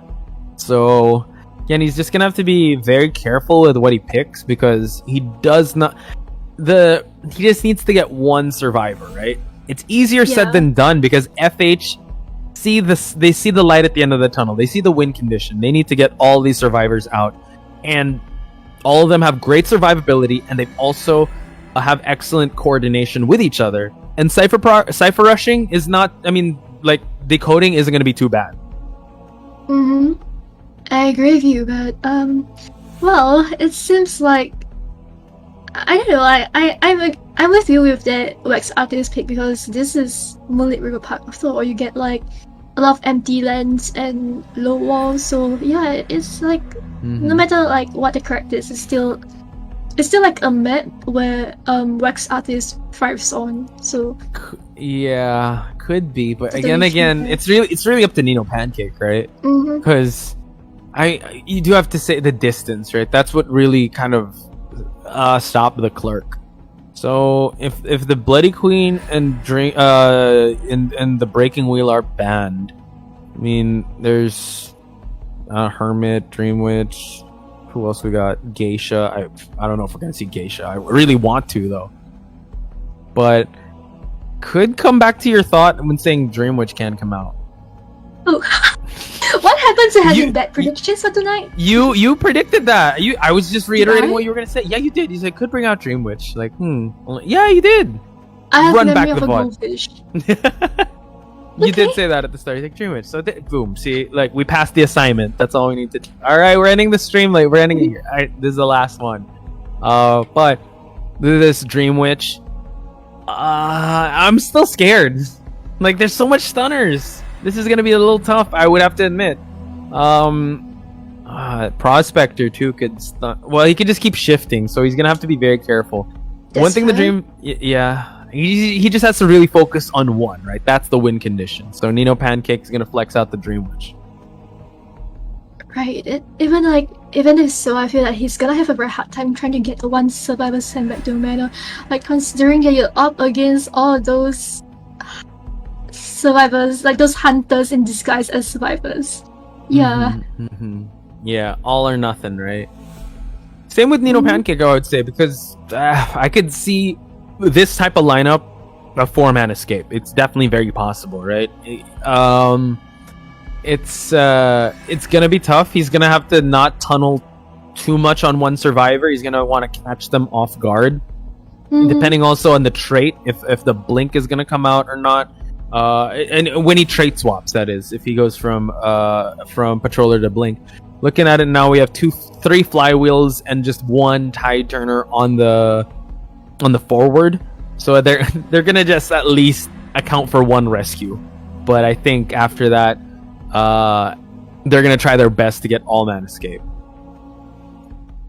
I feel that the Whipping Clown would have to come in as a secondary rescuer because for one thing, he can close up the distance, and if you were to like stun the hunter against a chair, that could actually like potentially lead to a clean rescue. So yeah, and right now like going to the location spawn, you see the Whipping Cloud taking the first station forward at the bridge cipher, where I believe is the most dangerous because like you're out in the open, right? Yeah, out in the open, and Prospector taking the Hunter House, and Little Girl taking a 4th station. Yeah, it's gonna be tough here.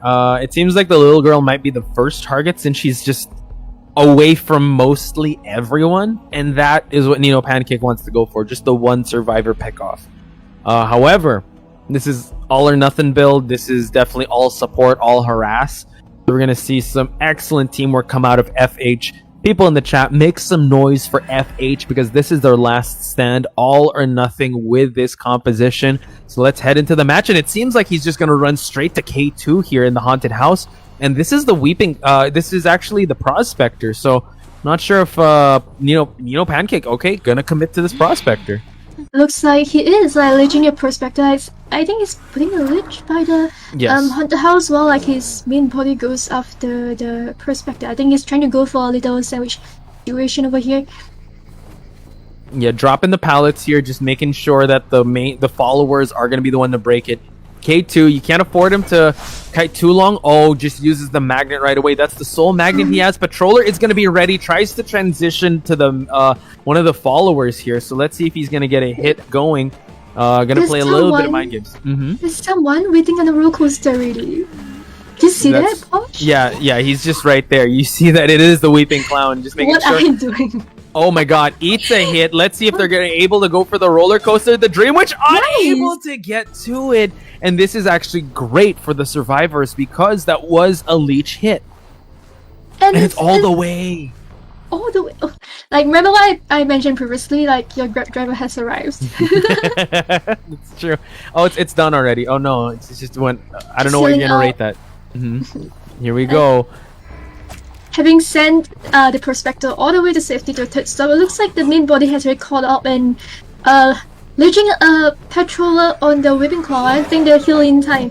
And wow, they healed in time. So now the Prospector eating another hit, unlocking the first, the presence at least of this Dream Witch, but now forced to leech the Prospector. He's gonna use the bomb, but no, the magnet unable to activate in time. That's gonna be a trade-off. So now it's all or nothing. Hatari in the area here.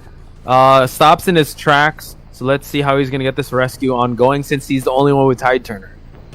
Yeah, it feels like Nina Pancake also like predicted Hatari will be around the vicinity. You see like her dropping like Prospector before then, and I think Hatari knows it. She's trying to bait out that football. Why over there? Amazing assist! You see that? Like, he just stands so like Prospector have time to work towards the pallets and fighting a pallet plus that little speed boost trying to prolong his kite, trying to last a little longer, but it looks like he's still sandwiched in that area. And speaking of sandwich, he just created another sandwich, but it's a Dream Witch sandwich, putting more pressure onto this Prospector. Still holding onto this Patroller. Cypher progress looking pretty good, but Hatari's constantly just like a shadow following the Dream Witch here. He knows that he has to be able to save this Prospector from being downed once again, but both the followers now are in hot pursuit of this Prospector. What a stun on the side of the Prospector. You could see that he's stunned. We've been clown again with his little taxi service coming along his way. And it's been a while since Prospector was first chased, and it looks like he's still not sent back to Mello. I feel like FHR is really trying their best to make the 4 escape happen. Oh my goodness. Able to get the ankle bite here, and now we see that he's sandwiched by the Dream Witch and gets a main body hit. So that's actually a great job on the side of the Dream Witch. 3 ciphers still remaining. Second time on the rocket chair for the Prospector. How will FH respond? I feel that to really make that 4 escape happen, you definitely have to take a risk and go for the rescue. But Prospector has no magnets on hand right now, and looks like Dream Witch has shifted her attention a little for a bit to guard the nearby cipher. And you can see Hatari coming for the second rescue, and Little Ghost coming to assist. I think like they're going for the once you rescue, I'll be down there to assist strategy. Yes, and now we do note that the Prospector on his last seconds here. Hatari, can he make it in time? Goes for the rescue. There's going to be a magnet that is ready. Oh, Patroller just to find him out. And he's able to get the bite onto the Prospector. Little Girl just trying to assist a little her teammate here. And Hatari with that amazing assist. It looks with Flywheel. And the magnet. Like, just like things are looking too good for Prospector. Looks like he's able to survive just a little while with the help of his teammates. Wow, my what God. amazing teamwork. Like kiting out Yeah. the patroller. Really all or nothing here. The little girl trying to provide as much body blocking as possible, dropping out the pages here. 2 ciphers still remain. There's only one person that's working on a cipher, that is the Weeping Clown.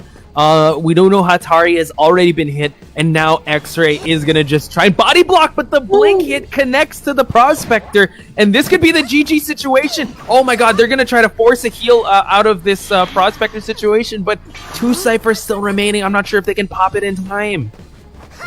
Those 2 ciphers have very like Close. yes, they're close. So I feel like they're just missing a little. Oh wait, what? They both. They're Oh. actually a double balloon situation here. They pop the cipher, but the Prospector is going to be sent out. Oh my God, Hatari unable to push in time. That's going to be the first survivor out. That means FT, ladies and gentlemen, is going to be moving on. But let's see how FH is going to try and survive this situation. Little girl's still on the rocket chair. How are they gonna rescue this situation? Are they just gonna go for that tie? I think that they're just still fighting to their last breaths, like knowing that even though it's a loser, then they're just trying to make the best of it. A bit of a mind game over there, trying to bait that pallet drop hit, but Whipping Clown trying to sneak in from the side for that rescue and realizing that he doesn't want to wait. Ooh! Ooh, did you see that double back yeah. to the rocket launch? Wow. What a sequence on this Weeping Clown. Now we see that the Weeping Clown is down. Ford is the only one that is up. He's going to try and buy enough time here, but it's going to seem like it's going to be a 4-person kill. Oh my goodness. They tried their best, ladies and gentlemen. It was so close. Those last 2 ciphers were so close to popping. But you got to give it up to Nino Pancake's Dream Witch. A Dream Witch in 3rd round is still very scary, Kira. Yes, little. Like you said, like you mentioned, Porsche is either all of nothing, I guess. They did their best. I was just missing that little, how to say, that little bit, and I think if we bring it back to this situation, it was the force heal, right? It was so close from being primed, and Nino Panicking having the wherewithal to pick up both survivors, and 2 of the ciphers already popped. But ladies and gentlemen, we have to give our kudos to FT. They are moving on. My goodness, what a showing from FH though. So big shout outs to Hatari and his team. That's Toji, Hatari, Himmerin, K2, X-Ray, and Rain YK. Just taking it all the way to game number 3.